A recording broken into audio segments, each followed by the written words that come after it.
Welcome to another evening of Dungeons & Dragons. My name is Paddy. I am your Dungeon Master for the evening.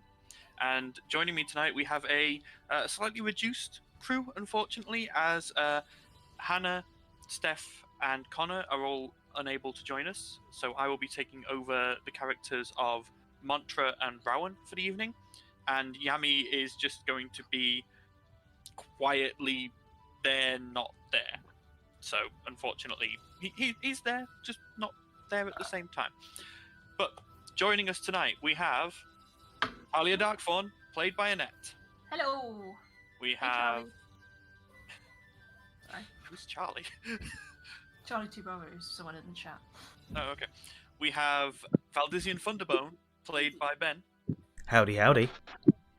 We have Eridan, played by Reese. Hello. And we have Balasar, played by Maria. Hi. So, to pick up where we left off last time, our intrepid adventurers had returned from their job in Penka Forest. They had been invited into the center of the city of Maham, into Halcyon Heights, to go and meet Emperor Astar in the Imperial Citadel.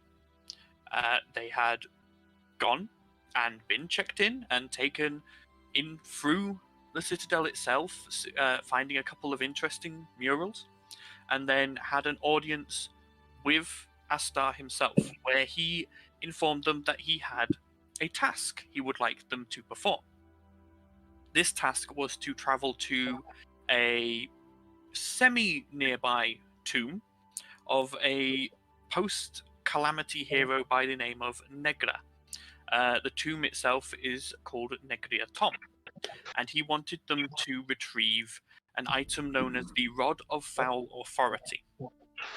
He did not inform them as to what this rod does, or why particularly he wants it, only that if they did retrieve it for him, he would be well pleased. On the way out, the players noticed one of his advisors, the person who they believe to be some form of faceless leader for the faceless, Shade, speaking with a faceless agent. They then went about their business. Yeah, I can tell. They went about their business in the city, deciding to equip and spend the night in rest before setting off. During this time, they tried to procure potions and various other items, most of which they've pretty much bought everywhere out of. So there was none to be had. To try and find a more, how should we put it, under-the-table settlement, I suppose, Valdizian decided he would go and find an acquaintance of theirs, Dron Copbeard, and try and get him to tell them where a potential black market or shady trader may be. Dron informed Valdizian that he would tell him if he could beat him in a fist fight, where he then proceeded to beat Valdizian 2 ways to Sunday. Obviously, stumbling back to the jigging jester, all the party went to bed, only to awaken with daggers in their chests as a group of faceless assassins struck in the night. Well, no, you didn't, but most people did. During which time, Valdizian Thunderbone, unfortunately, briefly passed away. It was only after the fight had been concluded, and with some quick thinking on his fellow member of the Church of Triferian, Gunter's part, that he was, revived and returned to life. But however, he has been informed by Nemowood, the dog partner of Triferian, that he will have to be tested again. The party, having defeated these assailants, have all then gone to their rests. Most of them partnered up, some of them partnered up and possibly not resting. I'm looking at you, Talia and Gunter. And some of them partnered up by force, Eridan being carried into a room by Rook for snoozing. And that is where we rejoin our party. So got a couple of things that I need to do.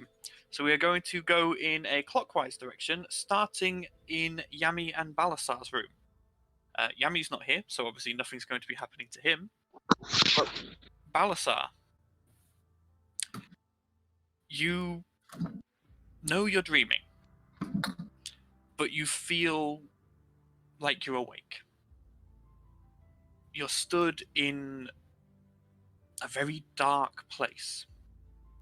You can barely see, and you can feel that this is large and cavernous. There is a tunnel that heads off in front of you. What would you like to do? Go inside the tunnel. Okay. So you travel down the tunnel for a while, and eventually you reach what looks to be a T-junction, and you see a figure at the left-hand part of the junction. A female figure in a black cloak with long wisps of black hair and a very pale skin from what you can see. Roll me a quick religion check.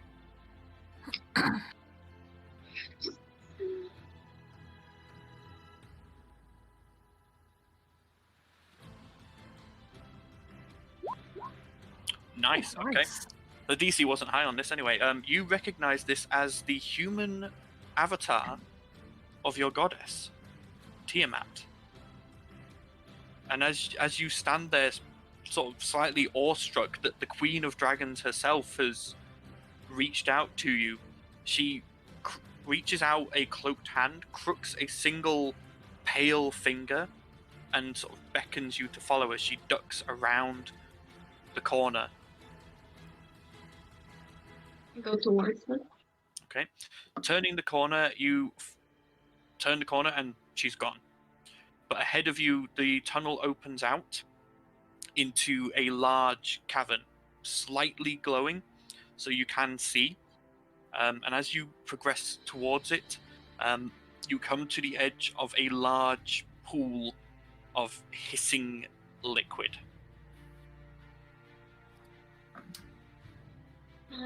I get closer to the liquid to inspect it, Okay. but not too quick. Yep, so looking down into the liquid, this liquid is almost pitch black. But you can see just like fumes coming off it and bubbles coming up through it. But within it, you can see your own reflection. And then you see directly above and behind you a gigantic pair of slitted green eyes just flash open and are just locked on your form. Who's there? You watch as these eyes come closer, and as they do, it reveals this gigantic, ancient black dragon. I mean, we're talking this thing could swallow you whole and have room for spare. It's that big. The odd thing is, as it comes closer, you can see it's moving on 3 legs, because the 4th leg, the claw is clutching around a gem, a blood red ruby with veins of sapphire running through it. As you look at this gem, you feel a pair of arms drape around you, and you can see this black cloak again, and a voice whispers in your ear, "I want it." And then the dragon in front of you narrows its eyes, and you hear a voice go, "It's mine. I claimed it. She has no claim." And then it rears back and just breathes a giant stream of acid towards you. It's at that moment that you wake up. Okay. It's an interesting dream. So chill. She's just like, weird dream. So, moving into the next room. Oh God. So, Gunter rolls over and sees Talia sat at the very end of the bed, knees tucked up to her naked chest, her crossbow in her hands. Gunter sits up. The blanket perfectly poised. You can't tell if it was purposeful or not. Can I just say the battle music's really good here? No, I was really distracting actually. He goes, Talia, darling, what's wrong? History nearly repeated itself. He sort of moves over and he drapes his arms around you. He's sort of leant on your back. And he goes, does history have anything to do with these scars? Yes. I see. Do you want to talk about it? I don't remember much. I only know that there was betrayal and the information was bad. And my team was slaughtered in front of me. And then I was dead. And now I'm back. And I thought maybe it was a second chance. The Raven Queen didn't tell me who... She brought me back, but she didn't say who convinced her. I don't know anything. Now I'm dead, but I'm not dead. And I just don't know what I'm supposed to be doing. Well, I think you take it one day at a time. Yeah? Yeah. That's what I've been doing ever since I effectively died. You died too? No, not literally. Figuratively. I don't particularly like talking about it, but it is how I came to know Triferian. What happened? How familiar are you with these cities around here? Around here? Not around Maham, just in general. I mean, I grew up in a small town. Well, If I was familiar with them, I don't remember anymore. well, have you ever heard of the divine city of Reform? I don't know. It is a city without a ruling body. Instead, the temples control the city, and the religion with the most followers has the controlling interest. And this was fine whilst I was a Liebling. My Mutter, she was not the most upstanding of citizens. She was a woman of pleasure. But she did her best to bring money into the household, as did mine older brother. He went and he worked the fields and brought home the pay that he got. And this was fine, whilst Melora was in charge. And then everything changed once Pelor, the Church of Pelor, gained the majority.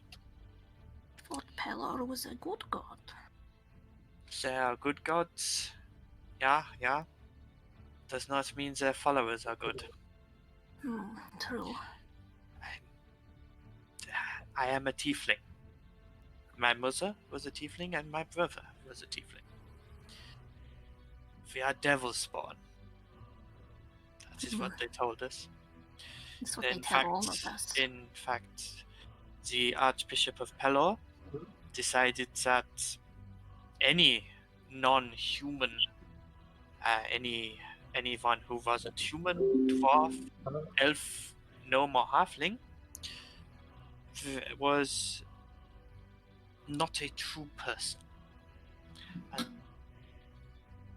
same rights as a true person. Sounds familiar. One evening, I was at home, and a group of men broke down the door and took my mother away. I did That's not awful. see her again. And the next day, my brother did not return. He had an accident in the fields. I take it he didn't have an accident.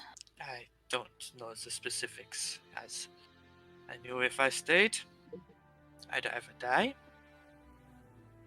or worse. So, I ran. And I ran. And I ran. I ran for 3 days and nights, being chased the whole way. And as I collapsed in exhaustion, knowing that I was likely about to die, I was saved. I was saved by a paladin of Pelor. A dwarf by the name Fandor Brighthammer. He drove off my pursuers. He nursed me back to health, and then took me to a nearby temple of monks he knew, and left me there under their care, before he then went on his way. I trained in that temple to grow strong enough that such things could not happen again, and it is there that I discovered the way of Trifarian, and I decided that I would be helpful in any way I could to prevent such things happening to others. That's very honorable. I try, but it's why I opened the Jigging Jester. Is not particularly a livelihood for me, it is a means to an end. It allows me to host various members of the Church of Trifarian when they come through. It acts as a safe house. And it allows me to keep my ear to the ground in one of the largest cities in the world and listen for rumors so that I can act upon them. But That's, I don't know what to say. Thank you for sharing. will you share it first? I Only didn't fair. share much. Oh, really? Why don't you prove it? As he grips your shoulders and pulls you back onto the bed, and the scene fades to black. Yeah, boy!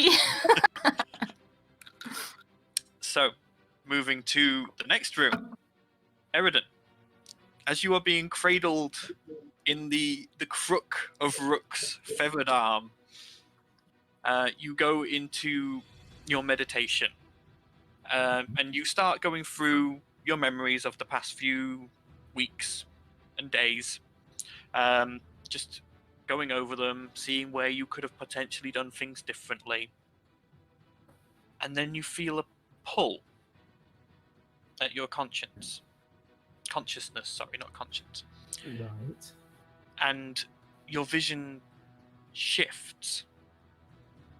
And you can feel this isn't a memory as such. And it's hard to place. There is a disjointment of time. You can't tell if this is something that's potentially happened in the past, the present, or may yet still be waiting to happen. You are watching as though from a great height, as if a bird, and your vision zooms in on a forest a pine forest covered in snow. You get the feeling this is somewhere far to the north, further north than you have ever been. And you watch as a group of 6 elves, what looks to be 2 sets of parents with 2 young children, are running through the snow, scared, hunted, as you hear these strange howls echoing through the trees, through the blizzard. These howls of no creature you've ever heard before. They're not wolf, and they're not any sort of canine that you're aware of. But everywhere within these trees, as you watch these elves running and running through the snow, you just get a feeling of something has twisted nature here. Something here is just wrong. And as you zoom back out, back up above the trees, you watch as dark shapes converge on these running elves. And then your memories slip back into your normal meditation.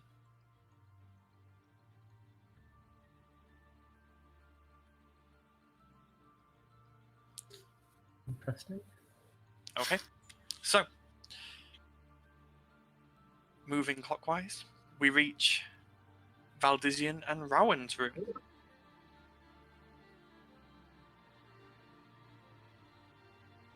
What are you guys up to?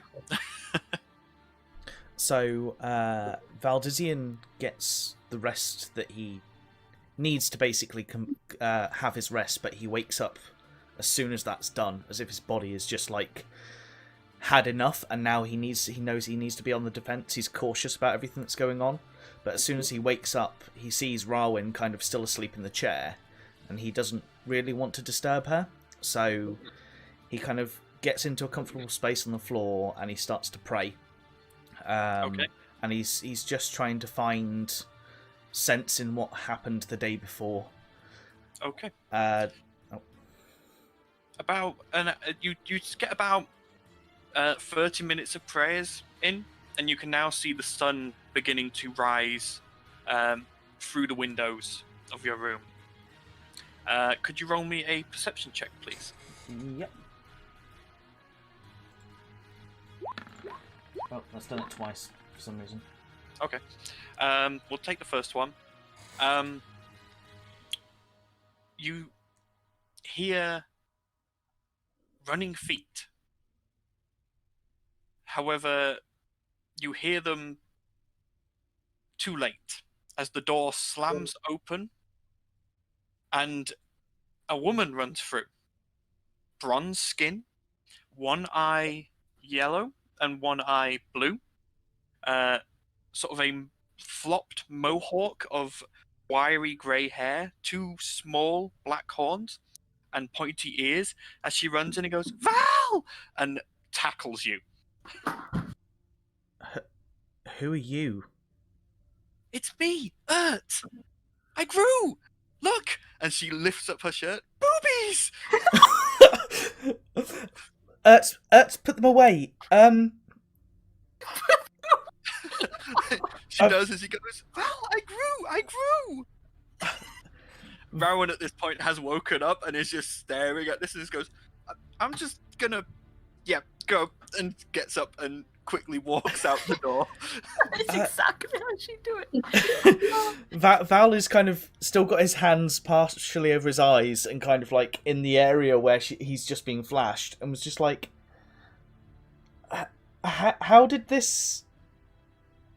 I don't know. I just felt really odd during the night, and then when I woke up, I looked like this. I've got to go tell Talia. And she runs out the room. Val is still there, just stunned, going, "Am I still asleep? That can't have just happened." Slams through the door of Talia and Gunter's room and goes, "Talia, look, I grew..." Good God, women, don't you knock! Who the hell? Val, you hear a distant, "So that's what that's for." Val is gonna follow after Ert just because he knows kind of what's roughly been going on in other rooms. Yeah, you come up behind her as she's just had a pillow thrown in her face and has fallen backwards through Talia and Gunter's door. Right. Did I know who said, well, that's what that's for, or was it Ert? It was Ert. Very much Ert. Ert, what is what for? She points into the room and goes, "Look!" And out of respect, Val doesn't look and just kind of picks Ert up and... Which is a lot harder than usual as she is now 6 feet in height. So, did you do anything before you went to sleep? Aside from, like, obviously the battle that went on? Or did you take anything? No? Did you do drugs? Did you do drugs? No. I went to sleep and woke up like this. It's at this point that Gunter appears at the doorway, having pulled on like just his pants. He's still completely naked from the chest up, and he goes, "Well, seems our little Ert is a Verdan." What is a Verdan? A Verdan. They look like goblins until they reach a certain age, and then whoosh, they change, and they have potential to change all the time. Talia's just now climbing up from where she tripped off of the bed trying to get clothes on. What's a Verdan? What? What's a Verdan? What? That's it? That's apparently it. Hi, Talia. What? Look, I got Wonderful. boobs. And she lifts up her top again. Yes, darling. I have boobs too. It's a thing. You're a girl. Yes, we have boobs. Put them away. Yeah, but I've never had proper boobs before. I was a Yes, goblin. but you don't just show boobs to anyone. You only show it to the special one. Why? I mean, the people you date. You'll understand when you're older. But I am older.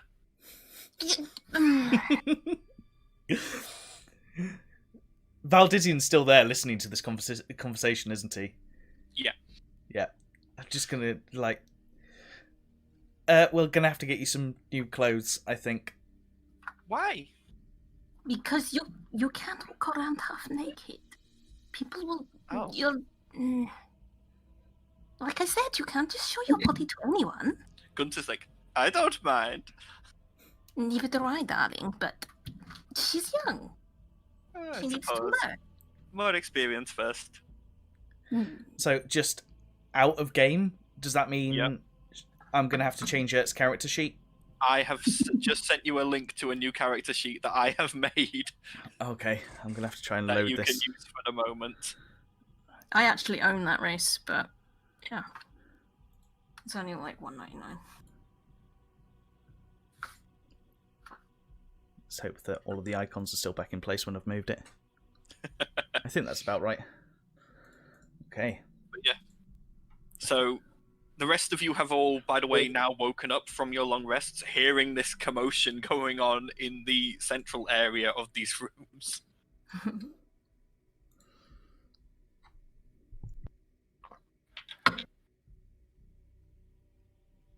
Well, that's one way to wake up. Better than coffee, I guess. Ert is sort of sat cross-legged, just sort of looking up at you all going, "Morning." How are we going to explain this to Balasar and Erden and... Mantra comes out of her room and goes, "Ert, where are you?" And She's Ert over turns here, around and goes, darling. "I'm here." Oh, is that why you were moving around so much in your sleep? Uh-huh. She's all grown up, I guess. Apparently. Bit of a growth spurt. Yeah.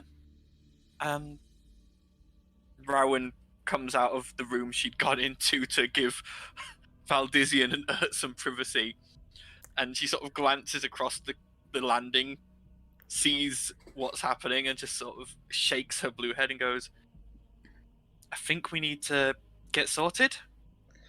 I agree. Yes. Oh, they were having such a lovely morning.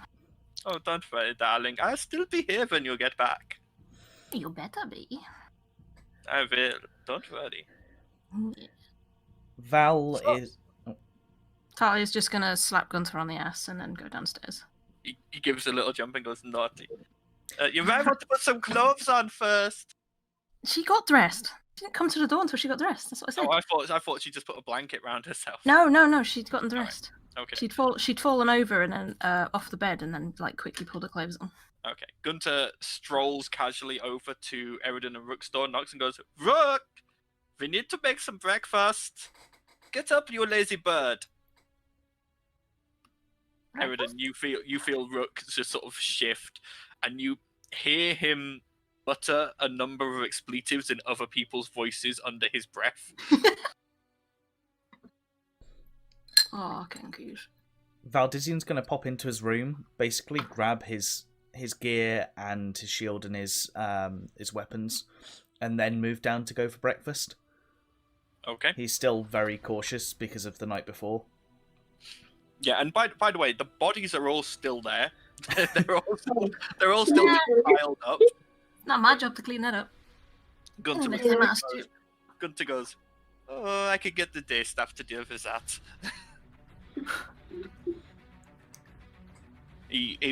Him and Rook go down the stairs and into the kitchen, and you can hear pots and pans starting to be moved around, and you can hear the beginnings of bacon frying and various other culinary acts happening. And Talia's breakfast ale. Yes, Not the day with ale. Gunter brings that over especially for you and puts it down and goes, there you go. Thank you, darling. You're welcome. Considering most of the time up to this point, Valdizian hasn't had a breakfast ale. He's been drinking like water or whatever was provided. He's going to have a breakfast ale after this morning. Okay, Gunter puts down a breakfast ale for you and turns to Ert and goes, should I maybe get her some new clothes now? I mean, it's very nice to look at, but it's a bit small." Gunter. If you have spare clothes for her, it'd probably work out well.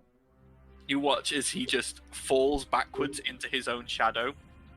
There's about a gap of 30 seconds, and then he pops up out of your shadow, Valdizian, drapes his arms around you, and you can feel his still slightly musky chest pressing against your back. For a second, Valdizian quickly jerks and grabs his weapon, but then realizes that it is Gunther, and then just puts his weapon back down. Go easy. on him. Gunter in your voice goes, good. Make sure you stay like that. We don't want a repeat of last night. As he hands a set of the correct sort of size leather armor and general sort of rough peasant clothing to you and goes, and he whispers into your ear, Valdez, and he goes, I keep a good set of clothes here for every Trifarian church member who comes through, just in case. Never know when someone needs to change clothes to get out of town quickly. And he then disappears back into another shadow, and you hear him in the kitchen going, no, Rook, no! We do not cut the bread with that knife! Talia's just gonna bump shoulders with Val out of respect, be like, I'm glad you're okay. Also, breakfast ale is great. Cheers! And then clunks her tankard against us. He clinks it, but then kind of as he's drinking it, he's still kind of looking down into the glass, thinking about and just processing everything that's gone on. Okay. Don't worry, Val. The first step is always the hardest. And he looks in horror at Talia. What? Rook at this point comes out with a platter of bacon, sausage, some cut bread. It's the most epic breakfast ever with that music.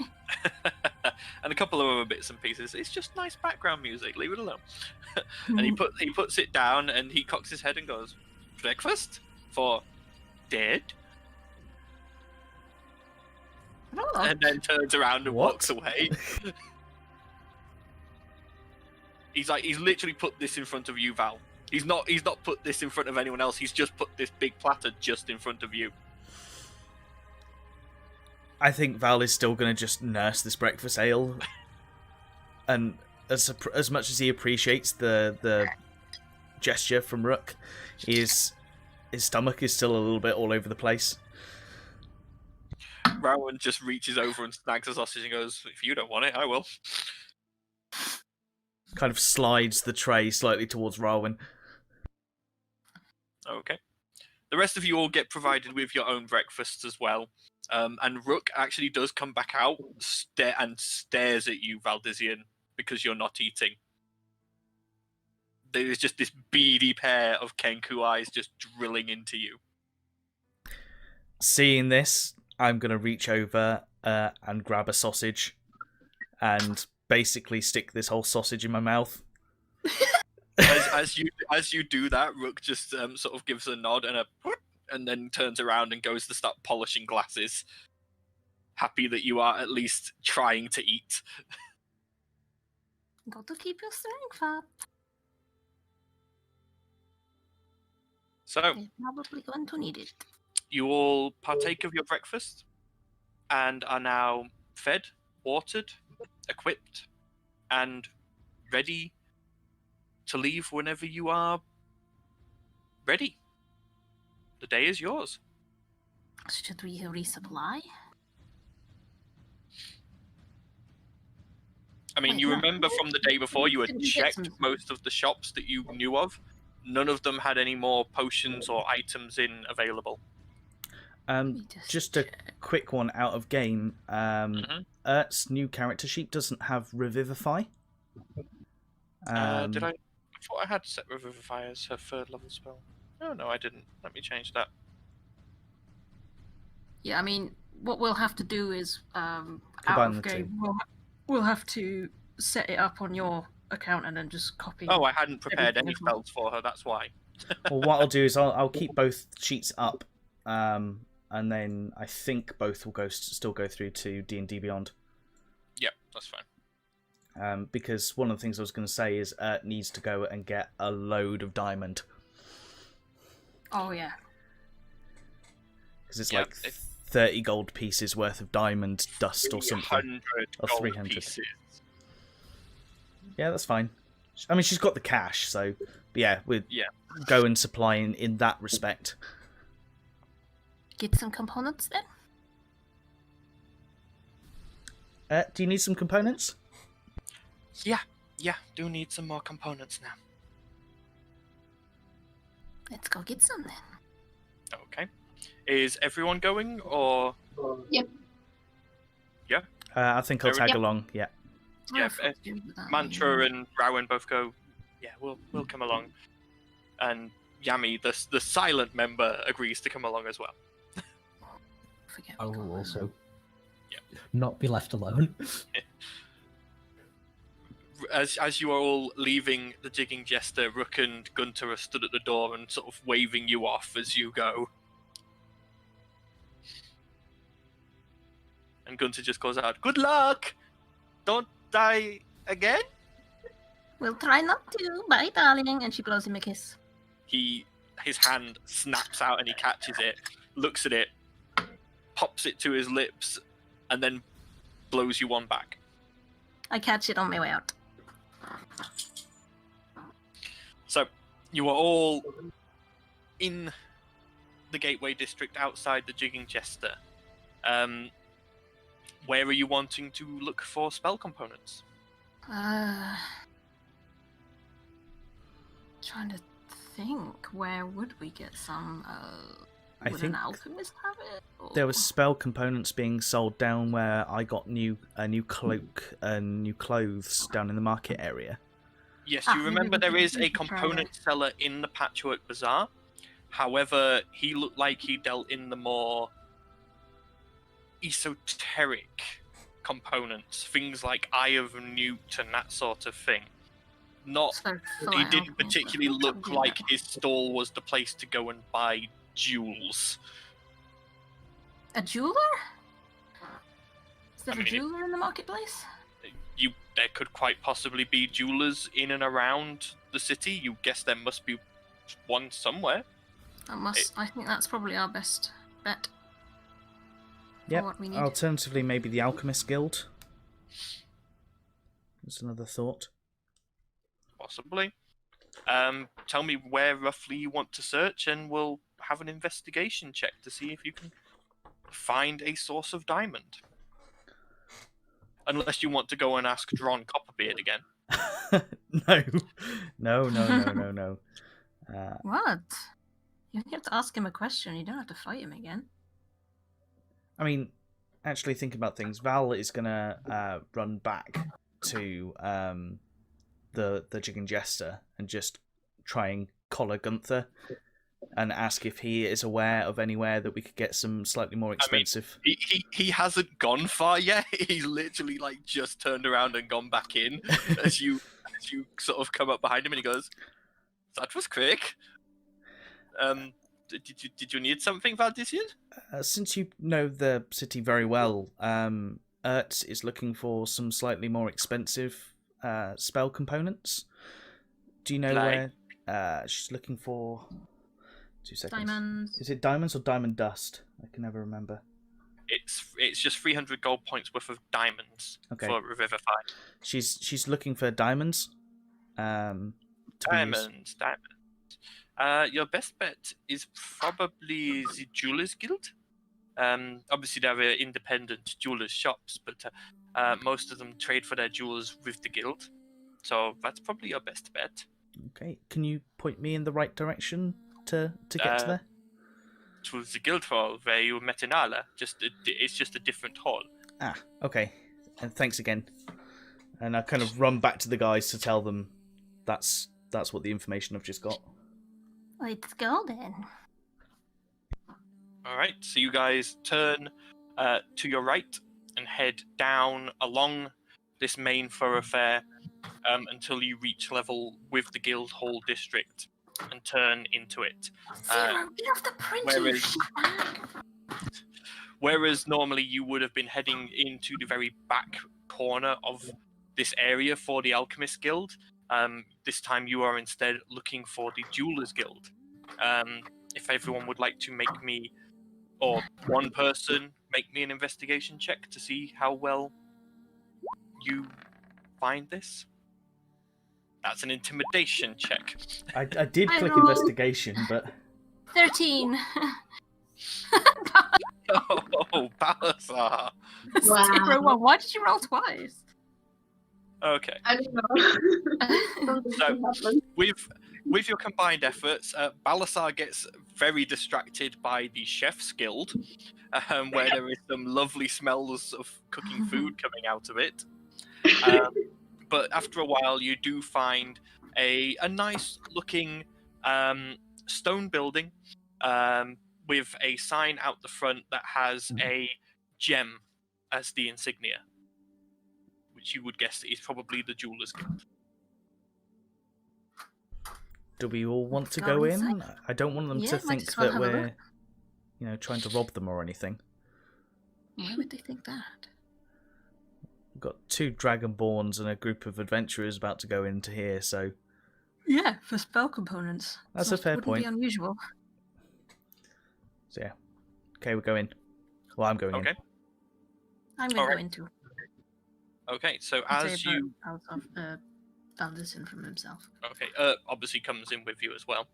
As you enter, you can see that very much like the Alchemist Guild, this is the first room you enter is sort of like an antechamber. There is a number of chairs set up and a desk.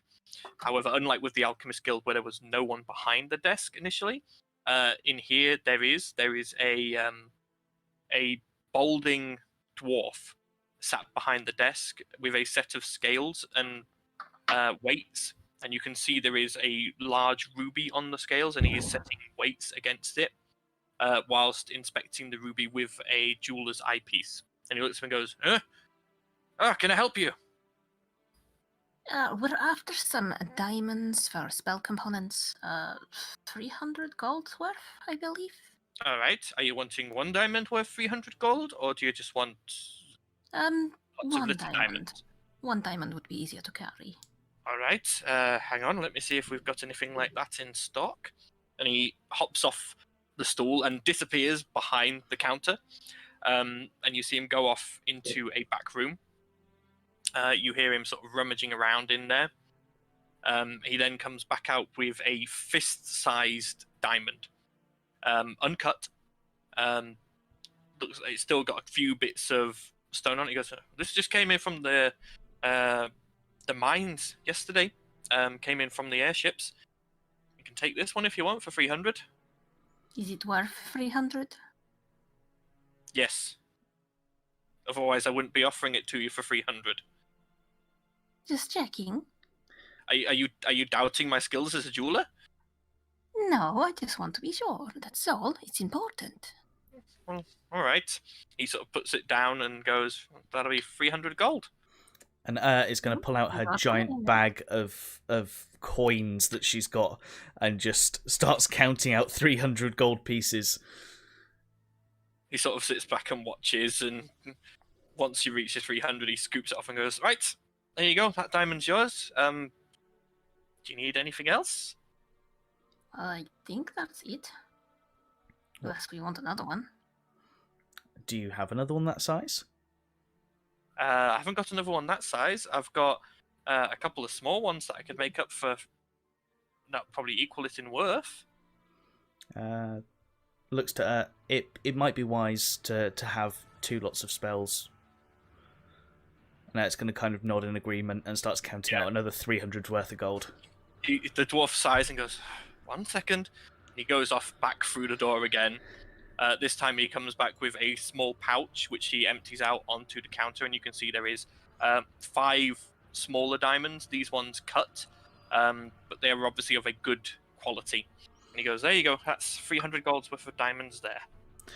And is going to keep the smaller diamonds in a pouch on her, but then put the larger diamond into the Book of Holding. I was just going to say it might be wise to have the smaller ones in a pouch in the Book of Holding and someone else have the other spell component. I mean, it takes a full turn to get an item out of the Book of Holding, so... Same as... I just mean in the sense of then all of the spell components aren't all in one place. That's fair. Okay. So, who is going to keep hold of the other diamond? Just trying to think. I mean, guess Talia, Talia you're could have pretty gone for it. nimble. Yeah, I'm more likely to catch someone trying to pickpocket me than anyone else, so... Okay. It depends. Is it a perception check? So, you guys divvy up the diamonds to the correct people. Is there anything else you want to try and find before you set off? Well, I mean, I've got 2 potions of greater healing still. What's everyone else got? I think I have a weird potion left, the one that made me 20 years younger. I think I've got 1 standard potion, but we're not going to find any extra potions in the Jeweller's Guild, I don't think. No, but I just mean other stuff to look for. Excuse me, I was talking to the dude. At this point, he had started measuring this ruby again. He goes, "Yes." Sorry to bother you. Do you know anywhere where we could get some potions of healing? The Alchemist Guild. That's pretty much it. Okay, thank you. You're welcome. I guess we'll go to the Alchemist Guild to see if we can get any then. You do remember you'd gone yesterday and there were none available. Oh, yeah, but they might have respawned. No. No? Okay. Potions take more than a day to make. Damn. Then yeah, I guess that's it. You also remember Inala had just blown up her lab. So. True. I guess we'll head off then. Okay. So, which way are you guys leaving? Did we I think we decided to go for the west, didn't we? Because Erp said that she knew the way. Yeah, I think that's what we decided. Okay. So, you guys, are you heading out of the Gateway District and out the North Gate, or are you going to go down through Grimhaven and out the East Gate? Hang on. 300. I can't remember which way leads there. If you go out to the North Gate, you'll have to go around the city anyway. The East Gate is the most direct route. Well, I guess we'll go that way. Okay. So you guys head out of the Guildhall district and through the checkpoint from the Gateway district into Grimhaven, moving through the dirty slum area of Grimhaven that is even now starting to pick up, and you can hear the calls from the docks and the baying of animals as they are starting to be unloaded off of ships and taken to the various slaughterhouses in the district. You guys make your way down the main thoroughfare past the black steel building at the crossroads and turn left, heading towards the gate. You have to wait for a little while at the gate, as they are currently letting in a large drove of cattle that are coming in from one of the nearby farms. But eventually the gate is clear and you guys are able to leave the city and begin your trek to Negriatomb. So, for the sake of brevity, we are going to... for traveling by foot to Negriatomb is going to take you 7 days. So what we are going to do is, each day I'm going to ask you if there is anything you'd like to achieve whilst you are traveling. If not, then I will roll and see if anything happens, and we will continue from there. So, on the first day, is there anything anyone would like to do? I'd like to finally have my little chat with Urt and Valdisian about the value of money. Okay. Is quite happily skipping along, enjoying her new height and leg length, and is just sort of staring around at everything in wonder with new eyes.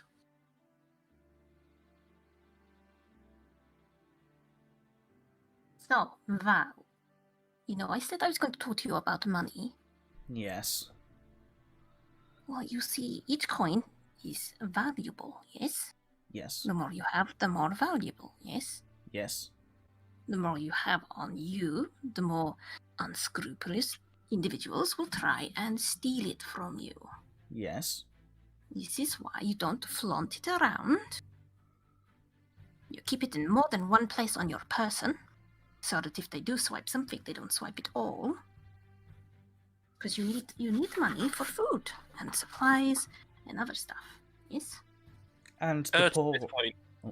At this point goes, I never needed money for food when I lived with the goblins.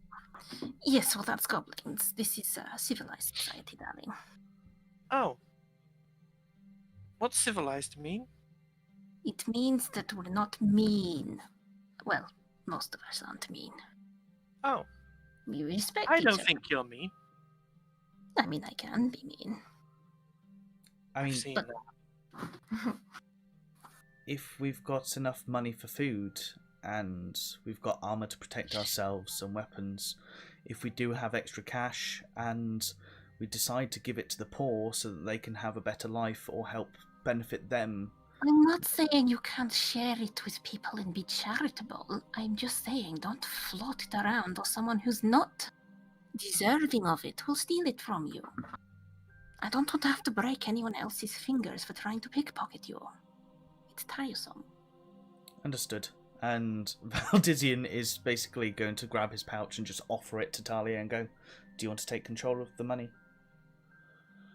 Okay, and then puts it in her pocket. It goes, you can use the book. It's not a bad idea. Here. She opens it up, and there is already a page with some gold on it, from where she's obviously been experimenting. And yeah, Just so be mindful to look after that book. Remember, if it gets damaged, we lose the stuff. she immediately snaps to attention and sort of raises her hand in what she thinks is a salute, but is actually like really bad. And she goes, "Aye, aye." That's a good girl. And I ruffle her hair and keep walking. So Val is going to keep about 250 gold on him and put the other 3,000 gold he's got into the book. Okay. I'm So, going yep. to keep all of my money on me. Okay. Are you happier So- now, Talia? Much. Good. Okay. Anything else anyone else wants to do? Are we separating it into morning, days, and nights, or? Yes, we will do. Okay. Okay. So, if there's nothing else anyone else wants to do, the first day's travel passes without incident. And you eventually reach a point where you feel it's time to make camp. You spend a bit of time and you find a decent spot and set up a small camp. You get a fire going, and what meager rations you have between you, you cobble together into a serviceable meal.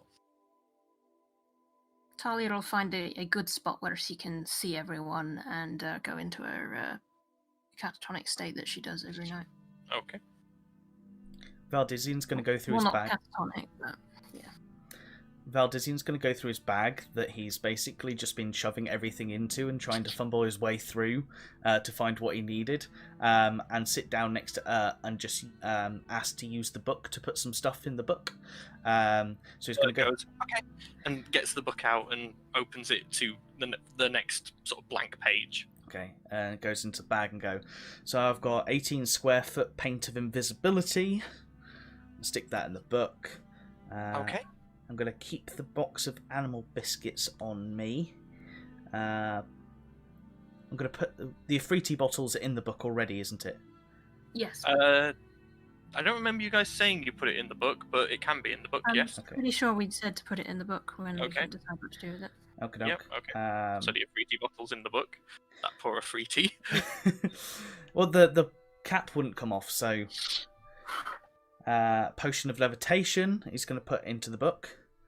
Okay. The wand of smiles into the book, and everything looks about right, except he's going to Valdizian's going to pull out the set of gloves that he found like 2 days ago and a ring, and try and work out what these do. Okay. Yeah, he's just breathing a sigh of relief that the wand of smiles is in the book. So, sitting for a short time with these items does allow you to figure out what it is they do.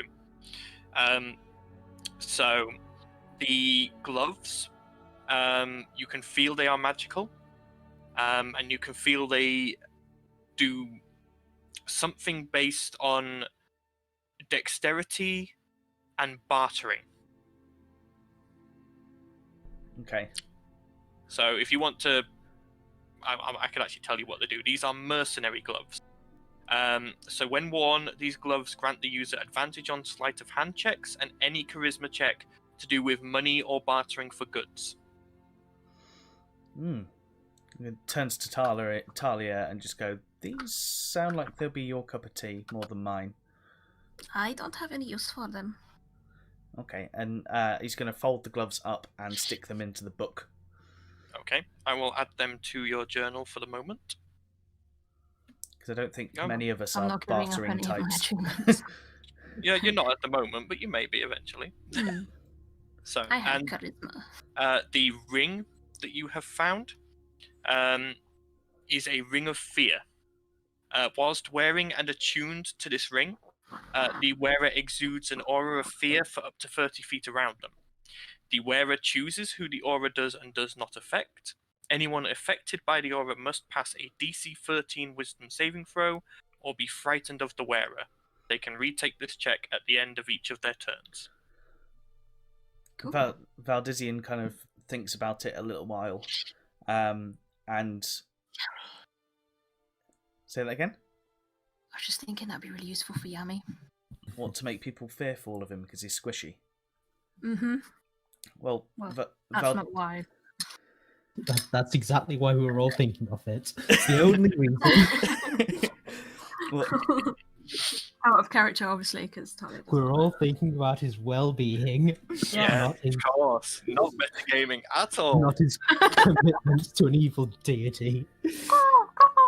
well, actually, what Valdizian's going to do is think about it and sit next to Balasar, and kind of explain what he thinks this does, and says, I think this may be more of use to you than it would be for me. Certainly you're more scary with a sword than anybody else I know, so add an extra bit of fear to that and it might help.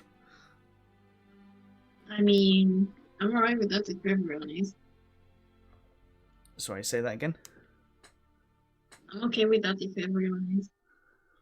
Yeah. I mean, yes. And kind of, Valdizin just hands it, kind of gives her a look of understanding and everything else, and almost like an apologetic look because he's been a bit of a dick in the past. And then go back to next to and goes back to sitting and praying and thinking about everything that's going on. Okay. So I've added that ring to your journal, Balasar. It's up to you whether you want to use it. You can just keep it. You don't have to use it. I'll probably use it, yeah. Okay. Right. Thank you. All right. So the night passes uneventfully. You take your turns at the watches, but otherwise everything seems fine. You're still pretty close to the city, so you get the feeling that these areas are probably pretty well patrolled. Dawn breaks, and you are all awoken, ready for your second day of travel.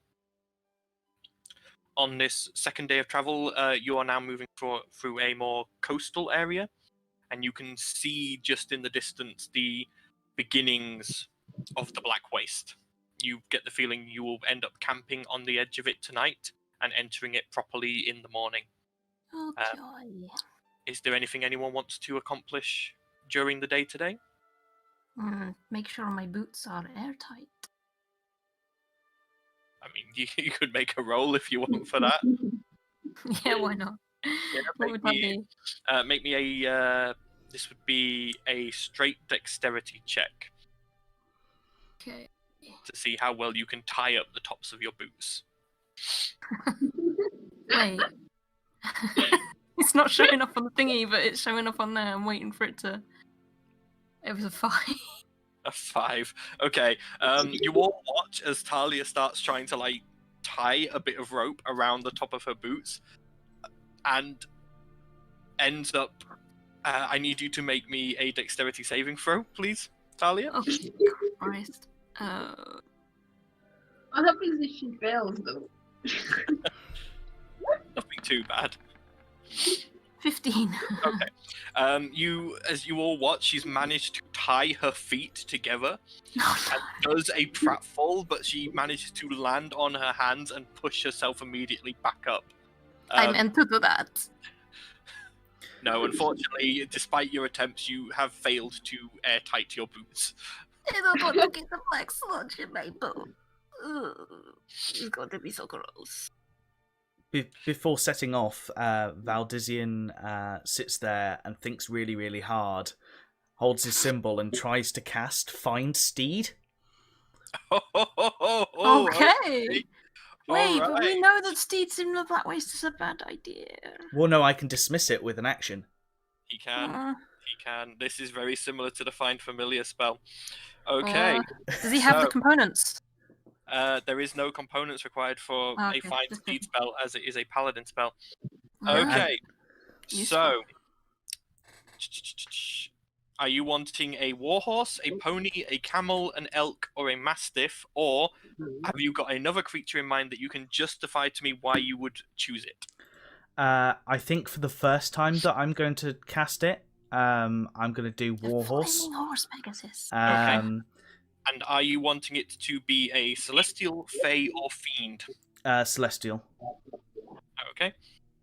So, you all watch as Valdizian sits there for 10 minutes whilst you are all waiting to go. And you watch as just this golden light shines from his holy symbol, and then there is a flash, and this striking gold warhorse with a pitch black mane, dressed in battle regalia with the symbol of Trifarian on it, appears and just rears up and goes. It laughs maniacally. Look, That is the best horse I can do. Deal with it. That's fine. But Valdizian's going to go up to it and just go, I pictured it being smaller. Does anybody else want to jump on and ride with me? Talia's already on the horse. Looks at you and goes, oh. Because there is only room for 2 on a war horse. Oh, fine. Talia gets off the horse. Jumps around happily and quickly clambers up onto the horse. You're lucky I like you, Ert. Okay. Because I've got the war horse, I'm going to take a slightly further forward position, almost kind of scouting and then trotting backwards a little bit. At this point, you hear a voice in your head, Valdizian, that goes, "Greetings, rider." Greetings. Do you say that out loud or in your head? No, I say it out loud, and then I think about it and say it in my head as well. You hear a slight chuckle and it goes, "We are bonded telepathically. You don't need to speak aloud. Do you have a name for me?" That horse. 2 seconds. An unusual name.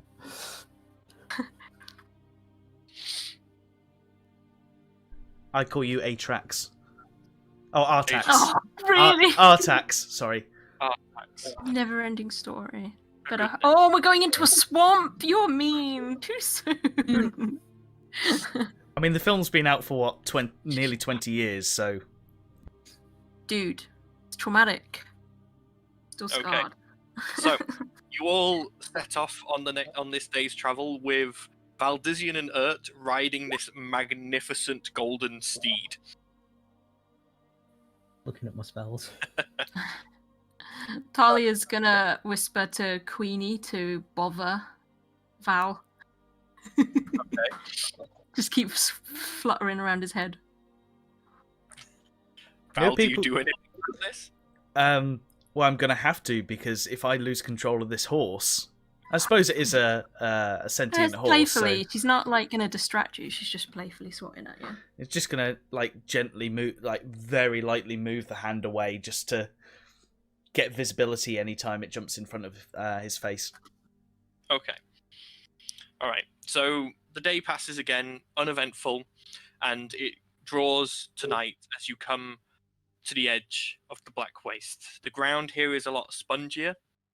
You can see large puddles of water forming, and you can already smell just the beginnings of that sulphurous stench that you remember. The fog of eternal stench. But you are able to find a dry patch of land with some good cover that you can turn into a camp. Okie dokie. Set up camp. I'll call Queenie off. Artax sort of moves to an area and lays himself down carefully and sort of goes into a rest, waiting until he is next needed. Kind of just as he does this, before leaving him, Valdizian kind of smooths down his mane, gives him a little bit of care and stuff. I know he doesn't have to do that, but he's still going to do that anyway. You get a horsey nod of thanks. Guess there you any- got competition for being good with animals, Erden. Does it count as an animal? I mean, it's a horse. So, again, you guys, from the meager rations that you have, I would say probably this is the end of your immediate rations. As you, I still have those beads of you've got nourishment, don't I? the beads of nourishment, but you guys didn't stock up on any regular food before you left. So, If anyone's short, I've got some beads. yeah, actual rations have now. This is the last of them. So, you guys managed to scrape together enough for a meal. We are the worst adventurers. Yeah. And, Talia will keep her normal watch, but with Queenie sat on her head watching as well. okay, and again, the night passes uneventfully. You guys take your turns at the various watches, and nothing untoward seems to happen. dawn breaks the next morning, a lot less noisy than the time before, as there are a lot less birds in this area. But nonetheless, you all awake and are ready to begin your trek into the swamp. Wonderful. As you begin moving through the swamp, you can remember just how foul this area is, as the area around you becomes just filled with stench and the buzzing of small insects. Your boots do indeed fill with swamp water. Well, that was the point of my water Ah, right. thing. If we've got some cork, then I can help. Yeah, you Talia's Keep just your boots gonna wet. Talia's just gonna grumble, but just immediately stop pretending to breathe. okay? So yeah, you probably So do just have have to a smell piece of cork. So do you? I mean, are you if you cast that, it does only last an hour, so it's not going to last the whole day unless you keep casting it. Yeah, I know. It can be cast as a ritual, though. Oh, right, yeah. So it takes, it takes 10 minutes to cast as a ritual. No, 1 minute, because it's casting time of one action. So, I think on here it says 10 minutes. oh yeah, it'll be 10 minutes then. Just trying to figure it out. Because I'm pretty sure it's meant to be 10 times the casting time for a ritual. Wait, share it, man. What? Share it. Up to 10 willing creatures you can Yeah, see within 18 range. yeah. of ability. That was the point. Oh, I yeah. thought you were just doing it for yourself. yeah. I was like, come on, help me out. So he casts the water walk, and he keeps casting it throughout the day as this ritual. This does actually cut your travel time, Yeah. as it removes the difficult terrain of the swamp. Yay. So whereas the amount of distance that you should have traveled today, you get the feeling you're doing water walking like this, you're probably going to cut your travel time down by 2 days. So you should clear the Black Waste by the end of the next day, Sweet. if you keep up the water walking. Valdizine just turns to Artax and goes, I'm not going to make you go through that, and kind of wheels him away. Artax at this point, if the water walking has been cast on up to 10 creatures, is currently stood on top of the water. Oh, right. Well, okay. Ignore that then. As long as it's willing. I would imagine that it does not want to Yeah. tread in yucky stuff. So, traveling at a much quicker pace than you expected, but still wary of anything happening. You guys make your way deeper into the waste. Again, an uneventful day. The sunset comes on a bit quicker. Just from the feel of the area, it feels like it gets darker much quicker. And you manage to find a dry island that seems like it is relatively safe. Are you risking a fire tonight, or are you just going to rest? I would advise no fire. Personally. I agree, no fire. Tactful. Okay. So you set up a quick and dirty camp without a fire. Are you all eating beads of nourishment? Except me. Valdizine turns round to Ert and says, didn't you spend, like, stupid amounts of money on a box of sweets that's in the book? She clutches the book to herself and goes, "No." Sweets are not nourishment. That's not going to get you through the day. I mean, What she said. okay. I mean, just out of game, that would technically be nourishment, wouldn't it? No. No? Nope. No, nourishment in the way that you're thinking of is a rounded meal. Ah, okay. Sweets are not a rounded meal, unfortunately. All good, though. If we All good Despite what berry, millions of kids would say, sweets are not a meal. I mean, can cast Create Food and Water if you get desperate, by the way. Yeah, it's a 3rd level cleric spell. Neat. Yeah, 45 pounds of food and 30 gallons of water. Well, we'll go with the beads for now, because we've still got to get back. Yeah, enough to sustain up to 15 humanoids or 5 steeds for 24 hours. Nice. So you have that as an option, as she can prepare different spells every day. Okay, that's worth knowing. But I think we'll stick with the beads for now. At least that's Okay. what I would say. All pop a single bead in and chew the jelly-like substance. It just melts in your mouth, doesn't it? Yeah. You have to pop it first. What? Oh no, it does melt on your tongue. But yes, you all feel. You don't feel hungry as such, but you don't feel satisfied either. It's not the same as eating. You know that your body has got the necessary sustenance, but you don't. Without the act of eating, it feels a bit meh. It's better than nothing. Okay. So, as the night draws on, you all begin to drift off to sleep. Who is taking the first watch? I mean, I'm always watching, so Okay. I'll stay awake for the first 4 and then meditate for the next 4. Okay. Just find right bit. So I can roll perception checks for the first 4 hours. And Yep. then after that, it'll be 13. Save. To find what is. Where's it gone? I should have prepped this beforehand. This is my own fault. No. I'm distracted with all the tokens I made you redo. Yes, that was a problem. All those tokens. Apologies.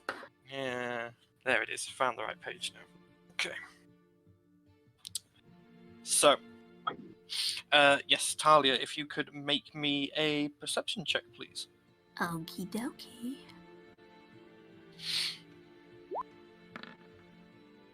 Nice. 22. Nice.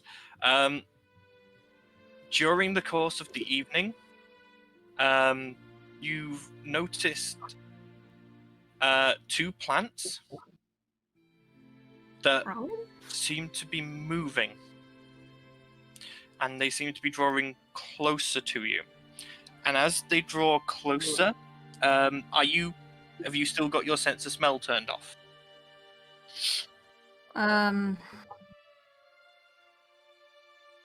Yes, I guess. Yeah. Okay. So you can just see these plants sort of occasionally shambling a bit closer. They look very odd, but you can't quite tell why and why exactly. But they're giving you the heebie-jeebies. Talia's going to stand up and slowly make a circuit, kicking everyone to wake them up, and whisper, There's something really fishy about those plants. They're like getting closer, and they're creepy, and I think they want to eat us. I'm assuming everyone wakes up. I would hope so. I'm going to kick him out. I'm just looking through my spells now to see if there's anything I can do to illuminate the situation. Yeah, it is currently dark. Yeah, because I can't see anything, so... So really, you should have made that with a disadvantage, but oh well. I'll let you off. That was my fault for not remembering. Does she not have dark vision? Talia does, I don't. Oh, yeah, I you have dark yeah. vision at Yeah. Balasar, and I think Balasar and Valdician are the only ones that don't have dark Yeah. vision in this group. Well, and Yami, technically. Yeah, but Yami's not technically here at the moment. Hmm. He is, but he isn't. But yes, so you all awaken, and you can now see that these plants are definitely making a beeline towards you.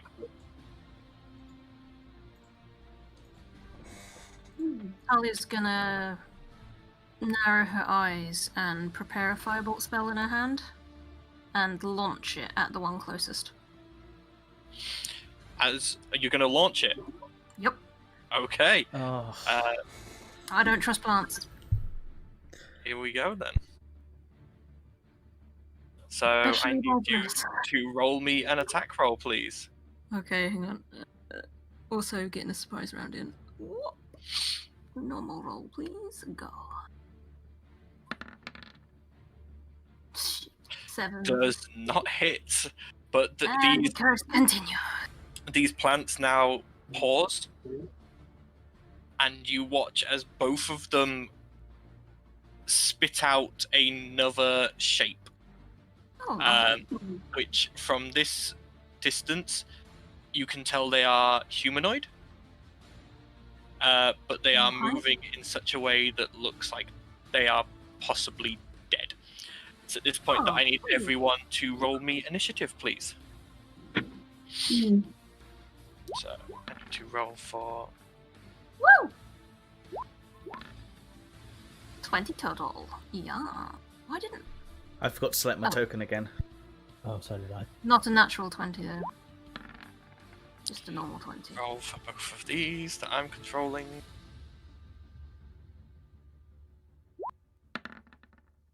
You rolling for Ert? Already done? 16. Oh, he's already rolled. Yeah, it was Okay. 7 for me and 16 for Okay, oh, Ert's already there. 7 for you. Okay. And what was it for you, Eridan? 13, Virgin. 13.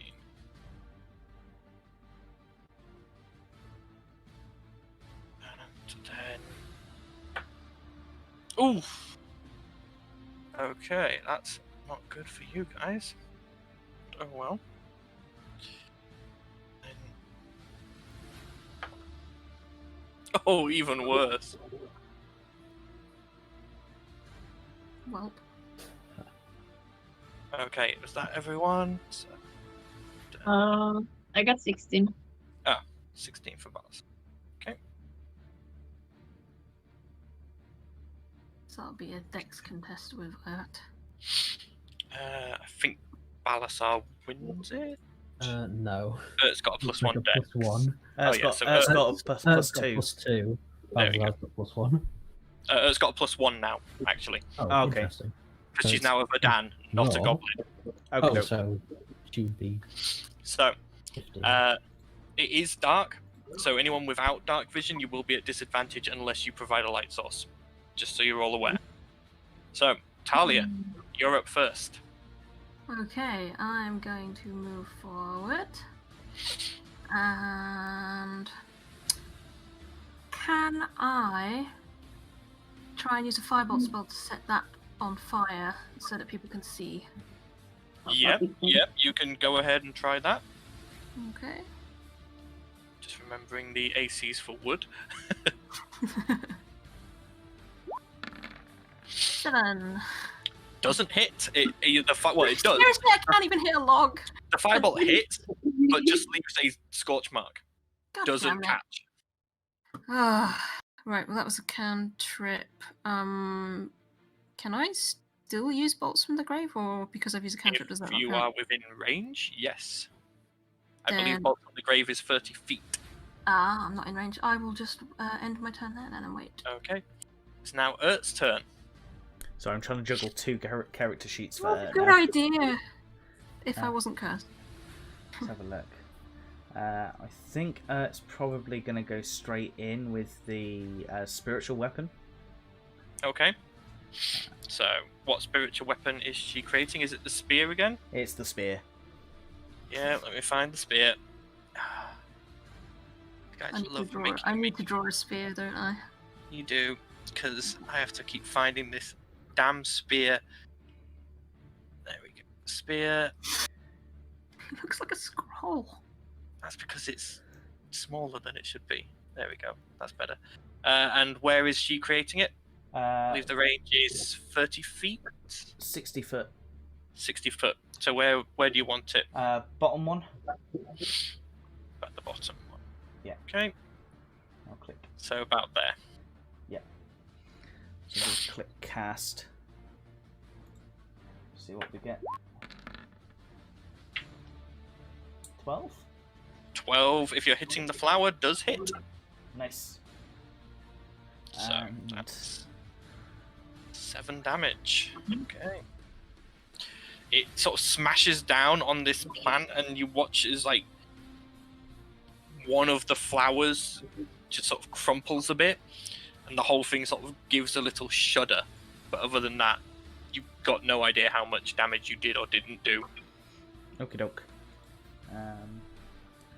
Just trying to work out whether does she get a second attack still, or No, only if you take the attack action do you get 2 attacks. okay. She's going to use her movement. How big is the area that we were on, the little island, or is this all part of the little island? This is all part of that island. Okay, so she's going to take her movement to Rolled so badly on these guys' initiatives. there. And that's her turn. Okay. Balasar, it's your turn. Oh, man. I assume I can't see anything, and nothing has caught fire yet. I mean, there is some light, because obviously there is moonlight in the sky. But obviously, there's enough for you to see general shapes, but you will be at disadvantage on attack rolls. Well, nothing I can do, so I'll just move close. Hoping someone will Shed some light on the provide some situation. light. Yeah. I tried. It's not my fault. I rolled crap. Is it here? Okay. Is that the end of your turn? I mean, it's not far enough for me to use my ring, so for now, yeah. Okay. So it is now Mantra's turn.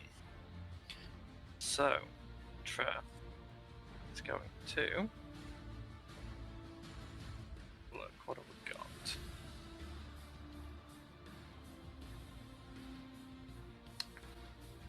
So Mantra is going to move her 30 feet. 30 to there. Then...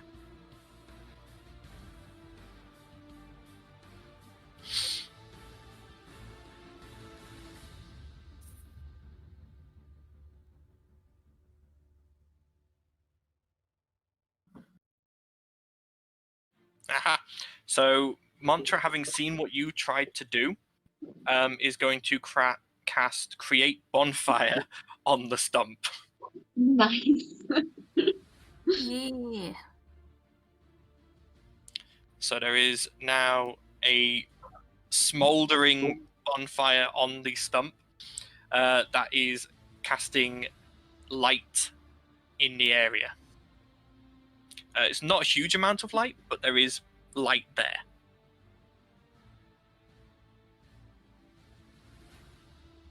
Okay, that's end of her turn for the moment. Eridan. I will cast Moonbeam on one of these. Yep, okay, so a moonbeam on one. You just draw a...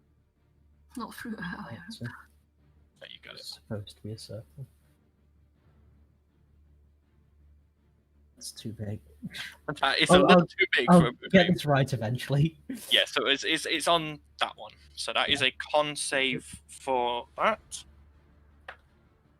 That is a 16. Okay.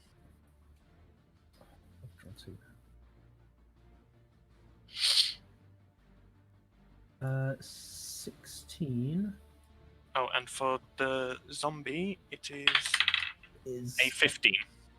16's a pass. 15 is not. So, okay.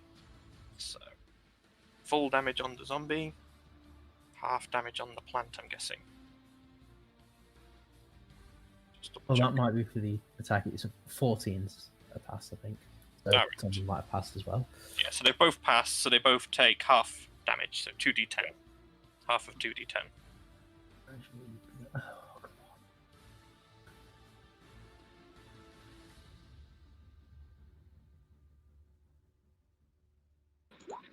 That's only one. So that's 16, so they both take 8 damage. Okay. And my bonus action can be the thorns on my staff. Yep, okay. Nice. And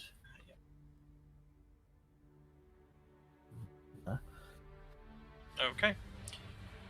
Valdizian, it's your turn. Okie doke. I'm still with Artax at the moment, aren't I?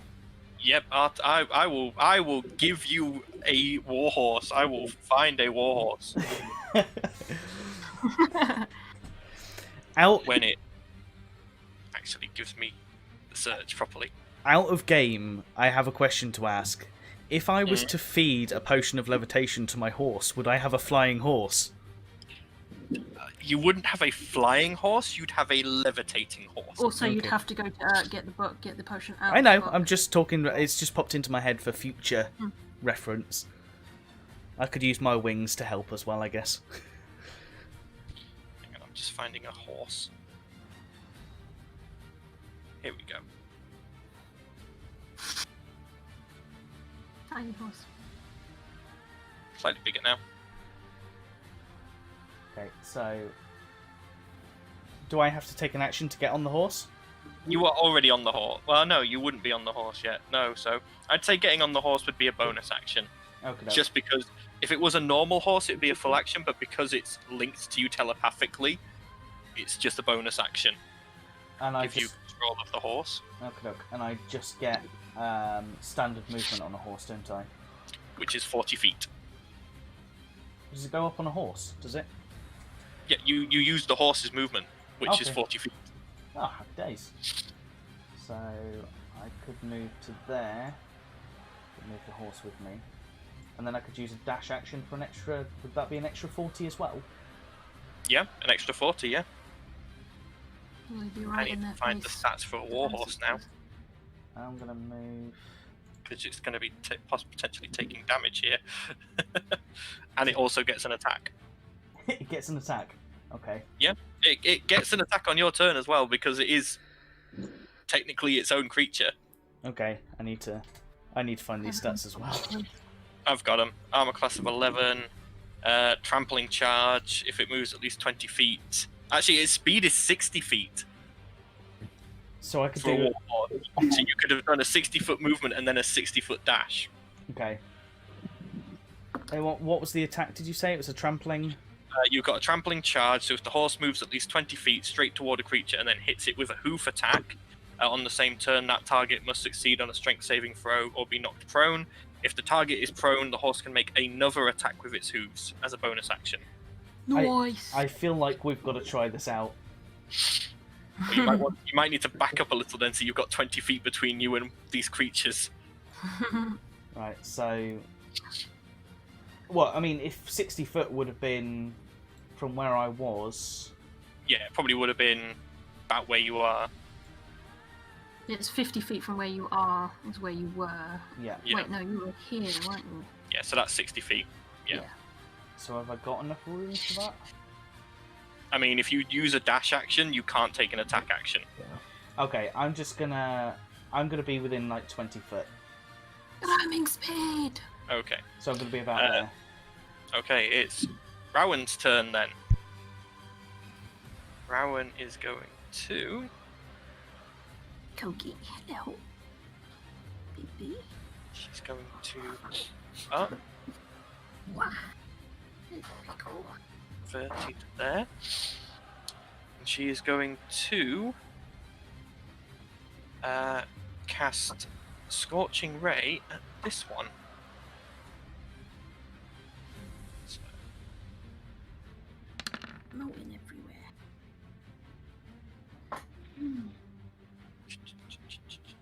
so yep, so that hits. So that's 8 fire damage for the first ray. The next 2d6.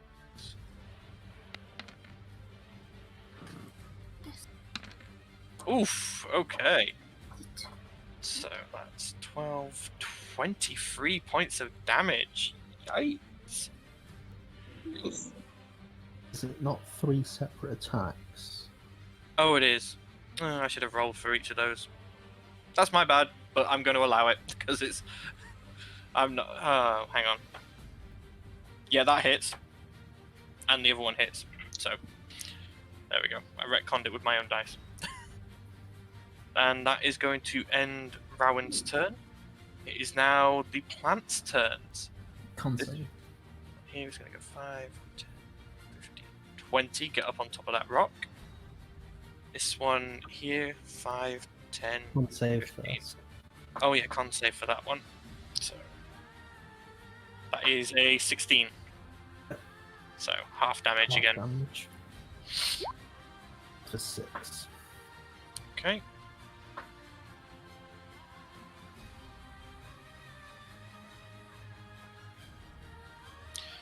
And it's going to 5, 10, 15, 20. So this one's just climbed 10 feet up the trunk of this tree. So it is 10 feet up off the floor. So I'll just put a reminder on that. It is raised up.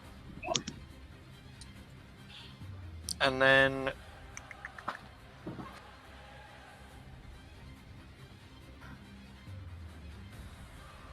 both of them, you watch as now you're closer and this light is shining on them. You watch as they both pulsate, and both of them from like a hole, like a stem that's a hole, they both just spit out another corpse, which just sort of flop to the ground and slowly rises to its feet.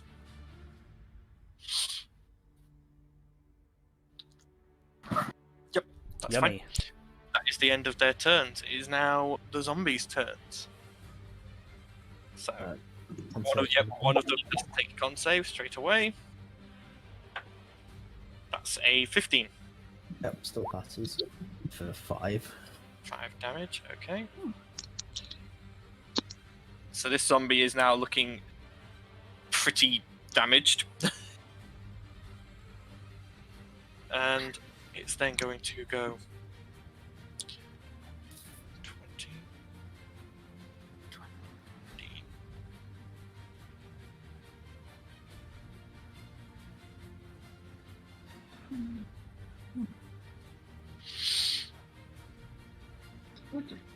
There's 4. And so this one here is going to make an attack against Artax, Okay. as it is close enough to do so. Oop, actually roll that in the dice tray. That is a 14 to hit, which is a hit. So it's 1d6 plus 1 damage. So Artax has taken 5 damage. Okay. 14 points left. Okay, that is the end of their turns. Talia, it's your turn.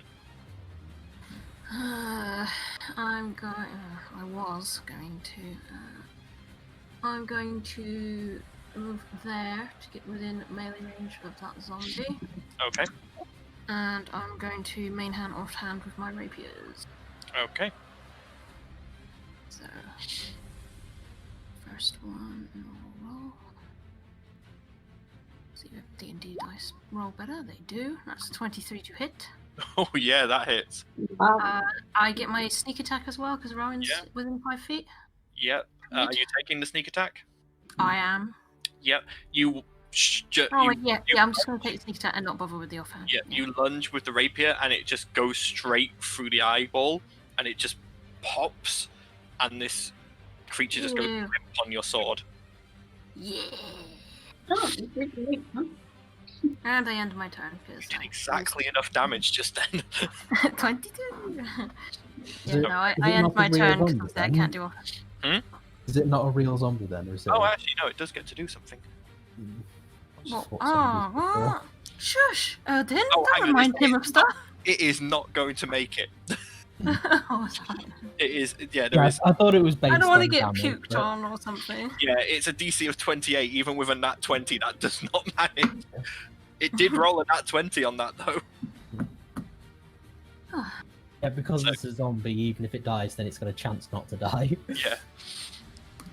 Okay. It's now Ert's turn.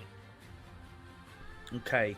Ert is going to guiding bolt down Okay. at the zombie at the bottom lowest part of the map.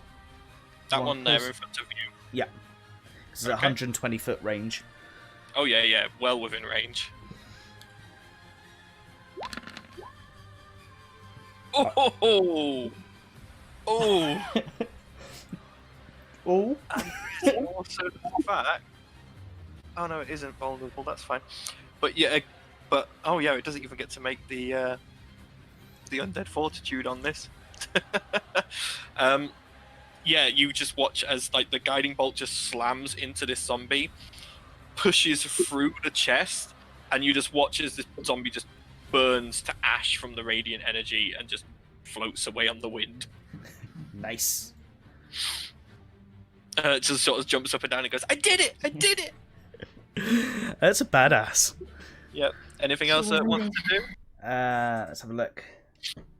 Nice roll. I think she's going to make a movement.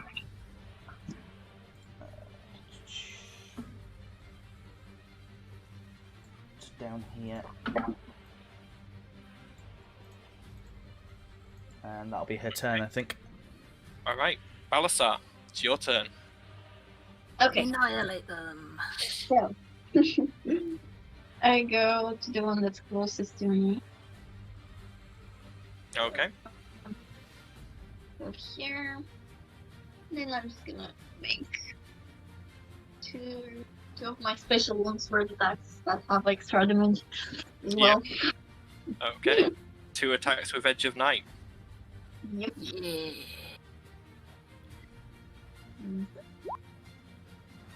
That hits. Nice.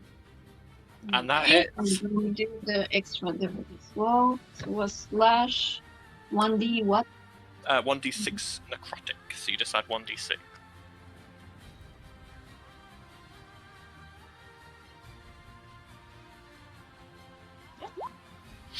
And another. Yep. Nice. Yeah, again, you make 2 slashes just in an X cross, and the torso of this creature just separates in 2 different directions and sloughs off onto the floor. Yeah. At the moment, well, hang on. Yeah, no, that's a nat 1. Yeah, it just sloughs off onto the floor.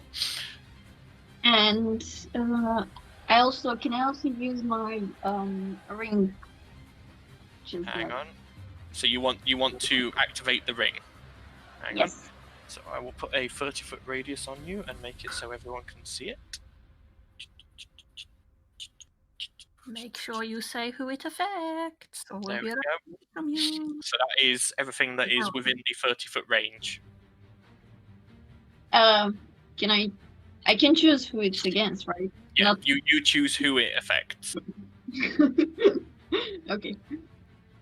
Obviously, just the enemies.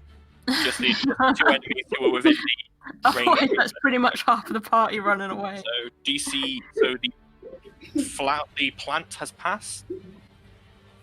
The zombie has not. So the zombie is now frightened of you.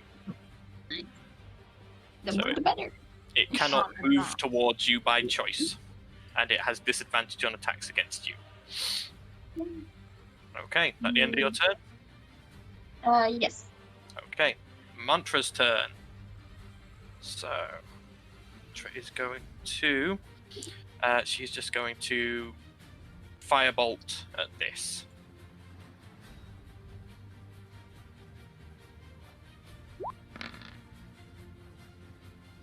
That's a hit. Whew. Okay.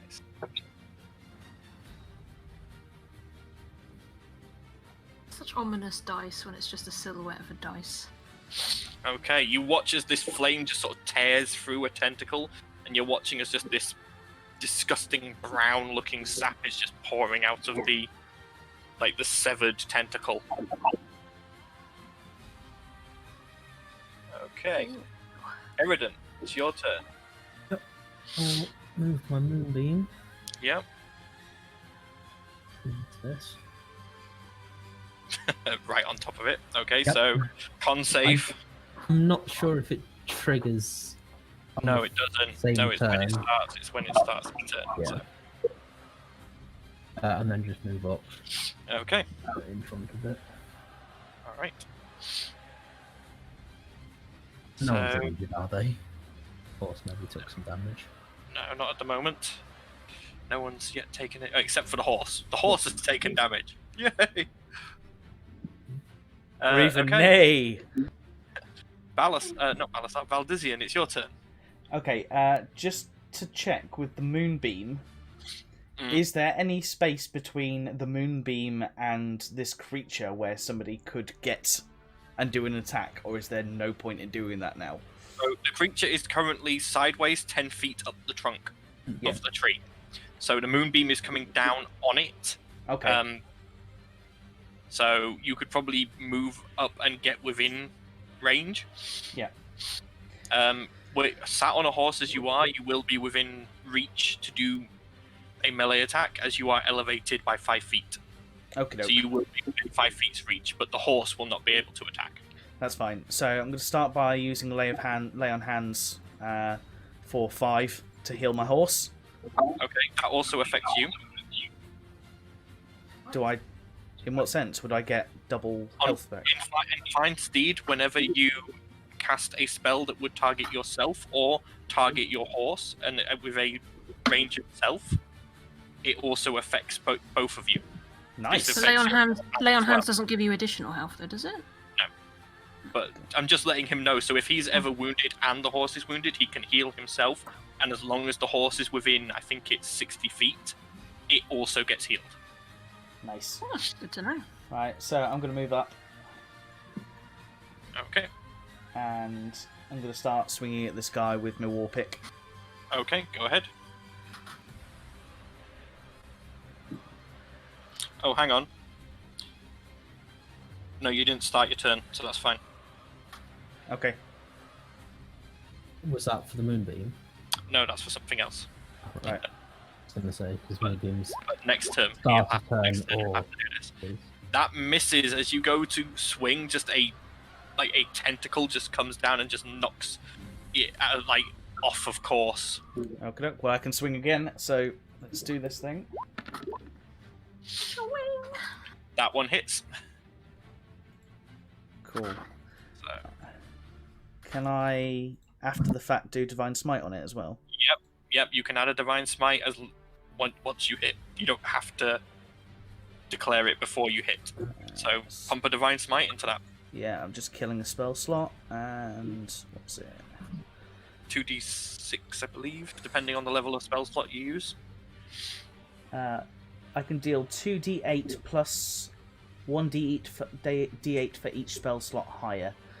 Yeah. So if you use the first spell slot, it's 2d8. If it's second, 3d8. If you kill a... don't think you have access to a third level spell slot yet, so...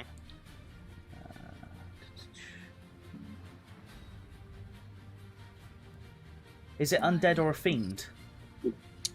You don't know. Okay, because I would do an extra 1d8 damage against undead or fiends. Yeah, no. Okay. So it's 3. I mean, looking at it, it is a plant. You can see roots and vines and flowers. Okay, so you burned a second level slot, so that's another 10 damage. Okay. Alright. Is that the end of your turn? Yep, that's how I'm going to end it. Okay, Rowan's turn. Rowan is going to... she is just going to follow Mantra's example and firebolt this one.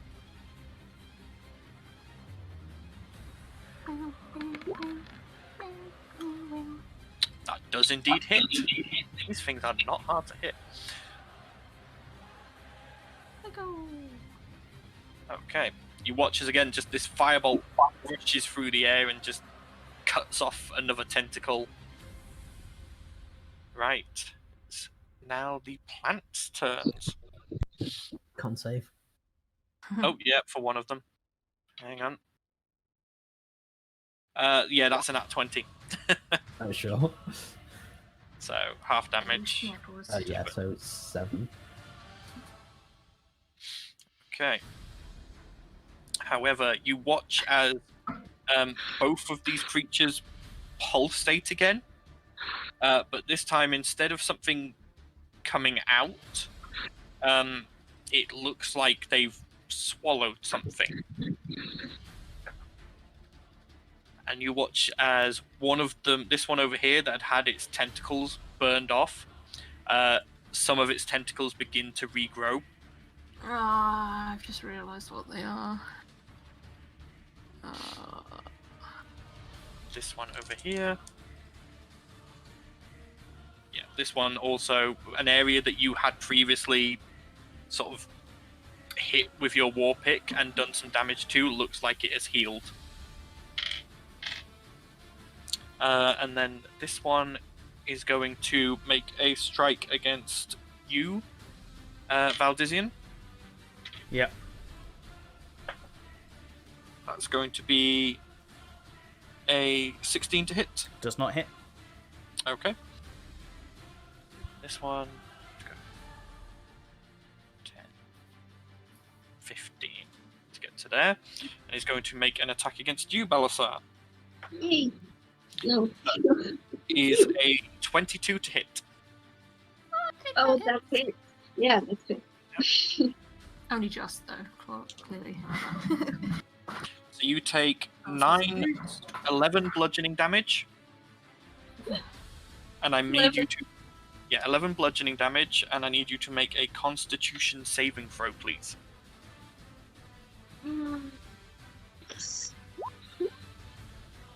Okay, that's fine.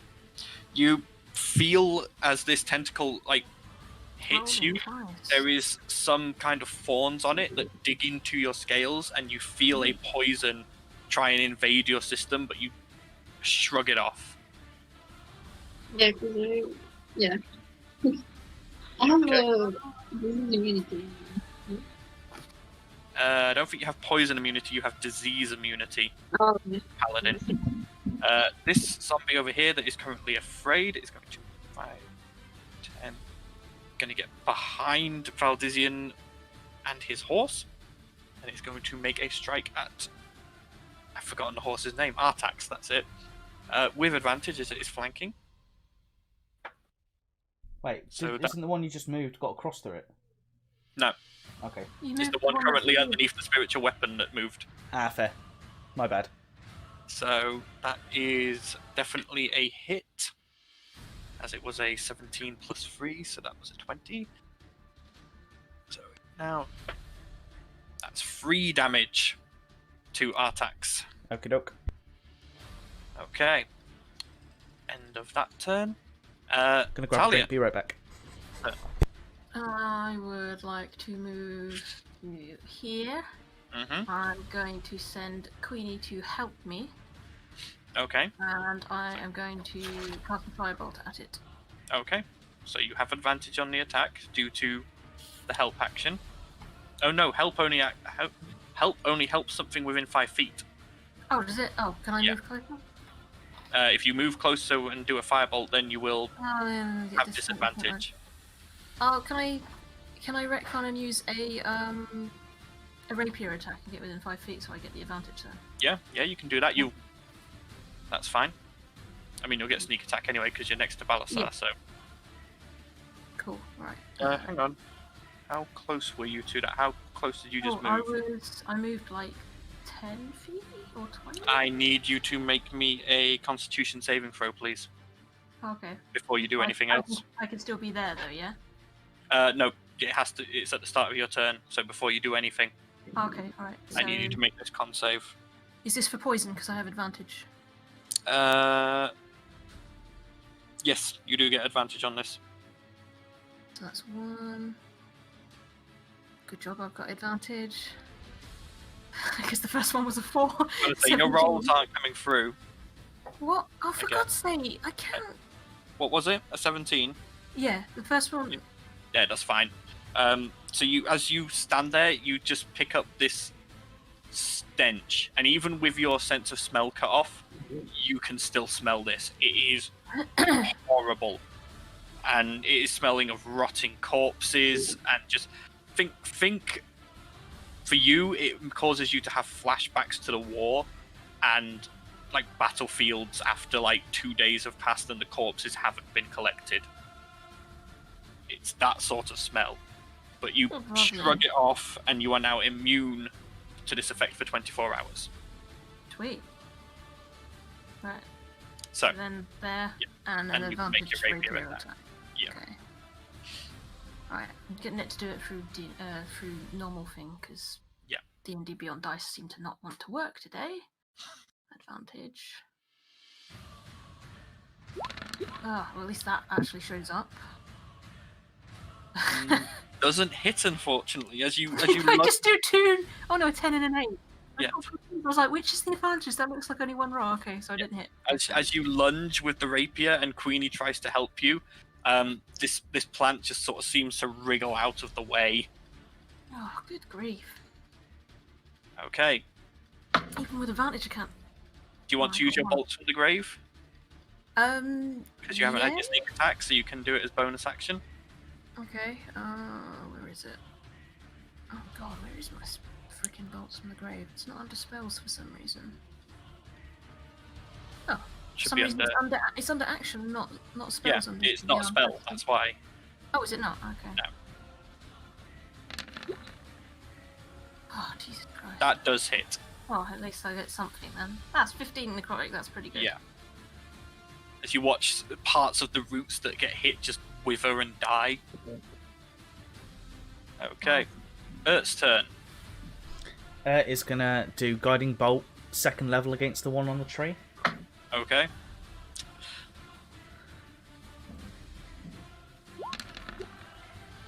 But she's also gonna do divine guidance. Guided strike, which would give her a +10 to that.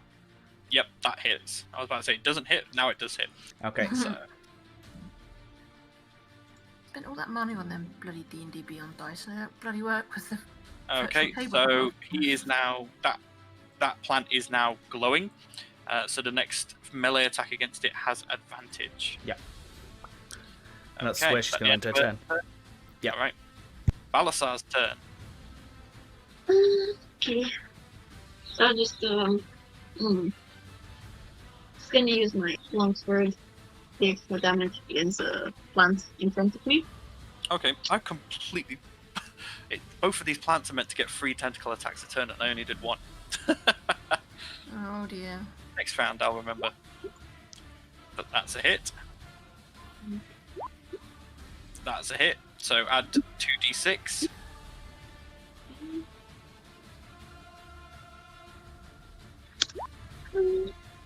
Oof, okay. So that's 25 damage. Yikes. And can I use does it do a wisdom saving throw again against my ring? Let me just check what I wrote for the ring. I think I they think it's get at to the re-roll start of their combat. defense against it after their turn, or on their next turn, or something like that. In this case, you're just exuding an aura. So what I think I need to retcon that. So once something's resisted it, it's immune for 24 hours. So yeah, so because that Alright. plant did resist it, it's immune. Okay. Okay. So, Mantra's turn. Mantra is going to.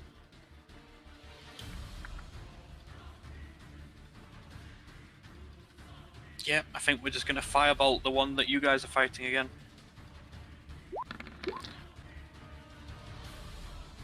No, that one misses. You just watch as the fireball just goes flying over your head, singeing a bit of your hair, Talia. Oh, lovely. Okay, Eridan, it's your turn. I will cast. No, I won't. I'll get within 30 feet of that one. Oh, I've forgotten it. I'll do it next turn. How far was it? Yeah, you're fine. It was Balasar who should have done. Oh, sure. I didn't roll for the spikes, did I? It was 1d6. Yeah. I'll check how many I've got then. 5. And I'll launch one of them at the zombie there. Okay.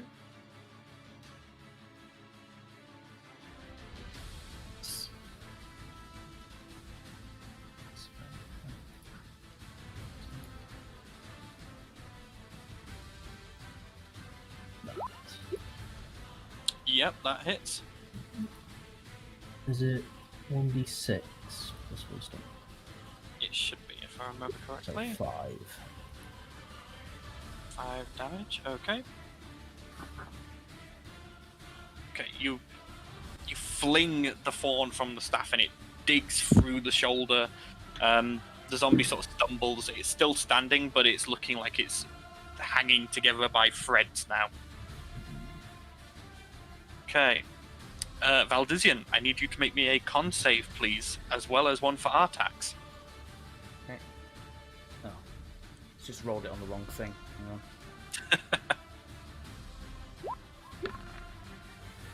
No. I got 17 on D&D Beyond. That is a failure for you. And a failure for Artax. Yep. You are both incapacitated until the end of the turn. What else? Joy. I wish I'd had that 17. It's now Rowan's turn.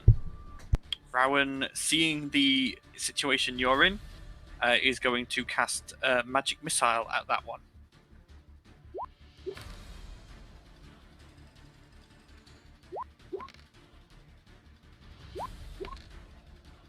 Okay. So that is 12 damage to that one. I have to do so much mental maths.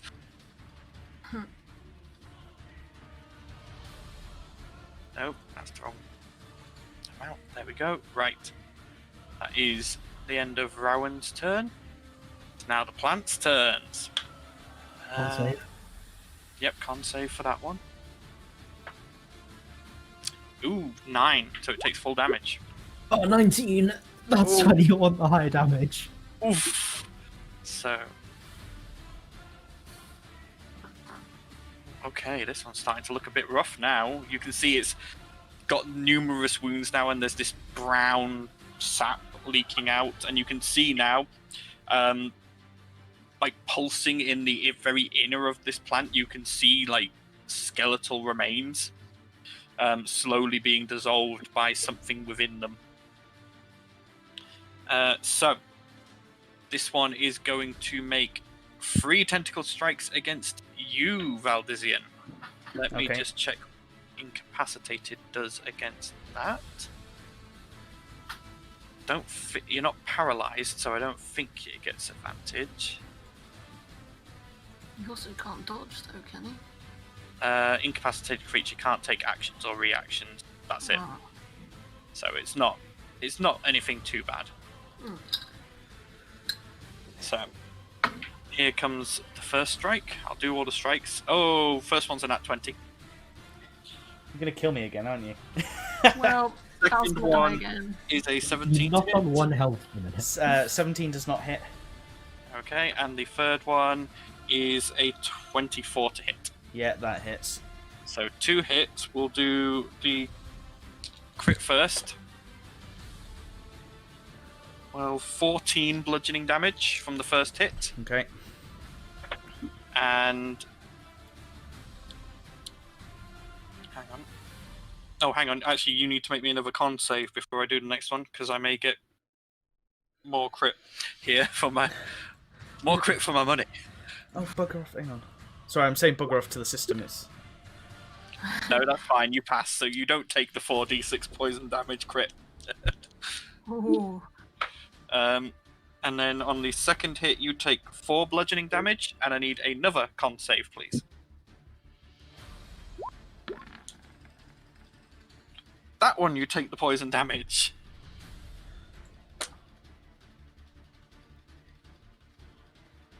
Eight poison damage from that. As it just sort of wails on you with these tentacles. Valdizian's not in a good place. So the other one over here is going to make 2 strikes against Balasar and 1 against Talia. So the 2 strikes against Balasar. Ooh, stay in the dice roller. That's a 9 to hit. Nope. And a 23 to hit.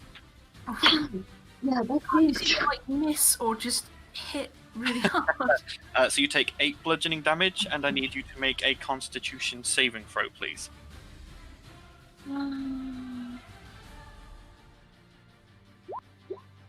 Yep, you pass. You're fine. So then, Talia, Yup. that is a 23 to hit. Guessing that hits Yes.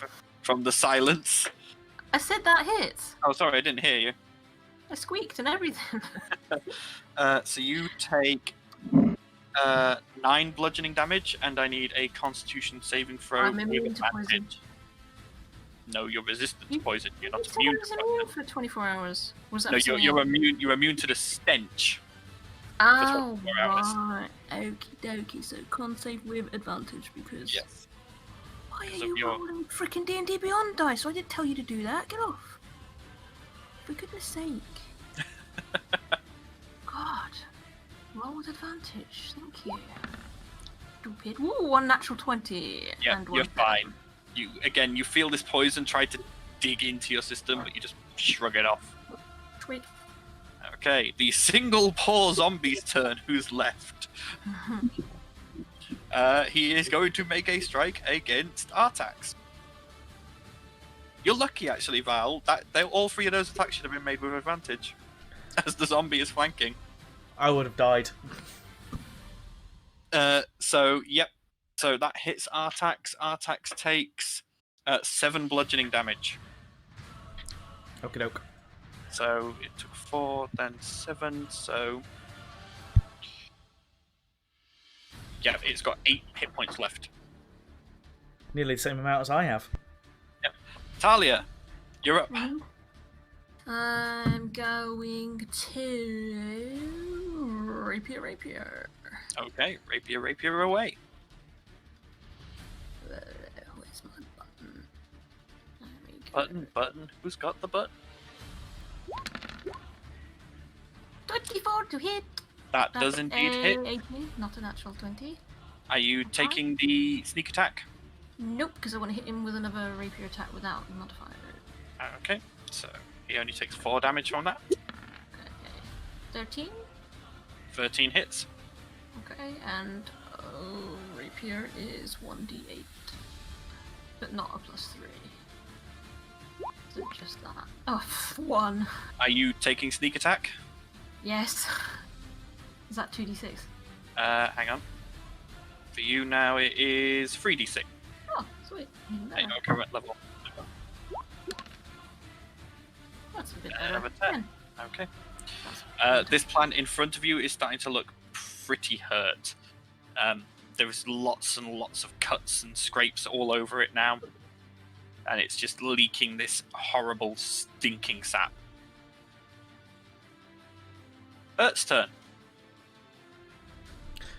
Can I just clarify something on turn undead? Mhm. It says if it fails, it gets turned for 1 minute. What would it be turned into? It doesn't get turned doesn't into turn, something. it makes it's them run forced- away. It's forced to run away. Okay.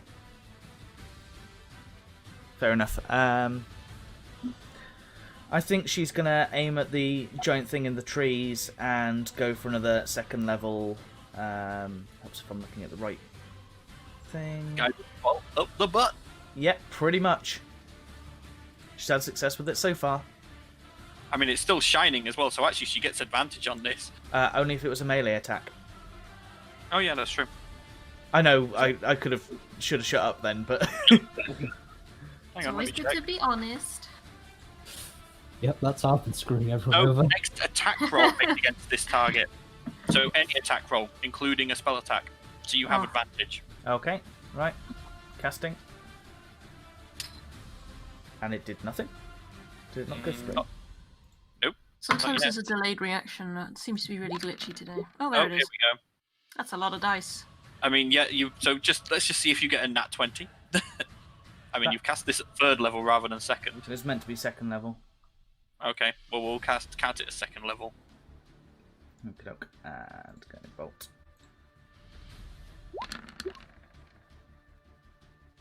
Oh, yeah, though. The second one, yeah, we'll use the second one's damage.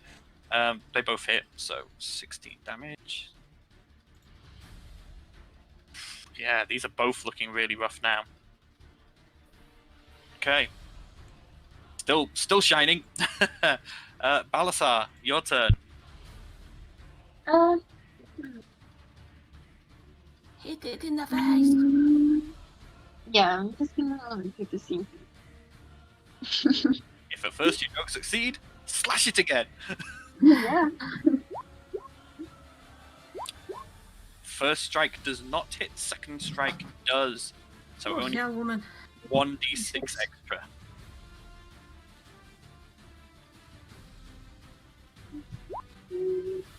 I guess that's good enough. Really rolling good on these d6s. Oh, This- can I re-roll actually? Wasn't I? This- Hmm? I can't re-roll, can I? No. No, unfortunately not. I mean, you can dump a divine smite into it if you want and get some extra damage, but that's up to you. Nah, because I failed one.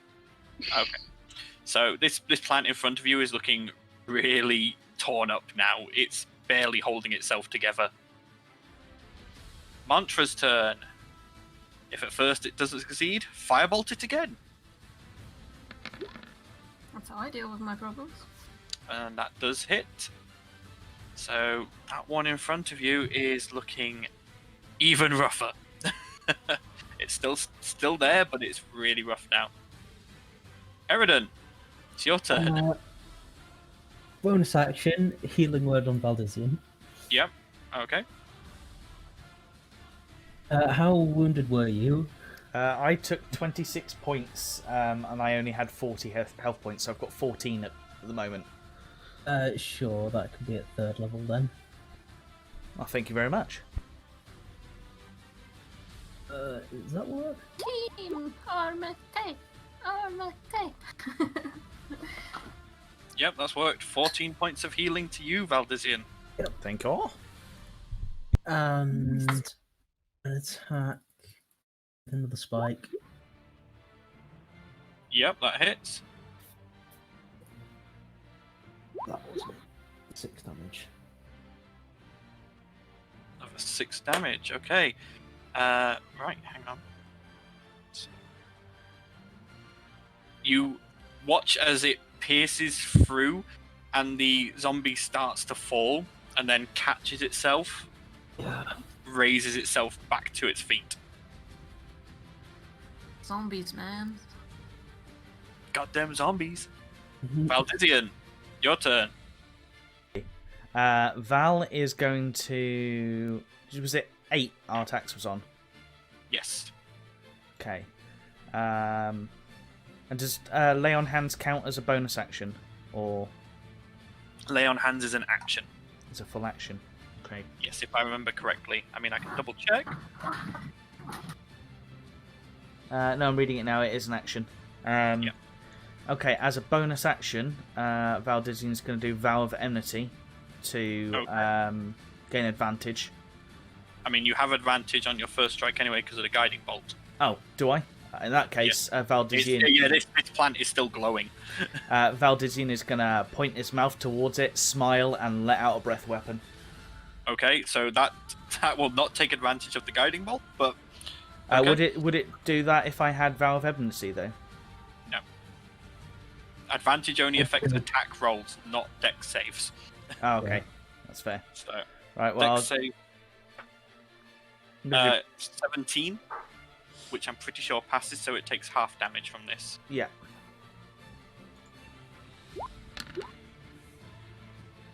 Okay, 9 lightning damage. Well, half of that actually. So you just watch as like your lightning breath just shoots up into this plant, and it sort of jiggles a bit, but doesn't appear to have taken a huge amount of damage. Okie doke. I'm going to use my extra attack to hit it with the war pick. You can't. Why? Your breath weapon is your action. Yeah. Oh, and it doesn't count as an attack. It's not an attack action. It's a breath weapon. Okay.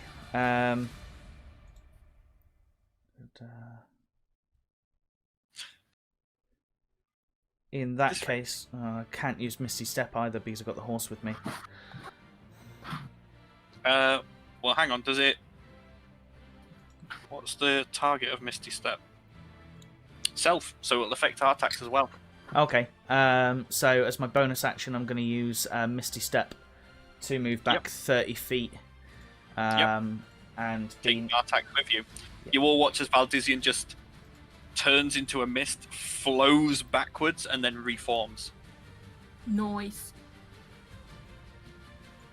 And that'll be the end of my turn. Okay. Okay. Rowan's turn.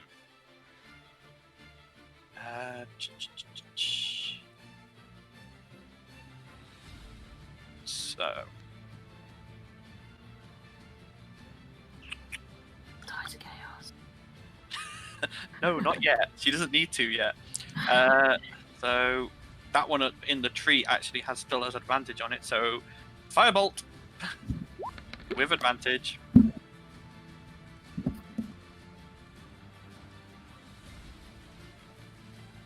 Come on, do the next one. There we go. We'll take the higher damage one, I suppose. So. Yep. So, no longer has the advantage. Guiding bolt's been used. Okay, that is the end of Rowan's turn. The flowers' turns again. Fun save. Con save, yep, this could be the end of it.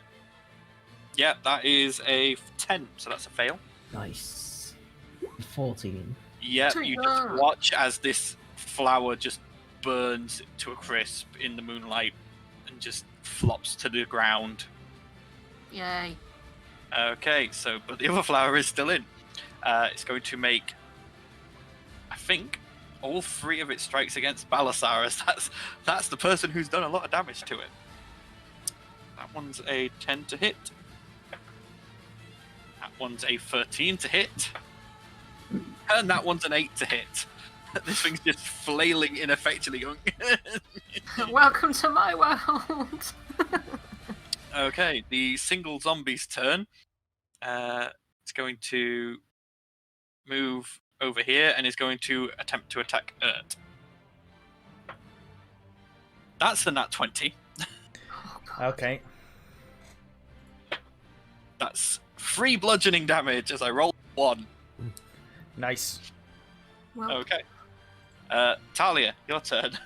sweet. I am going to rapier attack Okay. because I'm within melee. Yep. Oh yeah. That hits. Are you taking sneak attack? I am taking. I mean, you didn't really need to take sneak attack as you lunge forward and you just feel the rapier sink through and it just seems to hit something crucial as this plant just sags and collapses around your blade. Oh, well, I'm glad that's over with. You've still got a zombie to deal with. It's only a zombie. It's now Ert's turn. It's got I'm this. the only one that's been focusing this zombie. This zombie that's been killing artifacts for ages. Yeah, that's realistically the biggest threat to art. Well, if you'd use the advantage, at least. Yeah. You could just summon the horse again. It's fine. Well, yeah, I can. It just takes 10 minutes. It's just going to smile and just go smashy smashy, and you pull out her mace and try and hit it across the head. Okay. Yeah, bludgeoning. Oh yeah, because I'm dead. Yeah. Well, no, it works on skeletons, not zombies. Oh, damn it. Yep, that hits. So, hang on. Yep, no, you watch as its head gets crushed in and it starts falling and then catches itself. Okay, Ah. And comes back up. She's going to use War Priest to hit him again. Yep. Do it. Oops. No, that's turn up next. That's the wrong one. Why is that up? Hang on. I was literally on the attack and then it moved. Right. Yep, that hits. Oh, and this time it fails and it collapses to the floor Yay. in a pile. Woo! Told you weren't like this. It's Right. fine. I need to take a quick 5-minute break, so chat amongst yourselves, guys. I'll be back in a moment. We'll probably pause the stream there for 5 minutes. I killed 2 things. I'm so happy. I actually did something. And for once. Yeah.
Oh, okay. And it's back. Okay, we're back. So, sorry about that quick break. There was There's also no music. Okay, I'll sort that.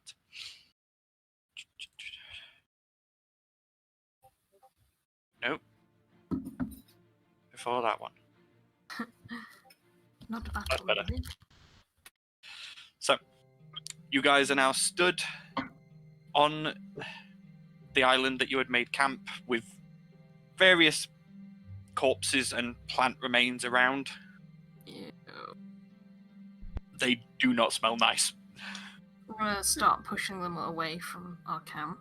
Okay. It takes a short while, but you eventually get them a decent distance away. Lovely. Guess we might as well camp around this log while it's on fire. Yeah, that log is now pretty much a conflagration. It's burning quite well. No voice. So the rest of the evening passes without issue. You all manage to get in a long rest. Oh, lovely. Long rest. I need one of those. So you're all back to full hit points, full spell slots. Whoop. The morning dawns. By this point, the stump has completely burnt out and is just a blackened husk. And you are ready to begin your 4th day of travel. I'm assuming travel, isn't it? Eridan- This is the walking. It If we is- do walking. Yeah, if you do water walking, you'll get out of the waste today. Yeah. So I'm assuming you're water walking again? I will be, yep. Yay! Okay, so Eridan takes the time every hour to ritually cast the water walk spell, and you guys move carefully and quietly through this area. Nothing eventful happens during the day, and by about mid-afternoon you come to the edge of the Black Waste, and are able, the water and the marsh starts to recede back to open plains. Much better. Is there anything anyone wants to accomplish during this day? Nope, I'm good. Okay. You keep going, and by probably, I'd say, just as the sun is setting, you can just begin to see on the horizon a structure. You think after most of the, probably about 10 hours travel tomorrow, you will reach this structure. Let's go. Okay. So you set up a camp. I'm assuming everyone's having beads again. I think that's all we got. Except Yeah. me. So- I mean, I have rations that I haven't been using, so. You would have been putting these into the pot each night. Alright, cool. So I Um, can delete those then, yeah. yeah. So bear in mind how many beads you've been using as well. I don't have the bit of paper, so. Alright. I believe it's. I believe there's. It was 10 days worth or something, but we've been using them quite a lot, so they're Yeah. probably empty. You. I wouldn't say you're empty yet, but I'd say you're getting close now. Okay. So again, you take your turns on watch, and Oh, the night. I was just thinking, could I hunt something? Yeah, if you guys want to do, but like if you guys want to try and hunt, you can. I think it'd Anyone be want to to come you. with, Try. kill a deer? Well, Yeah? we're not going to find mistletoe in a swamp, are we? Uh, Why would I want mistletoe? Oh. That's poisonous. It's for Goodberry. Oh, right. no, I well, just you meant, are like, you are kill a now deer or out something. of the swamp, so you Right. might potentially find mistletoe. I was Sure. going to look for game and shoot it with my crossbow. Okay, so for those wanting to try and hunt, make me, well, survival checks, and if you're searching for mistletoe, that's a survival check as well. Oh, I don't have any mortar parties on this, so this might not go well. Nope. Nope. Yeah, no. I'm not a Valdizian hunter. and Talia, you spend most of the afternoon searching for tracks, and you think you found a set, but eventually you follow them to their origin, and it I turns realise out they they're were tracking each other. We're terrible at this. What was the? Eridan? Oh, Eridan, after about 30 minutes searching, you do find a single mistletoe tree. Nice. I'll collect some of that then. Yeah, you get enough. Well, you can take as much as you want. There's plenty there. Are we saying that it's consumed? I don't believe it is with good berry. I believe Alright, it is, so unless it just says it's consumed. Keeping it broken. Yeah. I'll just take a couple of. Yeah, no, a sprig of mistletoe is not consumed. So yeah, you take a couple of sprigs of mistletoe, so you can now cast good berry. It's just a lot of people homebrew that it is consumed. Well, at least if they're doing survival or something. Yeah. No, We're not that.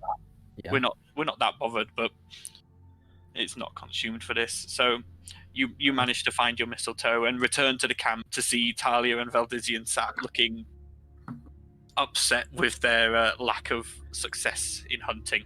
What was the 3rd level spell that you said would have to create food? It's called Create Food and Water. Okay. Would she have that, or would she have to prepare that the next day to... She would have to prepare that. Okay. As she, We've technically had a long rest, so yeah, she could have prepared it by now if you'd wanted her to. I'm going to say that I had wanted her to. Okay. And, So she has got Create Food and Water available. so she's going to do that. Okay. So you all watch as save good berry for later. She basically sat there knowing that Valdizian was going to mess up the hunting. So when he comes Wow. back, she just casts the. So you watch as you come back, just holds her hand out, mutters a prayer, and I mean it's not the greatest food. I mean we're talking like very basic rations here. It creates like bread and cheese, and that's basically it. So, but there is 45 pounds worth of bread and cheese and 30 gallons of water, which admittedly the water just splashes on the floor because there was no container underneath it. Well, I think I'll know that for next time to get a container. So it goes, oops.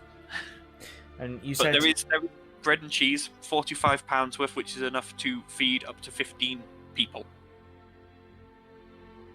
Obviously, you can save my half for when you Yes. need it. so. Basically, our entire troop for 2 days plus the horse. Yes. Cool. Well, the horse needs to eat, does it? As a construct, I don't. With Fine Steed, it creates it a body, so it does require sustenance. It's the same. It's the same as Jormungandr and Queenie. They don't need to eat, but it is good if they do eat. Ooh. Cool. Well, that solves us for 2 days. I'll give a little bit to Queenie then, but not a lot. Yeah. I mean, with familiars, it's assumed that they hunt for themselves a lot of the time.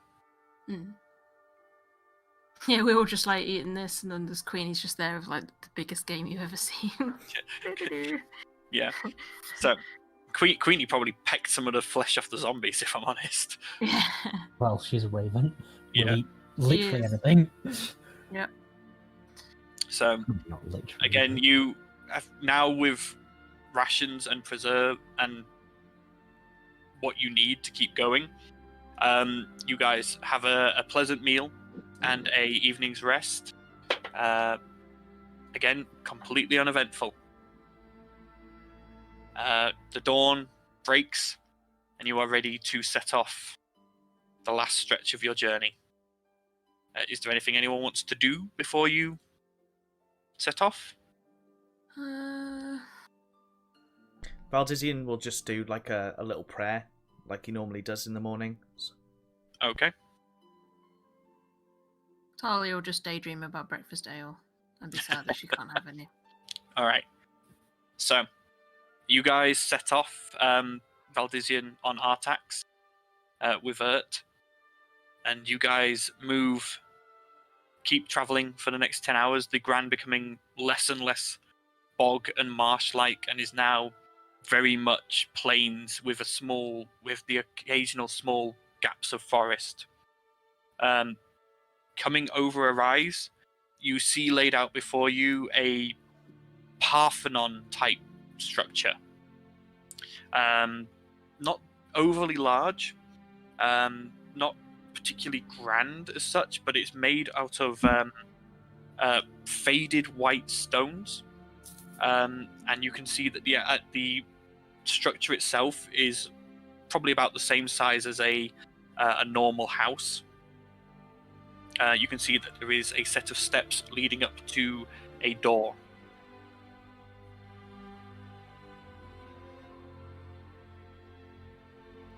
Let's go towards the door. I was going to say, are we going to go for it then? Oh, Or should we wait, turn around and go back? I'm distracted by a cat, sorry. Okay. So you Can I check guys, the door for traps? yeah, go ahead. Roll an investigation check. Don't trust anything.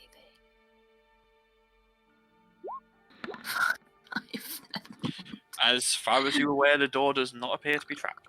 I think it's okay. I don't know though. Okay. Valdizian is going to wait for the door to open, but then use one of his uses of Dust of Revealing inside the actual structure itself, but not until the door's opened. All right, I'm the not opening door. Anyone opening the door? I suppose I can. Use your vines. I don't trust it. Pushing the door, it opens smoothly, almost as if on well-greased hinges. Oh. And you can see descending down, there is about a 20-foot set of stairs that leads downwards. Does my Dust of Revealing do anything? You scatter the dust, it just lays on the floor. I guess we go down. Okay. As you move down, you enter into a circular chamber.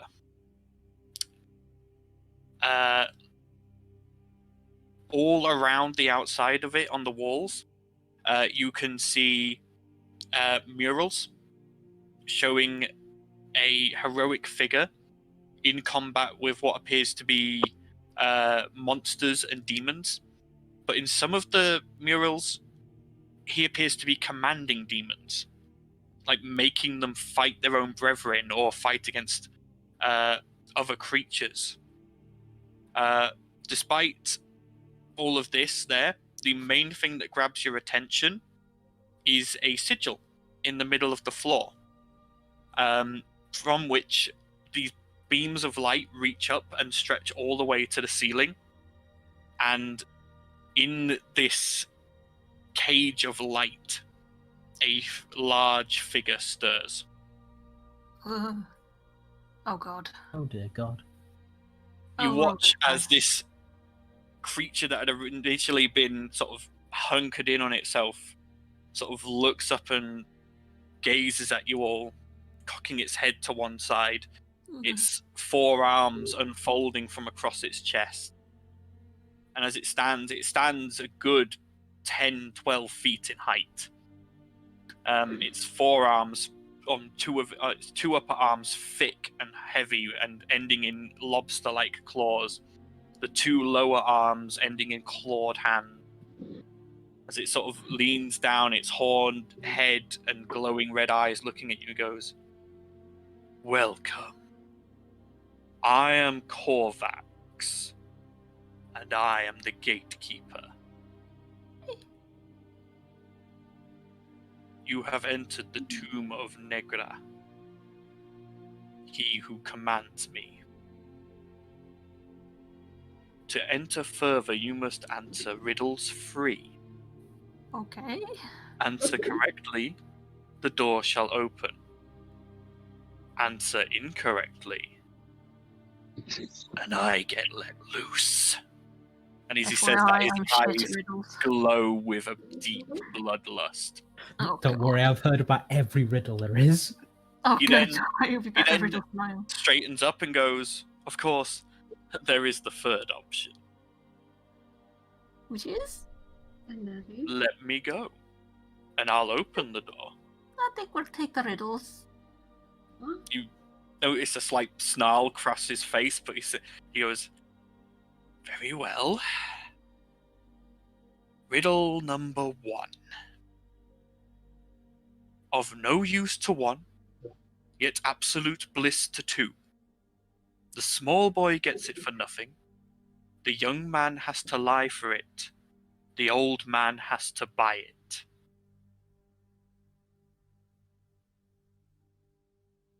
Any ideas? Because I don't. Can you repeat that?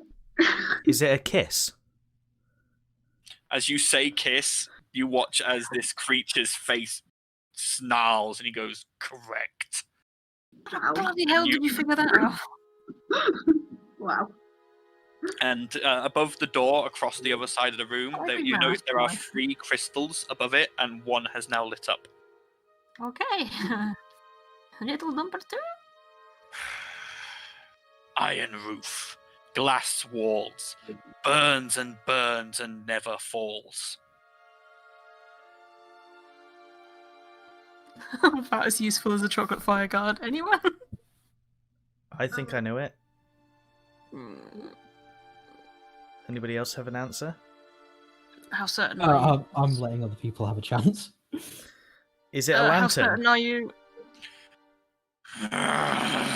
Second gem lights up. And you can see now this creature is sort of stalking back and forth in this cage, looking very upset. I want to get one, but they're so hard. Fine then. 2 bodies have I, though both joined in one. The more still I stand, the quicker I run.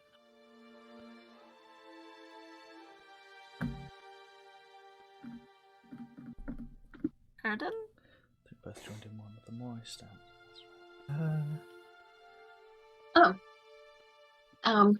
I don't understand these riddles at all.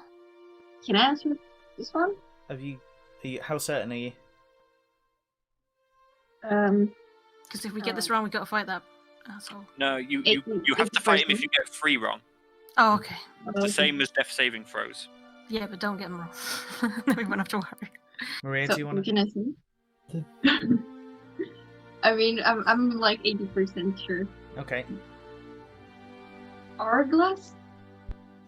You just watch as this creature just sort of looks just upset and just sits back down and hunkers back in on itself as the 3rd gem lights up and the doors across the other side and just open slowly.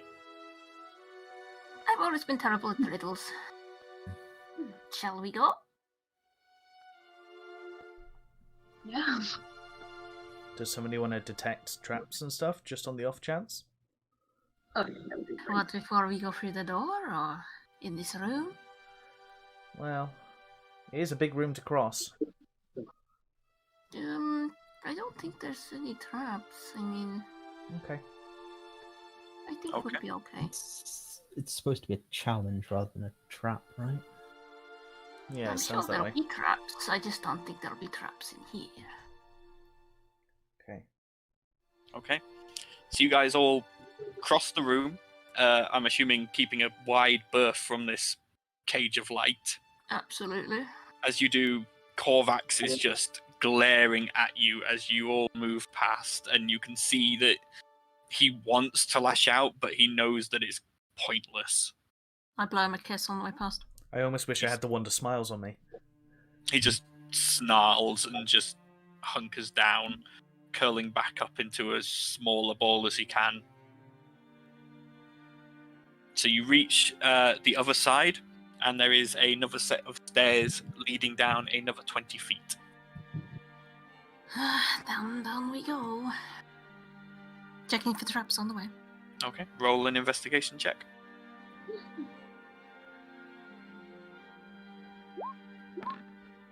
Oh, come on. Seriously, what is the point? As far as you are aware, this passageway is not trapped. Someone else look for traps. Clearly I'm not going to find any. Each of these passageways, Valdizian's basically going to use the dust. Okay. The dust just Till you lays run on out. the floor. Yeah. Coming to the bottom of the stairs, there is a long tunnel, which you proceed along. There are torches at regular intervals, and everything appears normal. Reaching the end, you guys are now stood in a large circular chamber.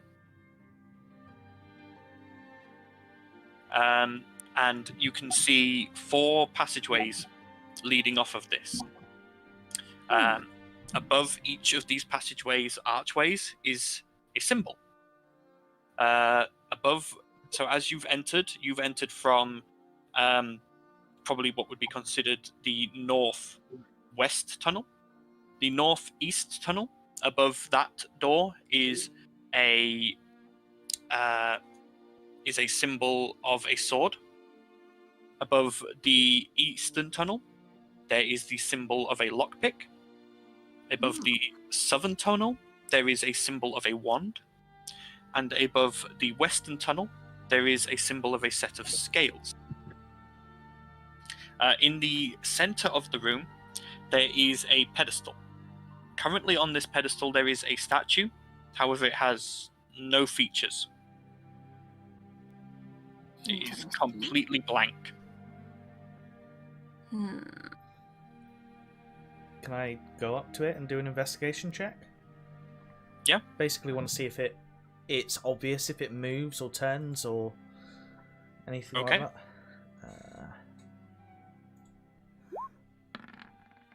Nope. Nope. This is a statue. It is made of stone. Talia's gonna eye up the symbols.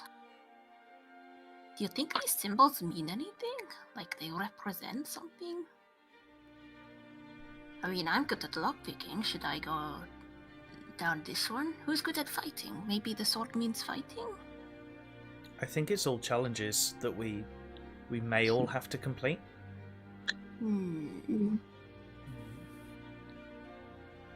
Should we? I'll go check. Okay. Talia's gonna go down the one with the lockpick and have a look. Okay. You pass through the archway and move down. There is a corridor that leads. You can see leads sort of about 50 feet onwards, and then there is a door at the end. I'm gonna go up to the door slowly. Okay. Nothing happens. Is anyone else doing anything? Are you all just letting... Valdizian's intrigued by the door that has the balance scales. Okay. Or the route that has the balance scales, so he's going to kind of wander off in that direction and go down there. Okay, as you go down there, Urt goes to follow you and runs into a force field. Ooh. Interesting. She's sort of pressing her hands against this force field at this entranceway. Can I check cannot... tunnel then? Yeah, as you go down Talia's tunnel, again, same thing. There is something stopping you from entering. Guess it's just me then. Valdizian will just go back and can I talk through the force field? Yeah. Just and you as you pass back through and come back into the central chamber, falls forward. Come back. And is now in this passageway and can come back, and she comes back. No problem. Okay. I think your skills are better off in case something goes wrong with your magic abilities. So yeah. And I'm going to convey to the rest of the group that it looks like each one of these doors only one person can pass through, and then carry on down the scales one. Okay. So it's up to you guys which order you want to do this in. If you guys are going to take these two tests simultaneously, who wants to go first? I mean, I'm down the corridor at the door, so... Yeah, Talia's further down. Okay. So, reaching the end, like I say, there is a single door. Mm-hmm. It's just a plain wooden door.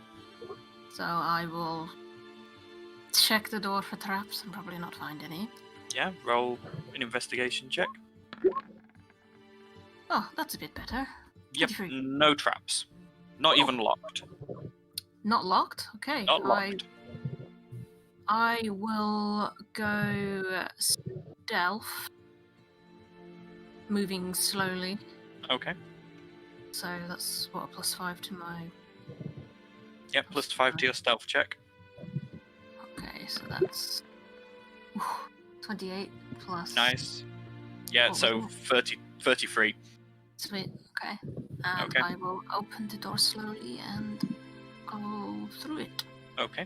Within this, past this door is a small chamber.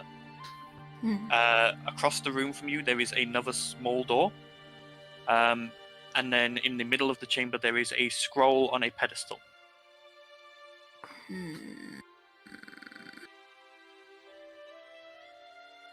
I'm gonna edge closer to the scroll. Okay. Can I... Is it open? Can I read it without touching it? Yeah, it is open. Can we see to the end of the corridors? As she's entered this room, above this statue, a orb has appeared, showing two orbs have appeared because these actions are going to happen simultaneously in a bit. But one of them is showing exactly what Talia's doing, and one is showing exactly what Valdizian's doing. Right. Cool. Can we see down the corridors? Yeah, you can still see down the corridors. You can see them going, but these orbs have appeared, and they're acting like televisions, in effect. Point is, if she goes through the door and closes it, is the force field still there? Yes. Right. Yeah, you still cannot enter these corridors. I'm not closing the door behind me. I'm leaving it open. Can I read what the scroll says? Yep. So the scroll reads, "Welcome to the trial of stealth. Ah, Past the door across from you is an illusory citadel. Within this citadel, a treasure has been hidden. okay. Something every adventurer needs. You must retrieve this treasure and return it to this room without being seen. There are guards, traps, and obstacles in your way." Okay. I guess I go towards the other door. Okay. Remaining in stealth, slowly open the door and peek through. Opening the door, you can see that a long corridor stretches off to right and left. The corridor itself is about 10 feet wide, probably about 100 feet in length. Straight across from you, there is another door in the wall, I will... and the area is pitch black. Pitch black as in even my dark vision I can't see? Your dark vision you can see, but there are no lights. Cool. More shadows to hide in. I will keep against the wall, but is there any way of me like gingerly touching the wall, feeling for traps as I edge towards the door? I mean, you can go along investigating for traps if you want, yeah? Yeah. Are you going straight across to the other door, or are you turning left or right? I'll go straight across to the door first. Okay. Alright, so the door is not trapped, however it is locked. Can I pick the lock? Go ahead. What do I roll for that? That is a dexterity check plus your proficiency modifier. Okay. So you can just roll sleight of hand if you want. Oh, does that do both? Yeah, that's basically dex plus proficiency if you're proficient in it. Cool. Well, I'm proficient in it at the moment, so... Yeah, so sleight of hand check then. Okay. 20. You get out your thieves' tools and quickly and efficiently lock opens and the door opens. I will gingerly, slowly, stealthily sneak through the door. Okay. Moving through the door, you can see that you are in a room with racks with vials in on shelving. Other than that, there are no other doors in the room. Can I tell what any of the vials are? Looking at some of the vials, they are all filled with various coloured liquids, one of which you do recognise as being a potion of healing. Can I investigate the shelf that it's on? Is there any like counterweights or anything?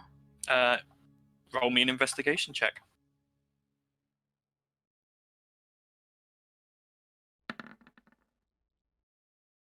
15? Yep, no, everything on this shelf looks pretty standard. Looks like a normal shelf. Can I take the healing potion? Yep, you pick it up. You have gained a healing potion. Sweet. Okay, let's add that to my healing. One potion of healing. Cool. I will gingerly make my way back through the door and go down the left-hand corridor. Okay, so left as you come out, or the original left? Left as I come out. Okay, so turning left, quickly make me a perception check, please.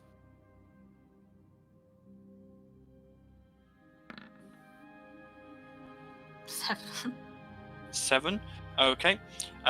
You do hear coming towards you footsteps. Hmm. Wrong music. Going on? Keep getting notifications popping up. Can I? How far did I hear it? Literally just as I stepped out? As you stepped out, you can hear them, and it sounds. You can't pinpoint where they're coming from, but you can hear footsteps. Are they getting closer, or can I not They tell? are getting closer. I'm gonna hide back inside the room with the potions and Okay. wait. Are you looking through the door or just waiting? Watching for Okay. when they pass. As you look through the gap in the door, you do see two. It's the easiest way to describe them would be. Have you ever seen an artist's mannequin? Like the posable ones. Yeah. Yeah, they look like that. Creepy. They've got weapons with them, like they're both carrying a spear, but otherwise they're completely featureless. Oh, this stealth music's awesome. I'm just gonna wait for them to pass and then slip behind them and down the corridor. Okay. They pass and move off further down the corridor and around a bend, and you are able to go out and move down the corridor. This corridor extends down to the end and then turns left. I'll peek around the corner. Is it clear? Looking down the corner, it does appear to be clear. And I will keep moving slowly to keep my buff, as it were. Okay. So, moving stealthily down this corridor, you keep moving. As you probably go about 20 to 30 feet, you can see further down there is a door in the left-hand side of the corridor, or it continues straight on. You haven't quite reached the door on the left yet, but you've now noticed it. Can I check whether the door is unlocked on my way past? Okay, so as you move forward, I need you to make me a dexterity saving throw, please. Which is why I am glad I'm still wearing my boots of agility, so I get advantage on dex save. So roll with advantage. Go. Oh, thank God. Yep. So you feel the flagstone under your foot sink, and you immediately dive forwards as behind you a cage just comes crashing down and lands across the area you would have just been stood on. Am I any closer to the door? You are now level with the door, and you can now hear footsteps coming back from the way you've come, from the sound of this cage clanging down. Just gonna ignore the cage and move further down the corridor. Ignore the door, move further away from the footsteps. Okay, so moving quickly down the corridor, you eventually reach an opening into a large room that looks like it is a feasting hall. If I can have a quick perception check. This is nerve-wracking. Oh, jeez. Okay. 6.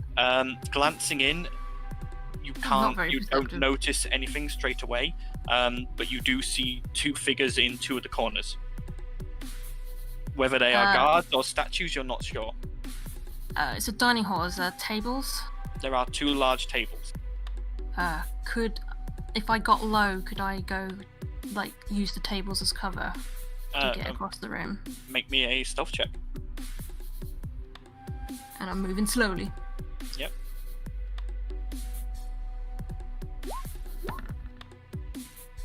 Okay. So yeah, you quickly dive forward and dive underneath one of the tables, and you can see from underneath the table in both the would be the northeast and southeast corners of this room. There is a guard in each corner. Cool. Is there a way out? Looking around, there is a door in the a passageway in the northern wall that leads out. Okay, I'm gonna move stealthily in that direction using the cover that I have available. and Okay, go you through. come to the end of the table, and there is a gap between of about probably 20 feet between you and this passageway, and the guard in the northwest corner He's watching. he sort of like you can watch, and the head is panning from left to right. So if you time it correctly, you can maybe make a dash.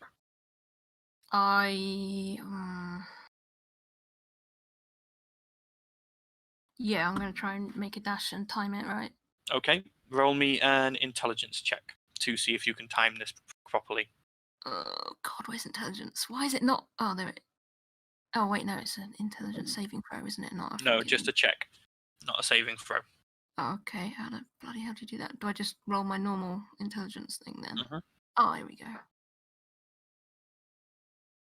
This intelligence is not my strong suit.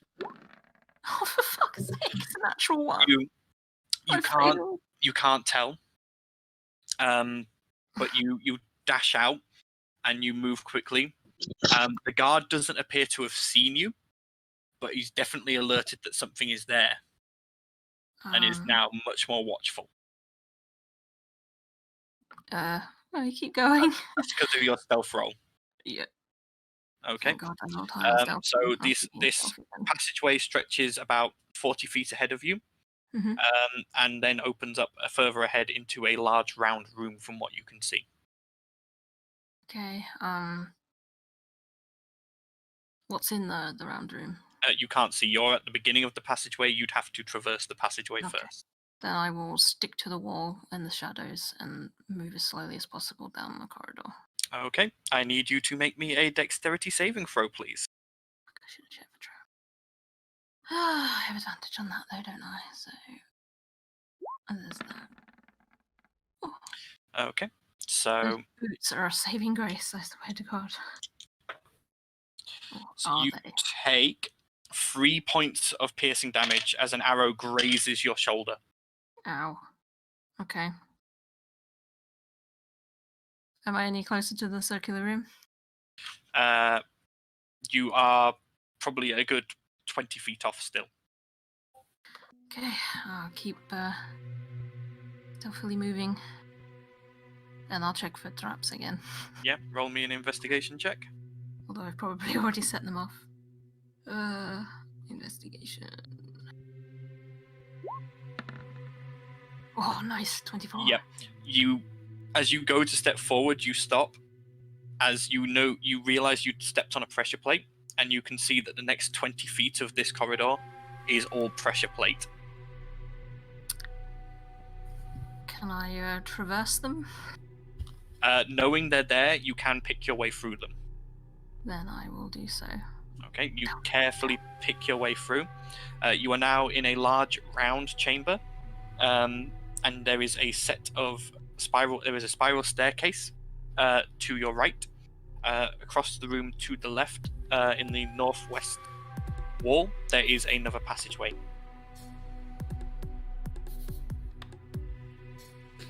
Can I move towards the passageway? Not go down it, but just like look down it and see Okay. what I see. As you move up to it and look down it, you can see coming along that passageway the 2 patrolling guards who you had seen earlier, who have obviously checked the cage and then returned to their patrol route.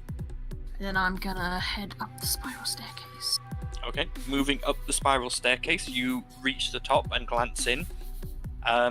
You can see that this is a treasure room. There is a table, and stood on either side of it, looking as if they're making the movements for playing cards, but they don't have any cards, are 2 more guards. Right, okay. There is a caged off section of the room that has a cage door, and behind that you can see glowing items. Across the other side of the room from that, there is a large pile of gold, gems, and various other valuables. Okay,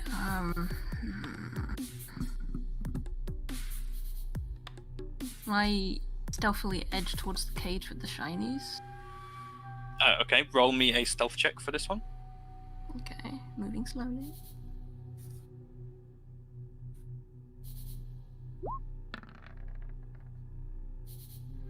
That's not good for 18. me. So that's +5. Yeah, to so that. 18.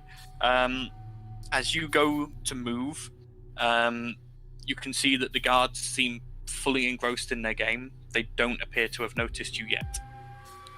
Okay. However, you get the feeling that to get past them is going to take a lot, as they are... This room isn't large. It's probably about 30 feet across. Their table is slap bang in the center. The stairs you have come up are about 5 feet from one wall. So you came up about 15 feet away from them.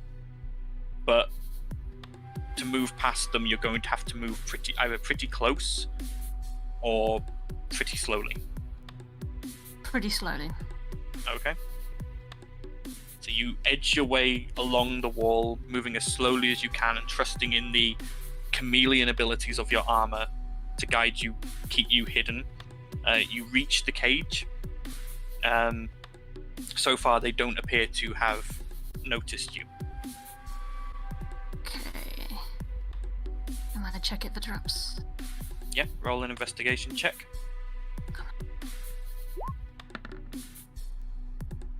23. It is not trapped, but it is locked. Okay. I'm gonna attempt to pick the lock.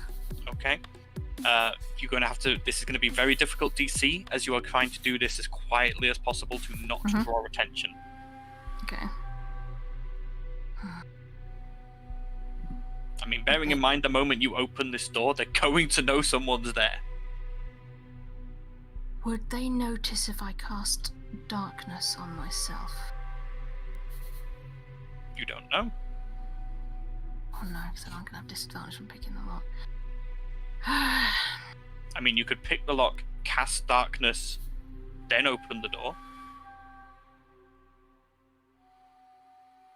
I shouldn't be giving you ideas. Why am I giving you ideas? No, I'm just more concerned that either way they're going to know something's up, and then I'm going to be flowering around in the darkness trying to freaking... I mean, just to draw your attention to something.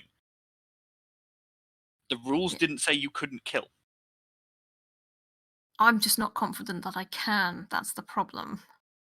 And there's 2 of them. I don't know what to do. What to do?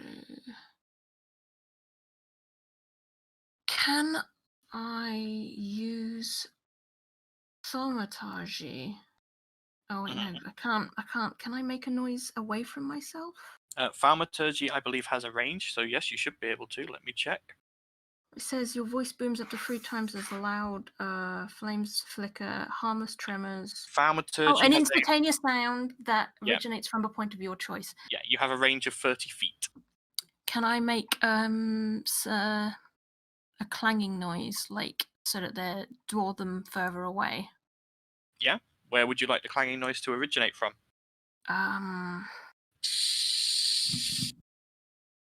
What the hissing? Sorry, that was me opening a bottle. God, just scared the shit out of me. By the stairs?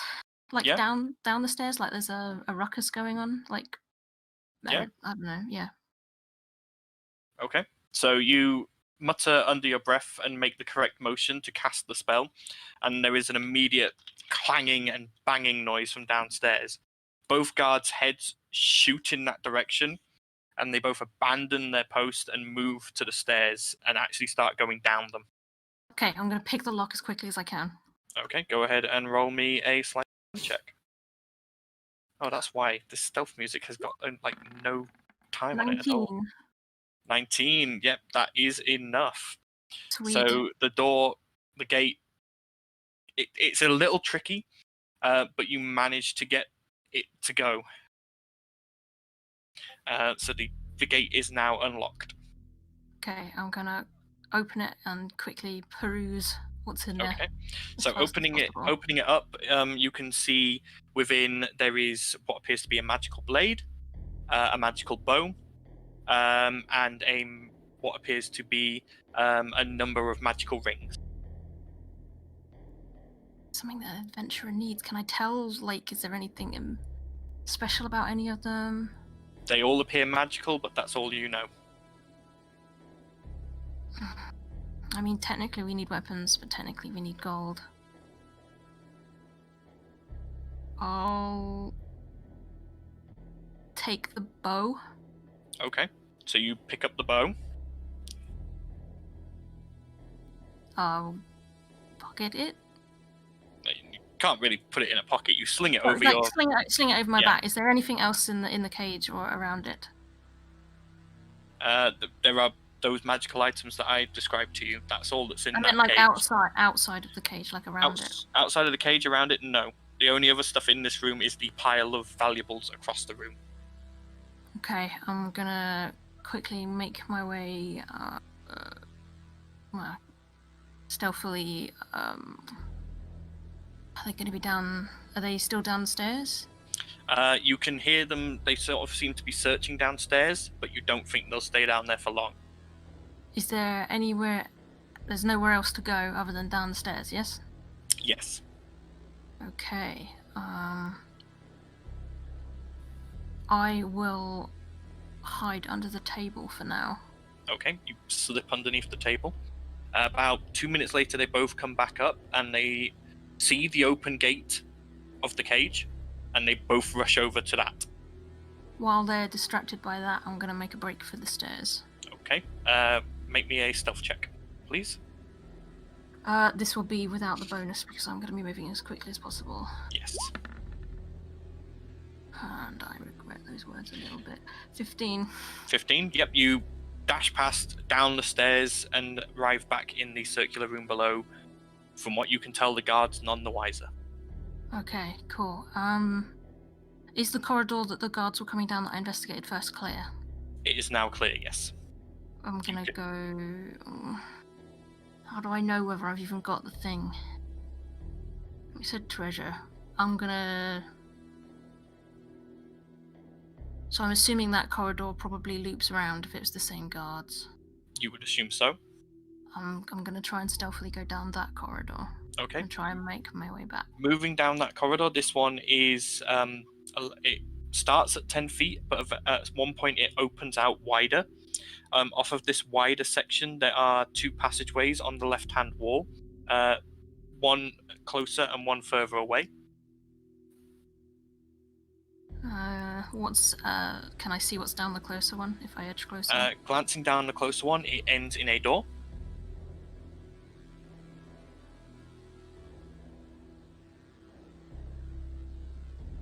I'm gonna sneak down the corridor and check the door for traps. Okay, roll me an investigation check. Oh, I'm breaking it. Natural one. Natural one. Doesn't appear to be trapped, but it is locked. I'm gonna head back down the corridor and try and make it to the one that was further away. Okay, moving along this wall, you reach the next corridor and glance down. This corridor is a little longer and does not appear to have a door. It opens into a room where there is light. I'm gonna stealthily make my way to the cusp of the room and glance in, but Okay. stick to the shadows. Glancing in, the room itself is empty, save for a single pedestal upon which stands a lit lantern. Across the room, going south, is another passage that leads to a door. Can I check the lantern isn't like got knockout weights or anything on it that I can swipe it without consequence? Go ahead and roll me an investigation check. 17. The pedestal is not trapped. I take the lantern Okay, you pick up the lantern. and then I'm gonna head for that other door. Okay, moving down to that door. The door is locked. Can I check it for traps? Yeah, go ahead. Investigation check. Nearly rolled intimidation by accident there because it was next to it. I intimidate the door. The door does not 7. appear to be trapped. I'm gonna pick the lock. Okay. So sleight of hand, yeah. Yeah, sleight of hand check, please. Gonna roll 12. You fiddle and fiddle. You can't quite seem to get this lock. Can I try again? Yeah, if you fail at this one though, your lockpicks will break. But it might be the way out. No, I'm gonna ignore it. I'm gonna head back to the corridor. Okay. So heading back up to the original corridor you'd come down, you are now carrying a light. You will be at -5 to all stealth checks. Before I pocketed it and put it out, or does it have to be? You can't. There is no way to put this lantern out, and it is not able to be put in a pocket. It must be carried. So it's a minus. So it basically counters my +5 from the armor. Yes. So it's just straight stealth checks then. Okay. It is. Cool. I can live with that. I'm gonna try and head back to the exit, like where I came from. Okay. So are you retracing your steps, or are you assuming that this corridor leads back to where you came from?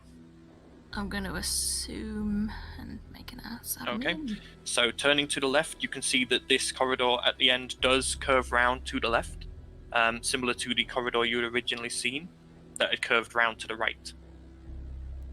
Okay. I'm going to keep following it. Okay. As you progress, I need you to make a dexterity saving throw. Every time I don't check for traps, there's traps. But if I check for traps, there is.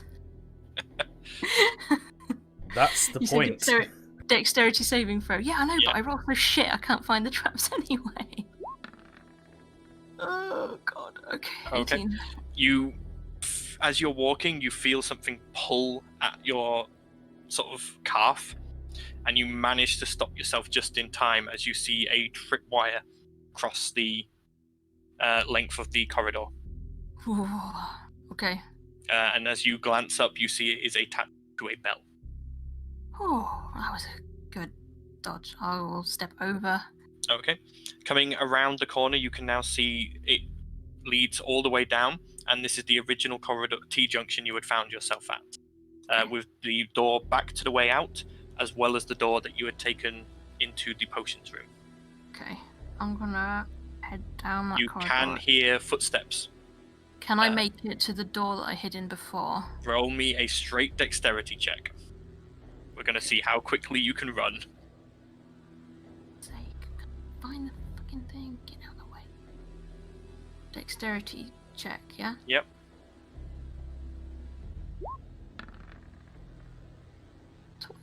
12. You just managed to get to the door and slip inside just as the guards come around the corner. Okay, I'll close the door as much as I can to stop any light getting out. Okay. And wait for them Guards, about heart thumping, listening. Eventually the guards draw past and the footsteps recede. And I go to the exit and leave if I can. As you go out, the bow on your back pulls at your neck as it won't go out the door. Take the bow off. Yep, the bow falls to the floor and you pass back into the room with the scroll. The scroll floats up into the air and goes, light. Light allows us to see in dungeons. It allows us to find the treasure, to find the enemy. Even if one has dark vision, light helps all. And the scroll folds up and vanishes, as does the lantern. Sweet. I will walk out. The rest of you in the central room watch as Talia's orb vanishes and the statue in front of you seems to shift. The statue has now gained a hooded cloak, and underneath on the face there is now a smirk. It's now gained a mouth which is smirking. I can just imagine whilst they're watching this on the glowing orbs, they're just shouting at it like it was an episode of Crystal Maze. Left, right. No, stop! Or like Dungeon. What was that? Nightmare, wasn't it? Yeah. Like Nightmare, yeah.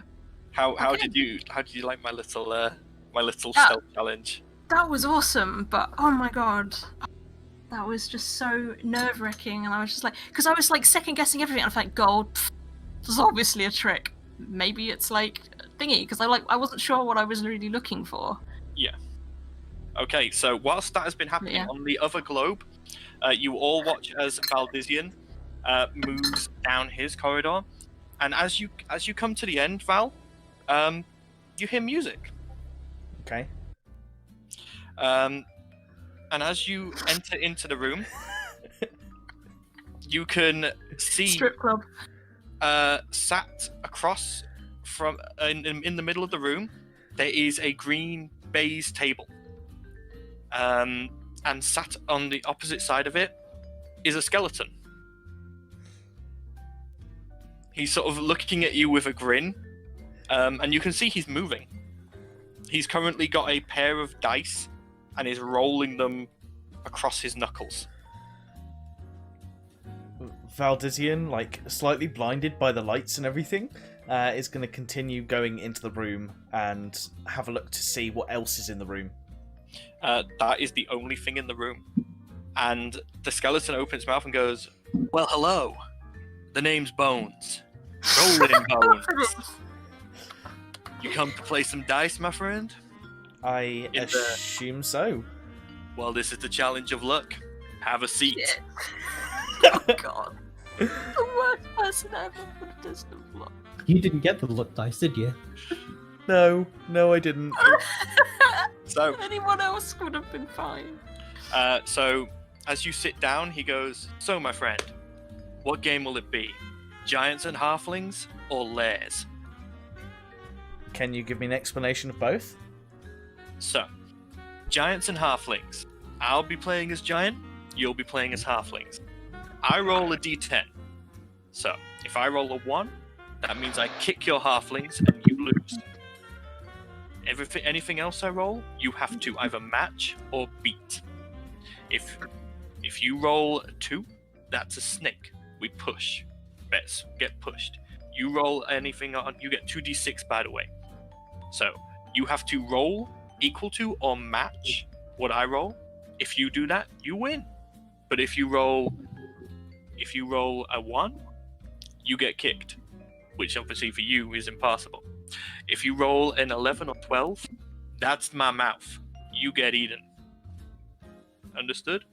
Now, if you want to play lairs, that's a similar sort of game. We start with the d8 for me, and you get your 2d6. But each round, I get a bigger dice. But the bets get higher. Obviously, the higher chance to lose, the higher payout. It's up to you. Which game do you want to play? I feel the question is, what are we betting? Well, and at that you watch as next to him, a shadowy pile of chips appears. He goes, "Your life." As he picks up a chip and sort of rolls it between his skeletal fingers. 1 chip. So basically, each chip is a health point. Okay. You got a decent playing pool then, ish. Is there any other rules? Like, could I expand if I lose a load of chips? Can I add chips back to me using my health pool? I don't make the rules, brother. You're welcome to try. That's a no. May as well give it a go. Oh, And what if I decide to back out? If you decide to back out, you walk back down that corridor and someone else will have to come up here. Okay. I think we're going to go giants and halflings. Giants and halflings it is, my friend. So, I'll be playing the giants. As you sit down, how much health do you have? 40. 40 shadowy chips appear next to you on the table, along with a pair of 6-sided dice. Okay. So, my friend, what brings you to Negriatomb? He says as he rolls his first dice. Well, we're looking... Well, my friend, that's a 6, so you either have to meet it or beat it. Right, let's go in here. 2d6.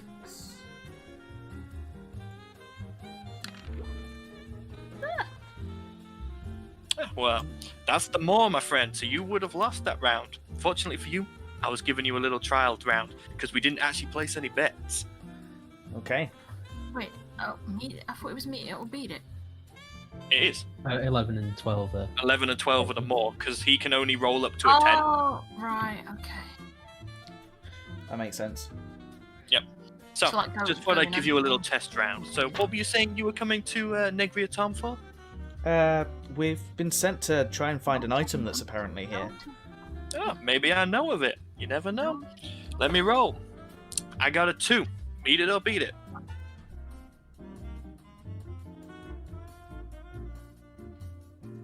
Oh, actually, first, bets.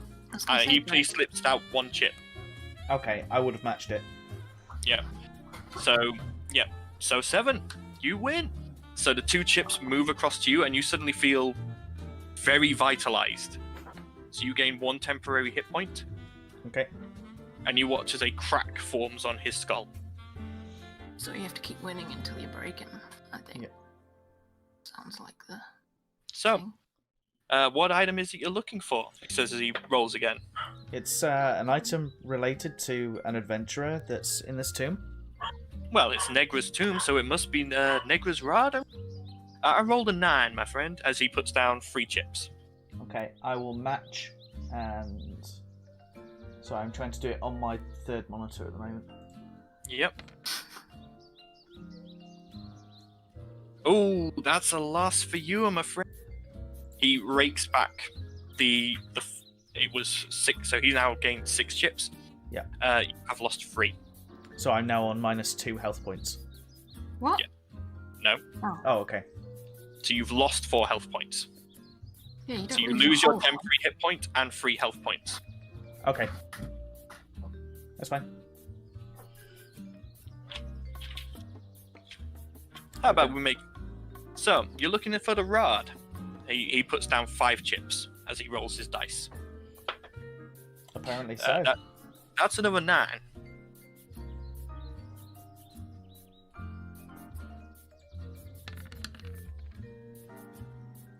Well done, you got the knee. So, when you hit the knee in Giants and Halflings, if you want, you can roll those 2 dice again. However, this time you're rolling them separately. If you do that, you double your winnings. Okay. And how would I lose in this scenario? Like I say, you're rolling both these dice separately, and you're still trying to be the 9. So in this case, probably not the best bet, because your only highest thing you can get is a 6. I'm going to leave it at that then. Alright, he slides across the 5 chips to you, and you watch as the crack that had previously healed from him winning the chips reforms, except now it's larger. So let me ask, do you see many people coming and playing games with you, or...? Oh no, must be 50 years since the last people even tried to come in. Most people can't get past old Korvax. And He puts down 6 chips. That's an 8. I'm going to match.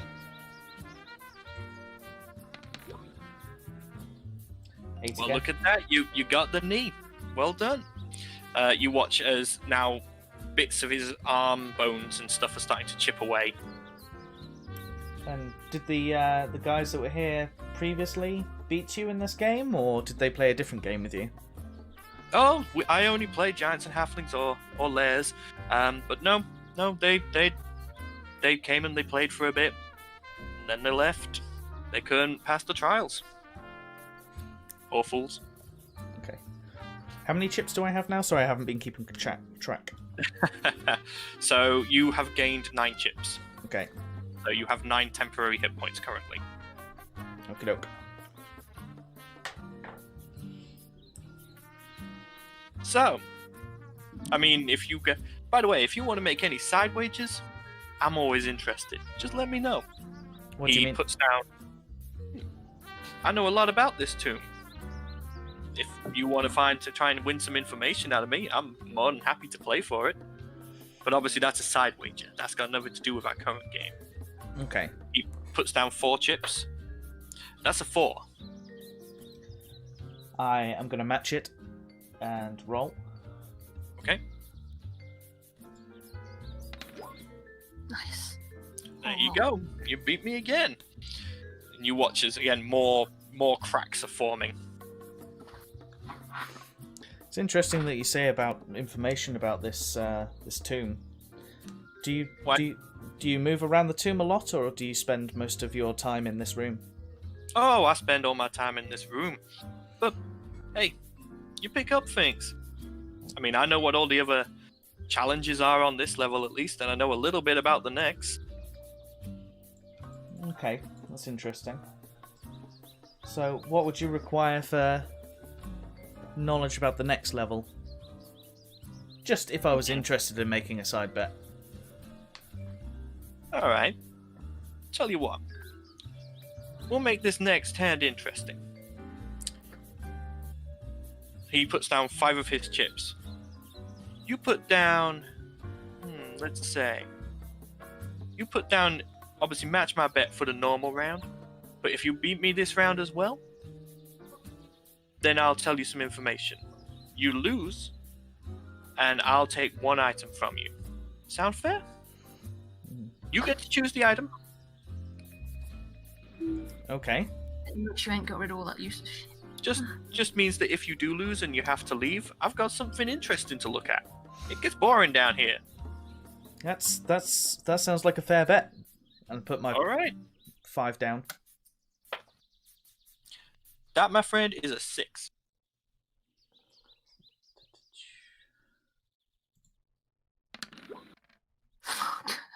That's a 2. We push. You got the snake. What? So we play. You watch as the 2 piles of 5 move into the center and form a pile of 10. Okay. That's now a pot. So we keep playing until someone wins, and we keep betting. So, original side bet still stands. He puts in another 2 chips. Okay, and I put in another 2 chips. Oh, my friend, that's a 1. You guys got kicked. You lose.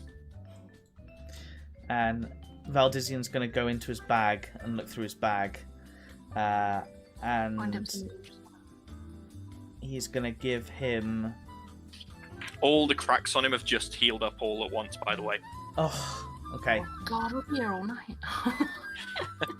I mean, you'd taken him down to 17 chips in his stack. If you'd won those, that would have taken him pretty far down. Is he not got a full stack now, though? He's 1 over a full stack.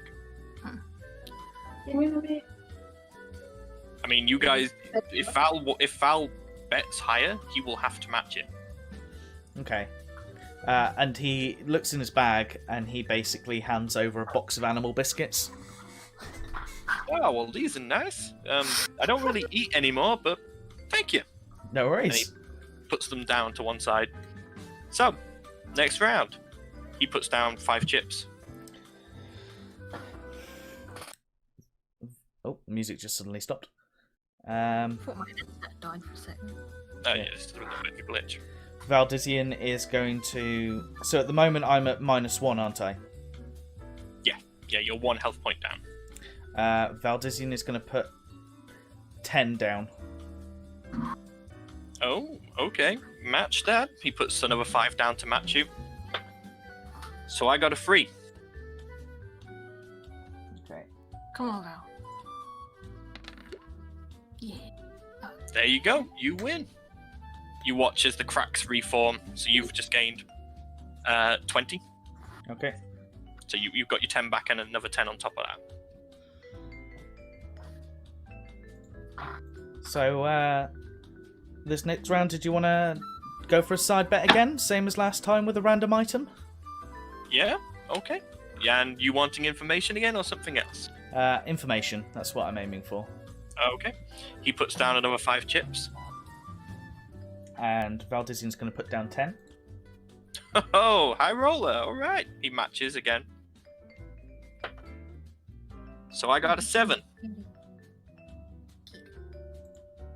Come on. Oh, no, that was the wrong dice. Sorry. Yeah. Friend, I don't know how you've changed those dice. 7. Hit the knee. Hit the knee. He's now covered in cracks. So what information are you looking for? You mentioned about the next level after this. Ah, the Luminous Labyrinth. Yeah. Can you tell us a little bit about it?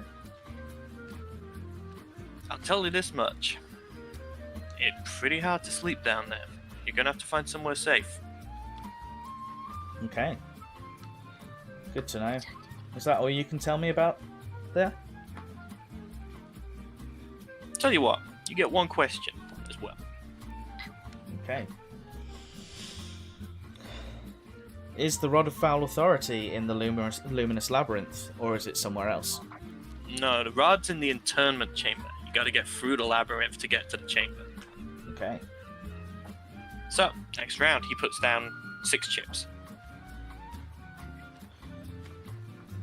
I'm going to match. Okay. That's a 10. So, you gotta get a 10. Ow. Stop biting me. That's a 10. Oh, well, there we go. Ow. He is like one of his arms has now fallen off, and his jaw's hanging loose. Oh, looks like I'm nearly out, friend. I've got 5 chips left. So I'm at 26. Yeah, you're up 20. You're up 25 currently. 25. Okay. Okay. Did you want to put your chips in? He puts all 5 in. Might as well go for broke. Okay, and I'm going to match him for 5. Okay. Here we go. Potentially my last roll. That's a 4. And that's a 6. Well, there you go, friend. It's been a pleasure playing with you. Good luck in the labyrinth, and you know what? I think that I'm rooting for you. Good luck.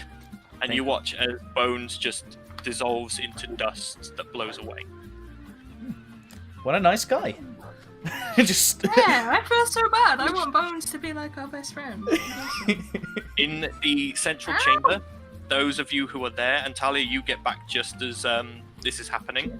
The statue glows again, and it has now gained a set of leather armor and a coin purse at a belt.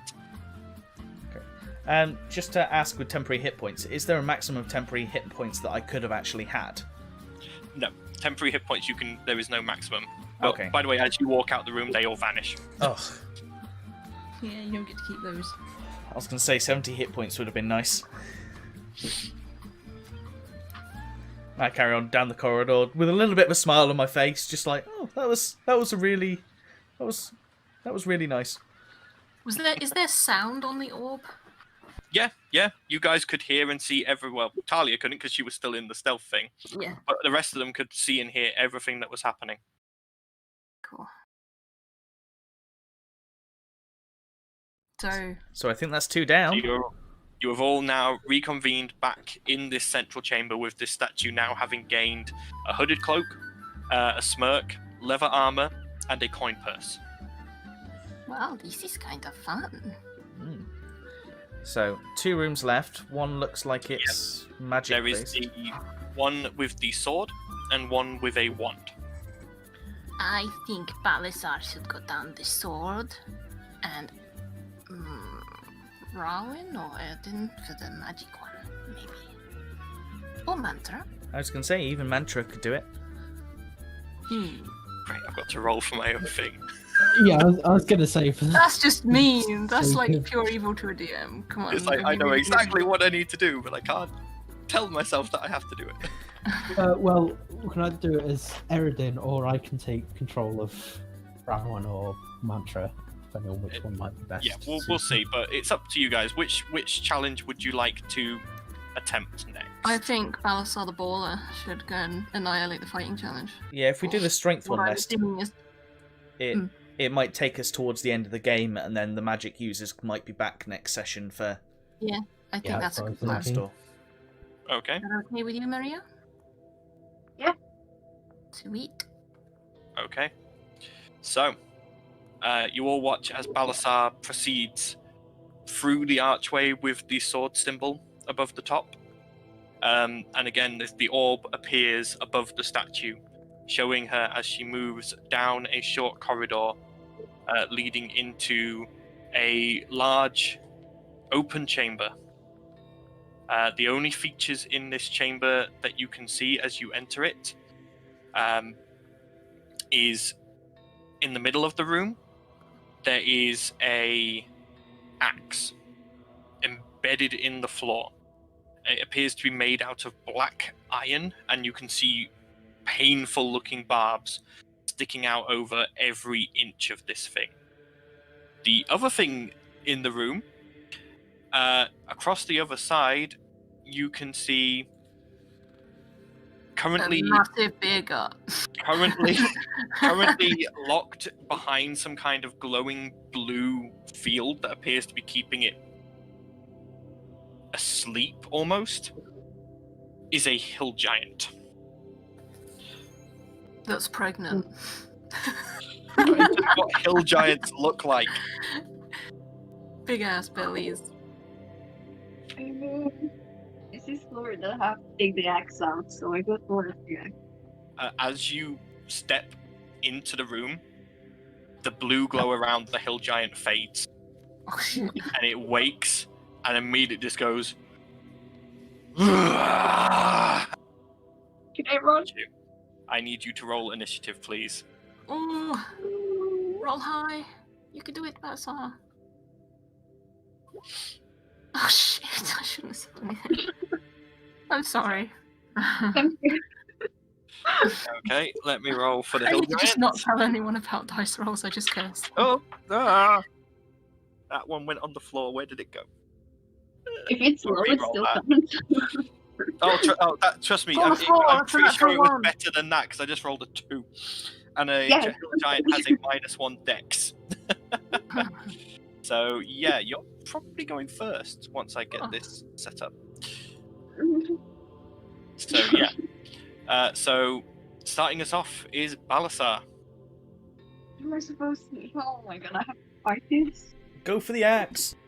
Go for the axe, go! Okay, I'm gonna go for the axe. It's in the Okay. middle. So you run over and you grab the axe. I need you to make a strength check, please. Yeah, boost. Yeah, that's actually just enough. You grab the axe and you pull, and you feel your muscles bulge and strain, and it resists, and then you lift it, and it comes off, and it now feels like a regular weapon in your hands. However, as you lift it, you do take How much damage? 3 piercing damage from the barbs. I mean, that's fair enough. As long as it's not gonna be. Okay. So you are now in the center of the room there. Okay. So you've used your movement. It is now the giant's turn. 30. He comes running up to you, and he is going to attempt to make a great club strike against you. That is only a 15 to hit. Oh, it doesn't hit. Whew. Okay, you just watch as he swings with this large tree trunk, basically, and you duck underneath it as it swings overhead. It Oh looks god. a bit confused and is like, "Ugh." What did I miss? My headset bloody ran out of battery. I had Now to put your the turn, headset. Balasar. You didn't miss anything really. Okay, cool. God, the sound quality difference. These headphones are shit. Okay, so I'm gonna use my longsword to make 2 attacks against it. Okay, well, you're currently holding the axe. You can't hold both your longsword and the axe at once. I mean, I'm gonna use the longsword and Use put the the axe. axe down for now. Yes. Yep. They just made the crit, so I'm not taking it back. Okay, so go ahead and just roll me a d20. You did. So I'll take that crit. Actually, we will take that crit. That will be your to hit. So I need you to roll me 4d12. Okay. And since I made a crit, I also have some healing option for my longsword. That's only if you use the longsword. You've made a crit with the great axe, not the longsword. Oh, right. But But still Okay. a ton of damage, so. Oh, wow. Yeah, that's a lot of damage. hang on, I'm just figuring out the amounts here. So that's 54 plus 6, so that is 60 points of damage. Okay. So, as you swing with the axe, you just watch, and you expect it to sort of dig into this giant's leg a little, but it cuts halfway through, and this giant just bellows in pain as you watch other lacerations just appear all over it. It is quite obvious that this axe has been specifically enchanted to damage this creature. You do take 3 points of piercing damage from the barbs on the axe, though. Minimal. It is now the giant's turn. The giant is going to make a great club attack. So that is a 24 to hit. That definitely hits. And I've got to find the right dice.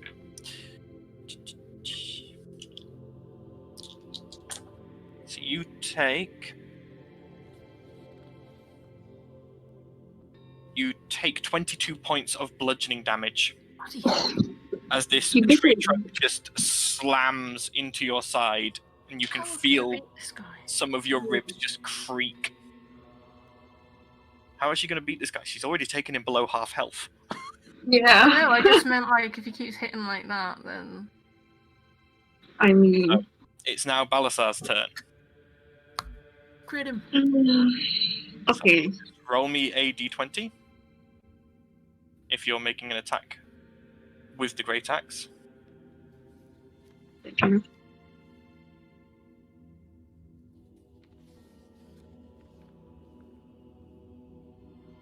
Do it.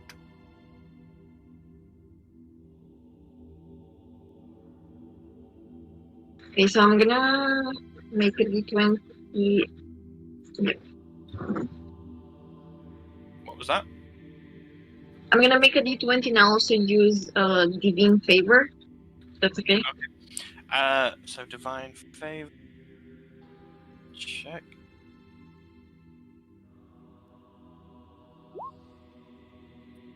Yep. Yeah, that's fine. Yep, that does hit. So go ahead and roll me 4d12 plus 1d4.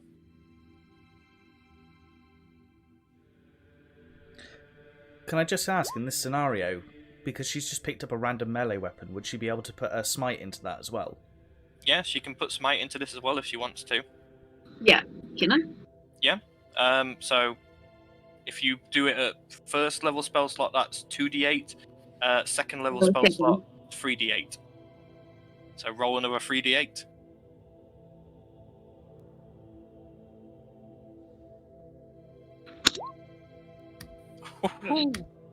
Okay. Yikes. 35, nice. Yeah. This giant looks like it's on its last legs already. It is looking rough. Balasar the Polar! Okay, it's now the giant's turn. The giant is going to start limping away from you. So you do get an attack of opportunity if you want it. Yes. Finish him! So d20? Yep, d20.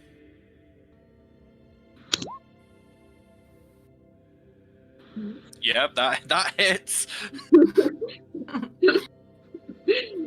So, yep, that is 4d12. Plus 1d4 for your divine favor as well. I'm pretty sure there's very little way you're not going, unless you roll all ones on this. Yeah, no, you Nice. leap up, and you gripping this axe and blood spurting from your hands as the barbs dig in, you just lodge it into this giant's spinal column. The giant goes rigid and then just falls to the floor with a mighty thump. Like, can I mean, I don't think I have blood on him. Go on. As it falls, the axe vanishes from your hands in a flash, and you also vanish in a flash and reappear fully healed back in the central chamber with your friends. Whoa. And you all watch as the statue glows again, and it now has a great axe held in one of its hands, sort of held aloft as if in a battle cry, and it has now gained a cleft chin on the face. Balasar.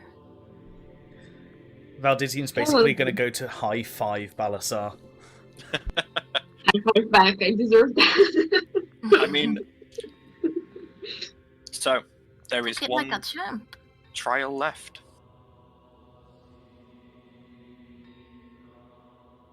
Go on, Odin. You can do it. Sure. You're good with magic. I'll give it a go. Okay. So, Eridan, you head down the southern passageway, with the archway with the symbol of a wand. As you go down it again above this statue, the orb appears, so the rest of you can watch what is going on. Eridan, after about 30, 40 feet of passageway, it opens up into a room. The room itself is just covered in junk. Everywhere you look, there are just piles upon piles of what looks to be metal, crystals, gems, everything that could be possibly used in arcane creation of the figure in the center of the room, an iron golem. Oh god. Right. However, the golem is obviously broken. Parts are missing.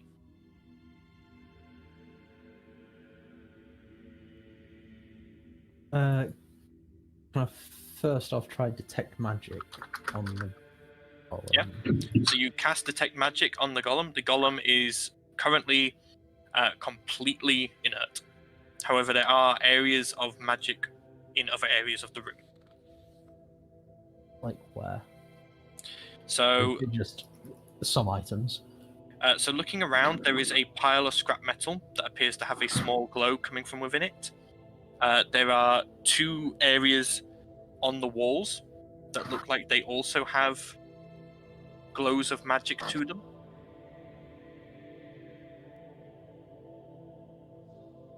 What's on the walls then?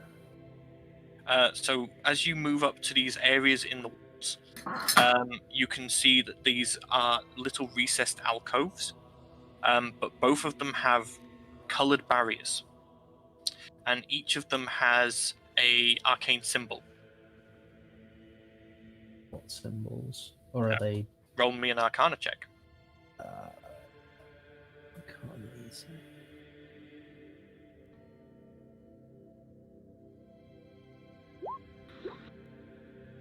Nice. So one of them is a purple barrier and has the symbol for the School of Transmutation. The other is an orange colored barrier and has the symbol for the School of Evocation.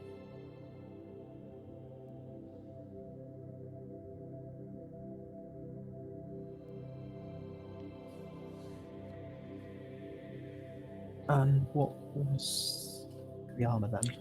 So within the metal. scrap metal, you find what appears to be a turning, twisting gear sort of contraption that looks like it probably belongs somewhere in the torso region of this golem. And can I see anything behind the barriers? Looking around the other barriers, with your high perception, you can see what appears to be what looks like it might be an arm, an eye, and obviously this twirling, twisting gear. Behind the arcane barriers, you can see what appears to be a glowing gem, and behind the other one is a stone inscribed with runes. Right.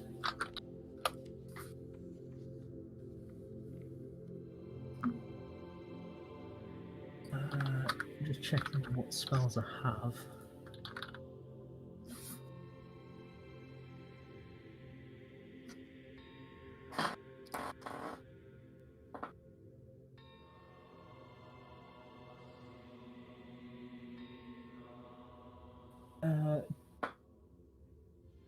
Druidcraft is transmutation. Not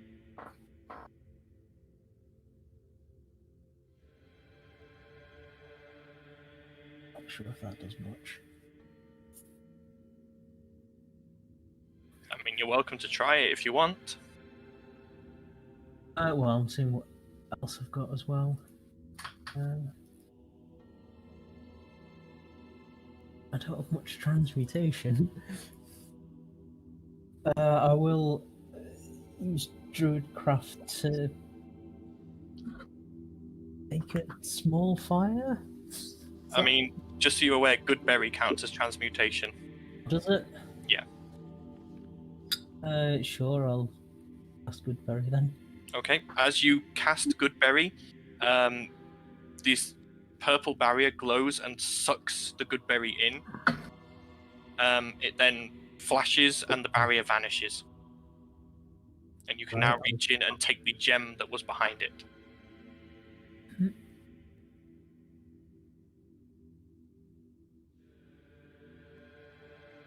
And Australia's also transmutation.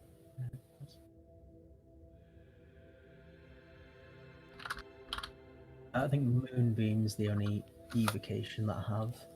Yep. So I'll cast that on the other one. Okay, hang on, let me check.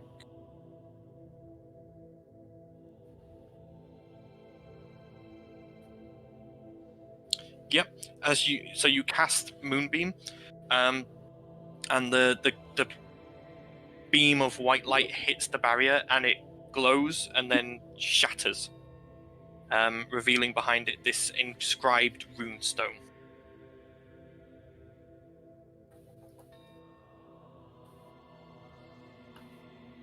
So I've got Twisted Gear, Arm, an Eye, 2 runestones. A gem and a runestone. Gem and a runestone. And 1 broken iron golem. Yeah. That's what's the golem missing? I'm assuming he's missing an arm and an eye and such. Yep, he is missing an arm, an eye, part of something in his torso, and you can see there is a gap in the head and another gap in the chest. Right.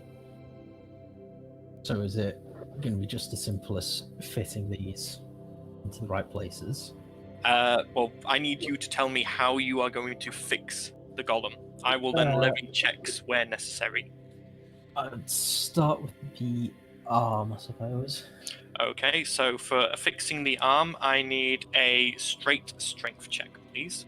That's going to be a problem.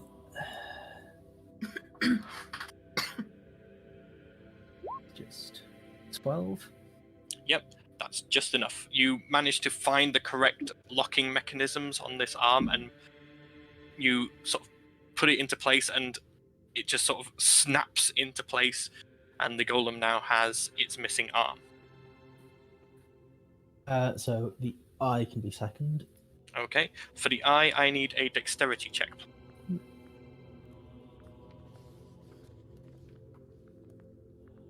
Didn't know that's how it did it. That didn't show up, did it? No. Oh well. It was an 18 if you believe me, but I'll trust you that it was an 18. So yeah, after I've a bit. not seen the physical dice before. That was strange. After a bit of fiddling and mucking around inside with your hands, you manage to connect this sort of eye component to the wiring behind it. And then the gear.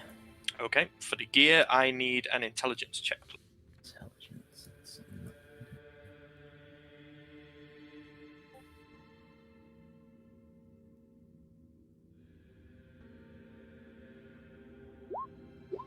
10. 10. Okay, as you go to put the gear in, you can't quite figure out how it all connects. You think you've got it fitted properly, but there are bits that don't look like it's quite spinning right anymore. You're not quite sure that's fitted properly, but it seems to have at least gone in for now. Yeah. I'll do the gem and runestone are different shapes. Yes. I imagine. So I'll fit them into the proper slots. Starting with Okay, the so the gem looks like it needs to go in the head. Yeah. Start And with for the that, gem. I need an Arcana check, please.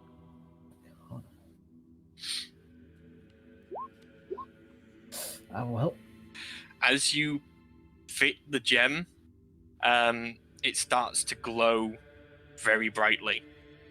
You've got one more Arcana check on this gem. Sure. Okay, Better. that's good enough. The DC had gone up. You see that where you're fitting this gem is obviously, it's a power source of some kind, and the way you'd fitted it at that point, it was routing power through the golem and back into itself, and was likely going to explode. But you managed to quickly correct where the power is going and fit the gem properly. Right. Probably want to get the gear in before that, but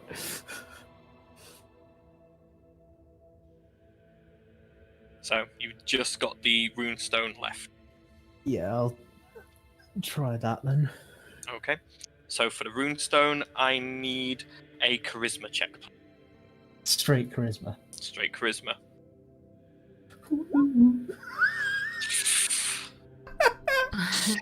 So you go to fit the runestone, and you can feel from the runestone as you start fitting it, there is another presence there, which you guess is probably the personality matrix for this golem. Mm-hmm. And as you go to fit it, it just instantly rejects you. It's just not having it. You take 12 psychic damage. Ouch. However, the runestone is in the chest, and you watch as the golem glows, and you vanish from that room and reappear back in the center chamber. And the statue in the center begins to glow again. You now notice that it gains a bag of holding slung over one of its shoulders, and it now appears to have a pair of glowing yellow eyes underneath the hood. Fortunately, you had fixed enough of that golem to pass. Yep, I'll straighten my shirt, dust myself off a bit. That worked, I suppose. You all watch as this now fully dressed statue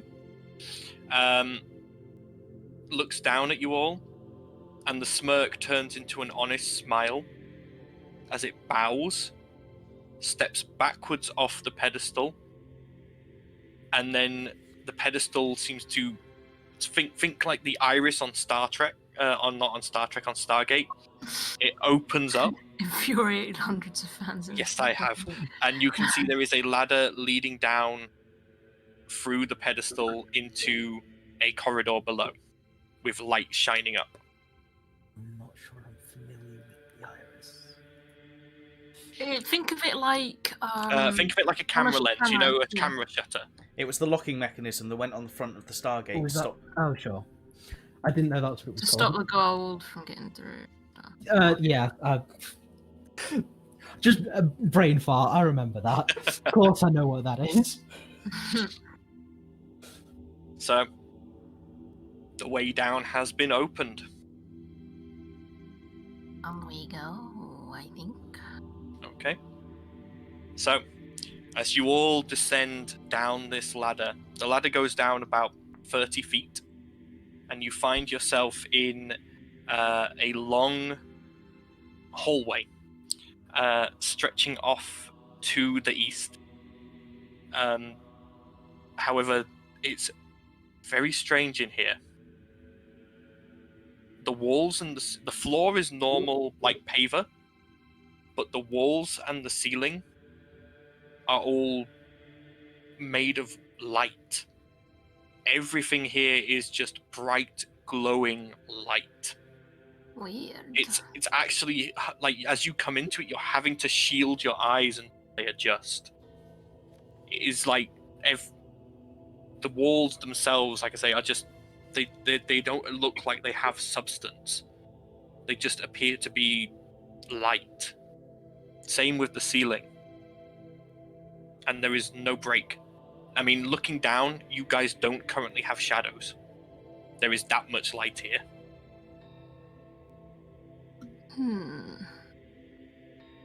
That's creepy.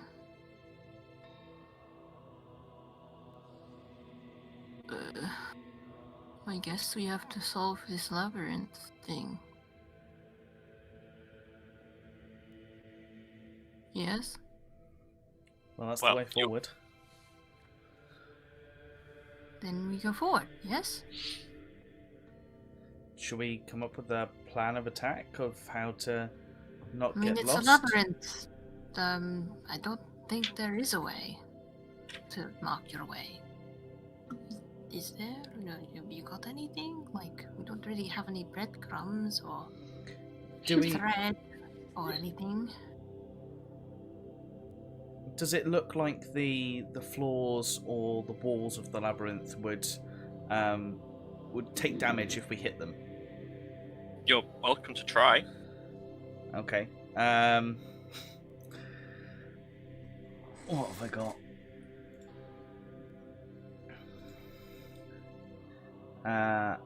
I'm gonna take my little sword. I can never know how to pronounce it, and I'm basically just that one. yeah, the Klawa, whatever it's called. Yeah. And basically just try and make a scratch across the wall. Okay. As you go to make a stretch across the wall, You suffered. you take 4 radiant damage. As soon as the blade hits, the wall just flashes, and you feel your arm cook. Okay. Well, at least now we know that. Then we just walk, I guess. Isn't there that trick where you can put your hand along the side of the wall of a labyrinth, and eventually you'll find your way I out? mean, you do scratched it with a sword, not whatever, and took damage. Yeah. We don't have you to want to touch touch it. it? We can just use that as a You guide. said, how can we guide it if you don't touch it? Because we can still see the wall. We can just kind of You use. said like go along the wall touching it, and now yeah, you're saying I think the don't touch point it. is that you stick to one side and just follow wall around. It will eventually lead you out. Which is what I meant. Then You don't we do have that. to physically touch it. That's just how you would keep your bearings, essentially. Then that's what we do. Okay. So, you guys are currently in a small circular chamber with the corridor heading east away from you. It looks like it goes for about 50 feet, and then looks like it comes to some sort of junction. Is there any breeze at all? No. There is no breeze. In fact, there is no movement in the air whatsoever. We keep going. That's all we can do, I I guess. mean, all we gotta do is get to the other side. Okay. So, you guys head down the corridor and you eventually reach the T-junction. It goes off to the left and to the right.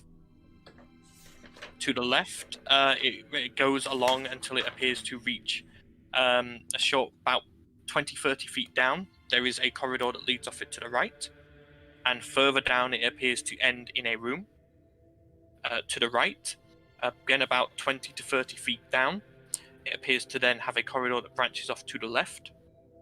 Or it continues all the way to the end, and then the corridor turns to the right.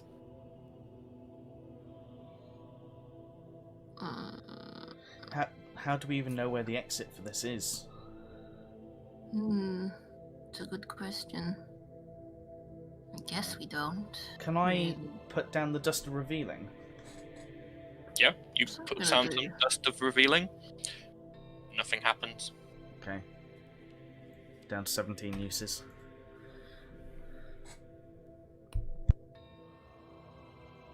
Mm.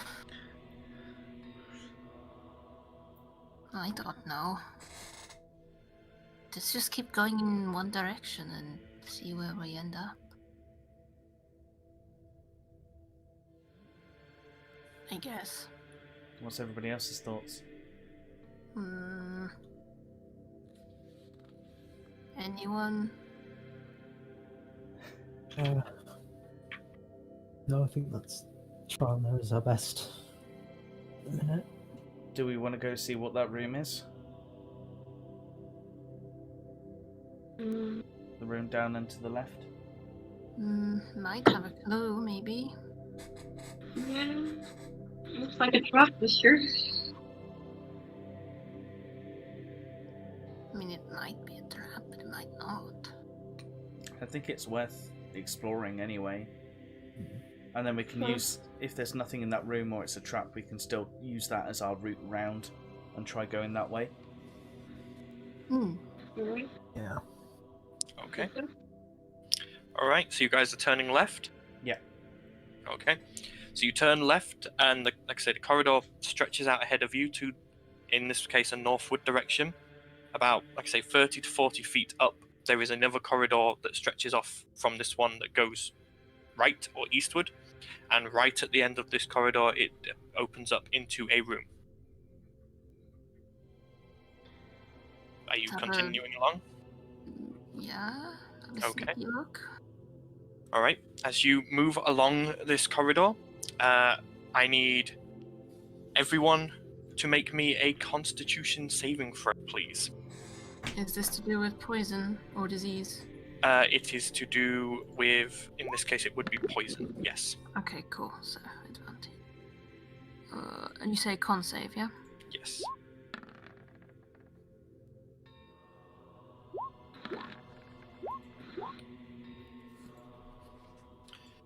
Okay, so 11. Ert fails, Rowan fails, and Talia fails. I need those Really? three to make me dexterity saving throws, please. Ah. Well, at least I get advantage on that as well. Do I fail? 18. Balasar, you... I don't know. Oh, hang on, guys. I've just got to go for a second. Okay.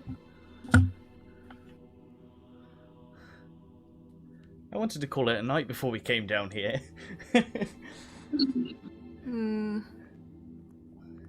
Well, nobody said anything. Like, if you want it to end, then you have to say, hey, let's end it. It's alright. It's not too bad. I mean, I'm still curious what's inside.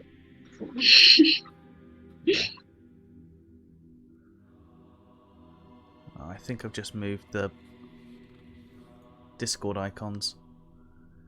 They're near enough there. Oh. What information did you get from the skeleton? I wasn't paying enough attention to remember. Just bear in mind, you need to find somewhere safe to sleep. Yeah, he said that it's dangerous down there and there's not really many safe places to... Are we sure it's a labyrinth? Well, it's called a labyrinth. We called it the Luminous Labyrinth. Right. Maybe we can take turns sleeping. I mean, technically, if we found somewhere safe and needed to sleep, Talia could cast darkness, but...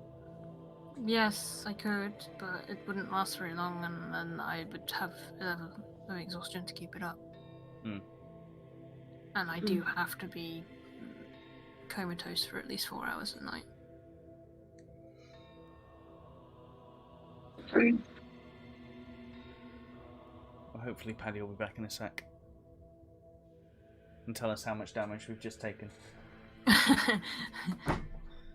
You're all dead! You idled too long in the labyrinth and got cooked by the walls. Oh god, can you imagine that was a thing? What? Oh no. Being cooked by the labyrinth. Poor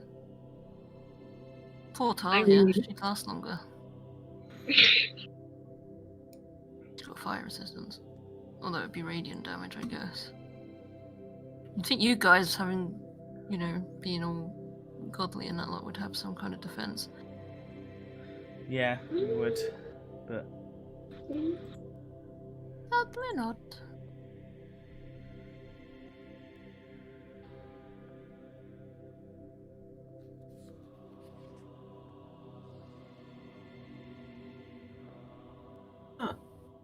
for those that have just jumped into to watching us, because I've just seen the numbers spike. At the moment, our DM has just had to pop away for a few seconds, so we're just waiting for him to come back. But we have just we've just had to take, what was it, Constitution saving throws and Dex saves to see if we aren't going to die. So we're waiting on that news right now, which is always fun.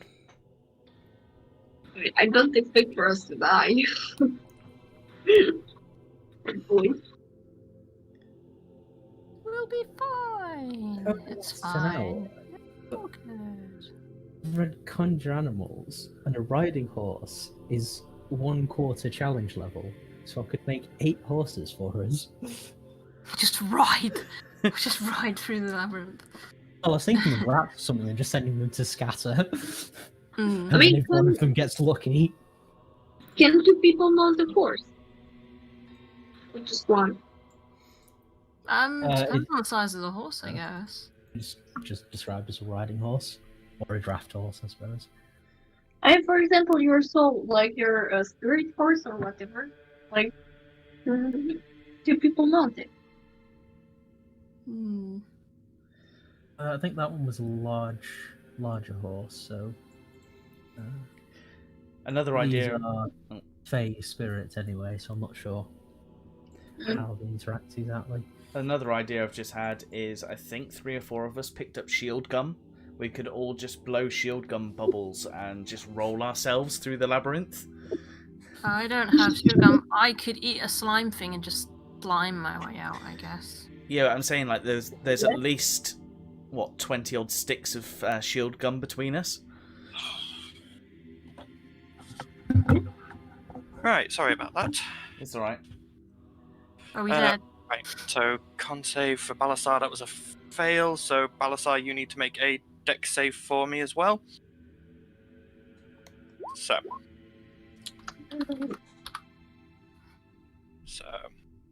Talia, you passed the dex save. Yep. So you take no damage currently, whereas Balasar, and Rowan all take 4 radiant damage as the gas that has now, as you've stepped on the pressure plates in this corridor, the gas that flooded out has made them woozy and dizzy, and they are now stumbling around and have just stumbled into the walls. Valdizian kind of. Oh no, I can't even do that now. I was about to say Valdizian picks Ert up and sticks her on his shoulder, but she's a bit big for that now. Yep. Yeah. So the effect of this gas lasts for a minute. So if any one of the ones affected by the gas tries to move, I will need another dexterity saving. Okay. Right. Well, they've gone into the walls, right? And then Yeah, they've hit the walls and taken radiant damage. they did take radiant damage. Probably want to pair up then, make sure they don't wander into things again. Yes. Okay.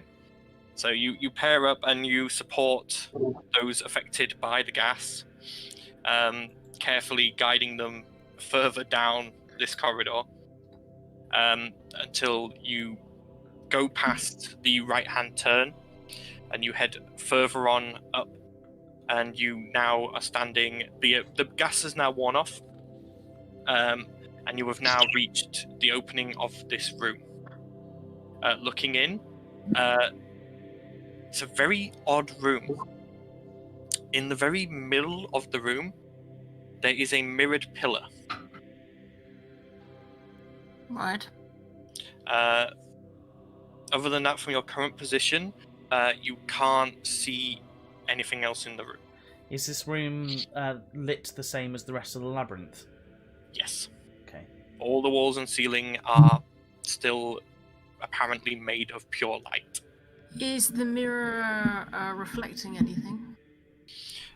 From what you can see currently, it appears to be reflecting you guys stood in the doorway from your current vantage point. Does anybody Is want it to do a detect traps or? I'll let that go first then. Well, I'm not doing it because I'll just roll crap. My investigation's not. Yeah, if you want to check for traps, that's an investigation check. Well, I guess I could try. I don't think it's going to be very good though. 15. Okay, 15. The floor is not trapped. You can't see any sort of obvious switches or triggers. Whilst you are looking, though, you do notice that around the pillar on the other side of the room, there is a chest. Can the mirror be turned or anything? It does not look like it can. We Can can I break the mirror. try and turn it? Hmm? Can I try and turn it? Are you walking into the room? Yeah. Okay, as you enter the room, across the mirror, words appear. Right, okay. They're written in an older dialect of Common, but it is Common, so it is readable. And it says, "Whatever I can see is mine. What is mine may not leave."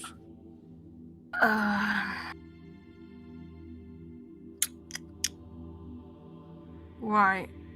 Is there any other exits in the room? No, not from what you can see. So, what the mirror can see.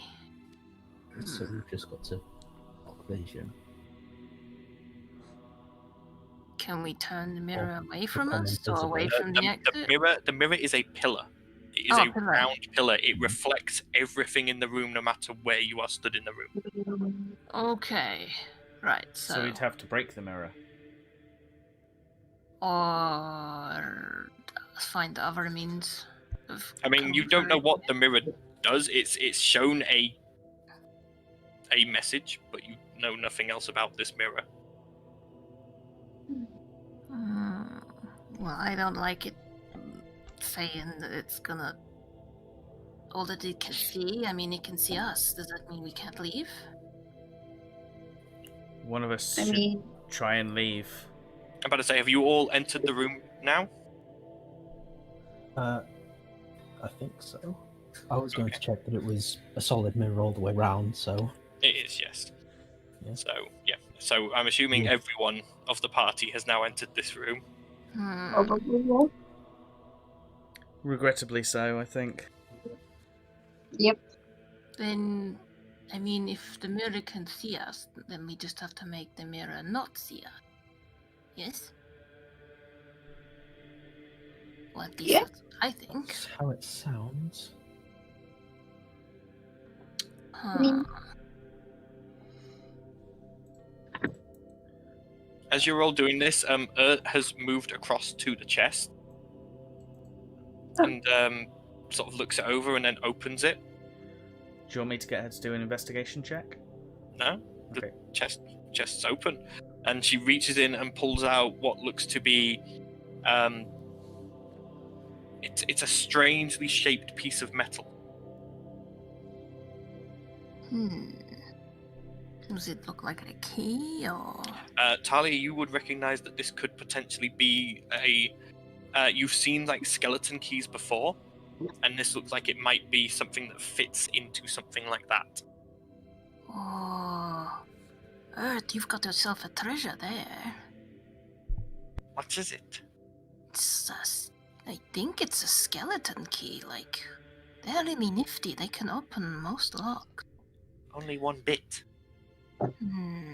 Only a little bit? Not the full key then? She sort of looks back in the chest and goes, "No, just this." Valdisian is going to... Find the other pieces that would be useful. Can I take a coin from my pocket and throw it out the room? Yeah, as you flick it and it reaches the doorway, it vanishes. expected it to bounce, not vanish. My precious gold. Turns around and goes, "Oh, there's a gold in here."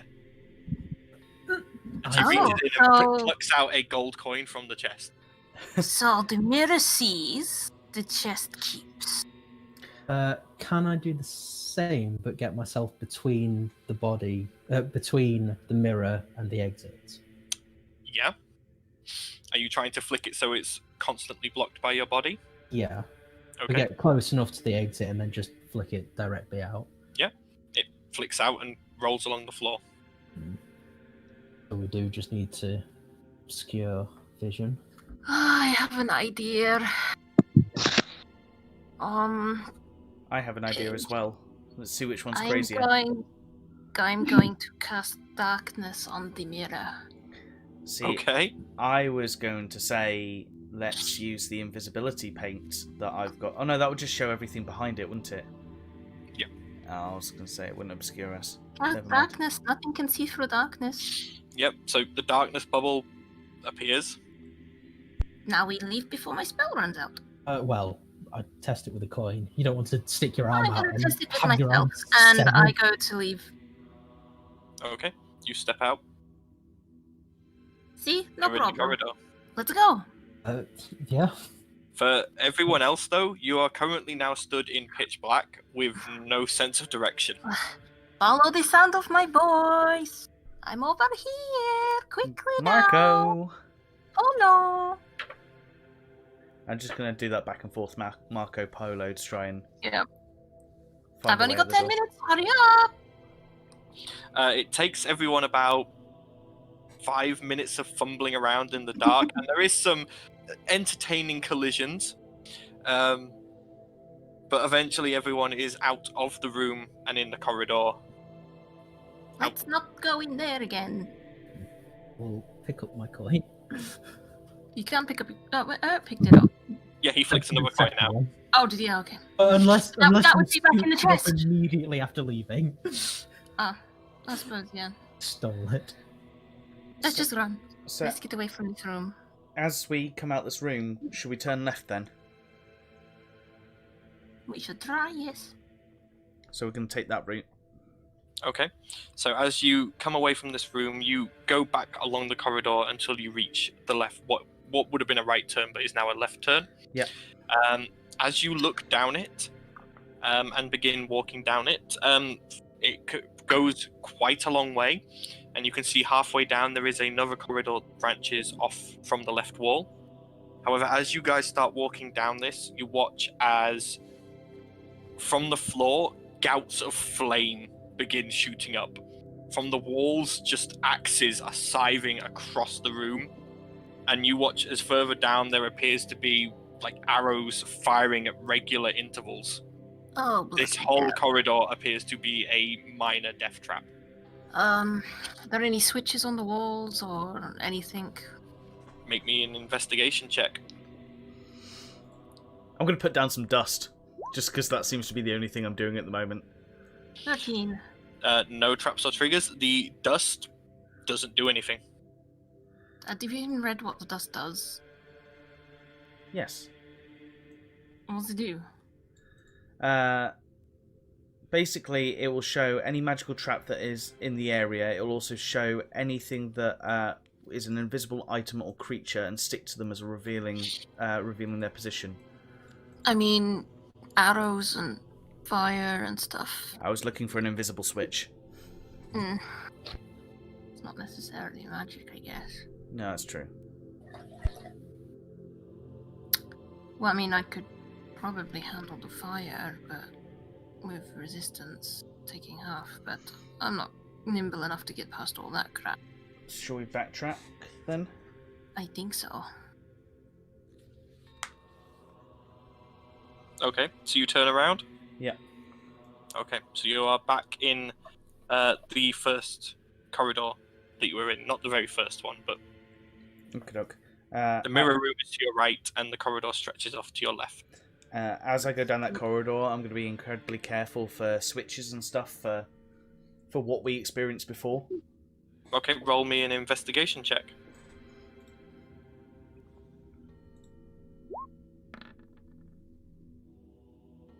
15? Okay. Now that you know roughly where they are, you can quite easily see the pressure plates on the floor that activated this gas. And it's easy enough for you to point them out and for everyone to carefully avoid them as they pass. Okay. So- Should we try turning? We've not done yet. Yeah. So you guys are now back level. If you look to the right, you are back level with the entrance. If you continue on, there is a turn to the left, or it continues straight on, and at the end turns to the right. Should we try the first left? Yes. Okay. So you guys move to this left turn and look down it. You can see a plain corridor that stretches down to the end and has a T-junction at the end. Left or right at the junction? Well, we've got to get down the corridor first.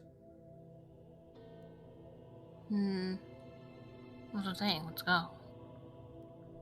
Okay. You guys walk down the corridor to the end and reach the T-junction with no issues. Will you go left or will you go right? Well, looking to the left, the corridor widens out a bit, but then there is a corner and it turns to the left. Looking to your right, the corridor stretches on for a while and then leads into a room. The strange thing about both of these directions is they're not filled with light.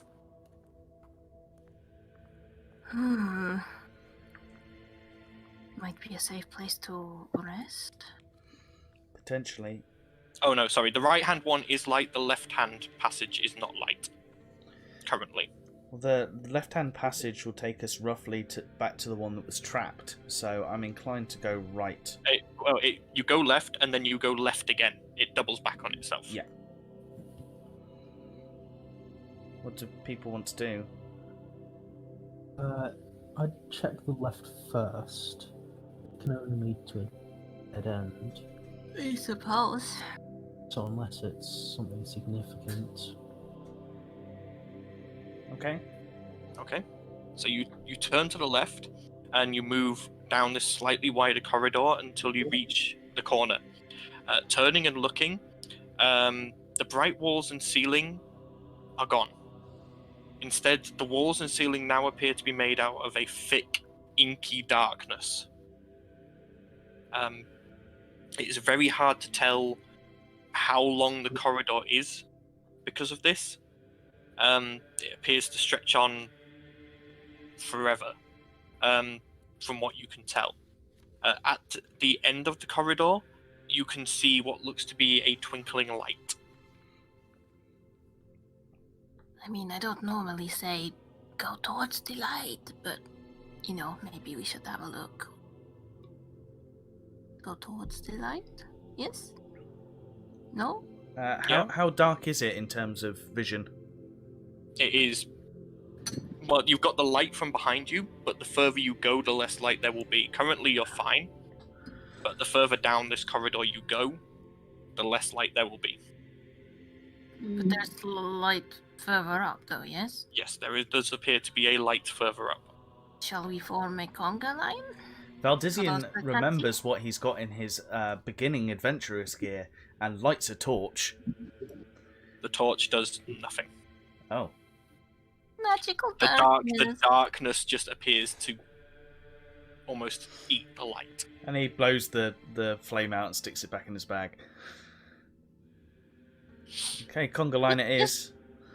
Just Okay, can I get a marching order there, please?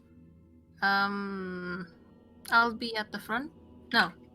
Maybe Erden, you should go at the front because you're more observant. I'll go behind you. I think we should have potentially me and Balasar in the middle somewhere, so there's somebody who has vision going backwards and somebody who has vision going forwards, because we have no light. Okay, so it's Eridan, Talia. Do you want Ert after Talia? I was thinking What's new behind. It should be maybe Erden, Talia, Val, and Bao. Val and Then, Val, yeah. Then Nantra, Mantra. Yummy, sorry, Ert, and then Yummy. And something. Rawen. I'm running out of Yami names. and Rawin. Okay. And I forget that Rowan's with us, so that's why I Okay. left her out. All right. So There's people with dark vision at the back and the front. okay. So you guys start heading down this dark corridor. The further you go along this corridor, the brighter this glimmer of light seems to get, and it's growing brighter, brighter, brighter. I need everyone to make me a dexterity saving throw. Oh, bloody hell. I'm going to just assume that Yami probably fails his fail. That bloody Annoyingly, I hell. rolled it again on rolled it first on D&D Beyond. My rolls on there are so much better. Oh, God, even Fail. with... Fail. Even with advantage, that was bad. Fail. Oh, no. I think Reese's microphone's died. Oh, Or no, something. everybody's dropping out of the chat. Everyone's going. What's going on? Going on. Hello. Come back. I don't mean to kill you all. I just had a message from Reese go, seems that I've died. And then everyone just dropped out of the call. What's going on? Right, Balasar got an 11. And the Groovy Bot's gone as well. Oh, blimey. What's going on? Oh, if no one's gone to AFK on here. Oh, you don't have AFK channels on here, so they shouldn't have been... It wouldn't have been classed as inactivity, so I don't know what's happened, really. Why is that not playing? Is there something Internet wrong with... crashed. I think everyone's internet's That's being what I was funny. saying, my internet's being funny. Eridan's typing as well. Oh dear.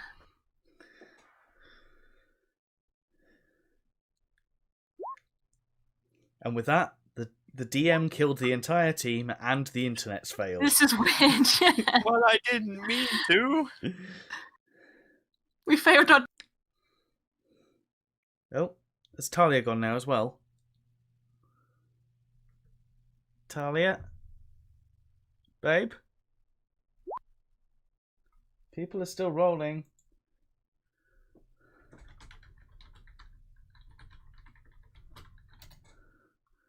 Hello? What is going on? Hey. Oh, I'm back. One I'm Mavo. back. Hi. Hello. Hello. Okay. We've Okay, just had I'm This is like Twilight Zone shit. I don't know what's going on. we've just had Now a Now the chat can't sev- hear us. we've just had a 7-house internet meltdown. Everyone's Yeah, we all have Internet. Facebook. just died. What the hell? I mean, in theory, that was the maximum of the meltdown. So hopefully, everybody can get back Yeah. in. Like I say, I don't know why Groovy's not playing now.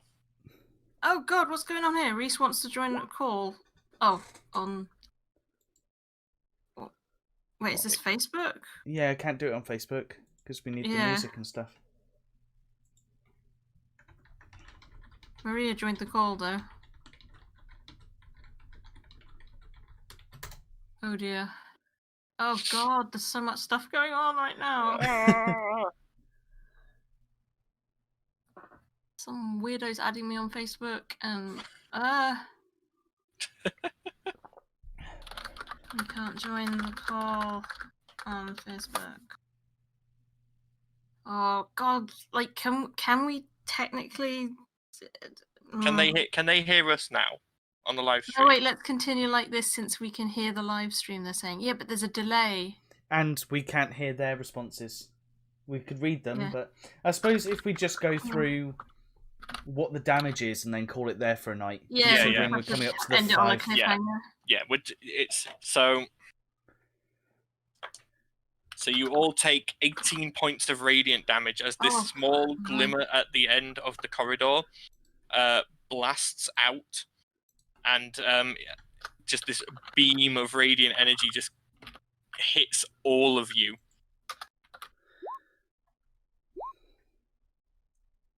So I just need to make a note of what HP, mantra, etc. will be on next time. Well, sorry for those. Like, I literally had Oh, somebody dear. that just started following me as everything went wrong. Yeah, really Oh, sorry God. about that, guys. Don't know what happened to the internet there. That was some Twilight Zone freaky shit right there. Like that many houses getting an internet. They must have all had Yeah. the same internet provider or something. Well, I would assume. Oh, that's unfortunate. Oof. Ouch. Both Rowan and Mantra on 14 HP now. I'm on 12 next HP. session. I'm on 18. Yeah, we'll end it there. I'll make a note of where you guys are on my dungeon for when we come back. There we go.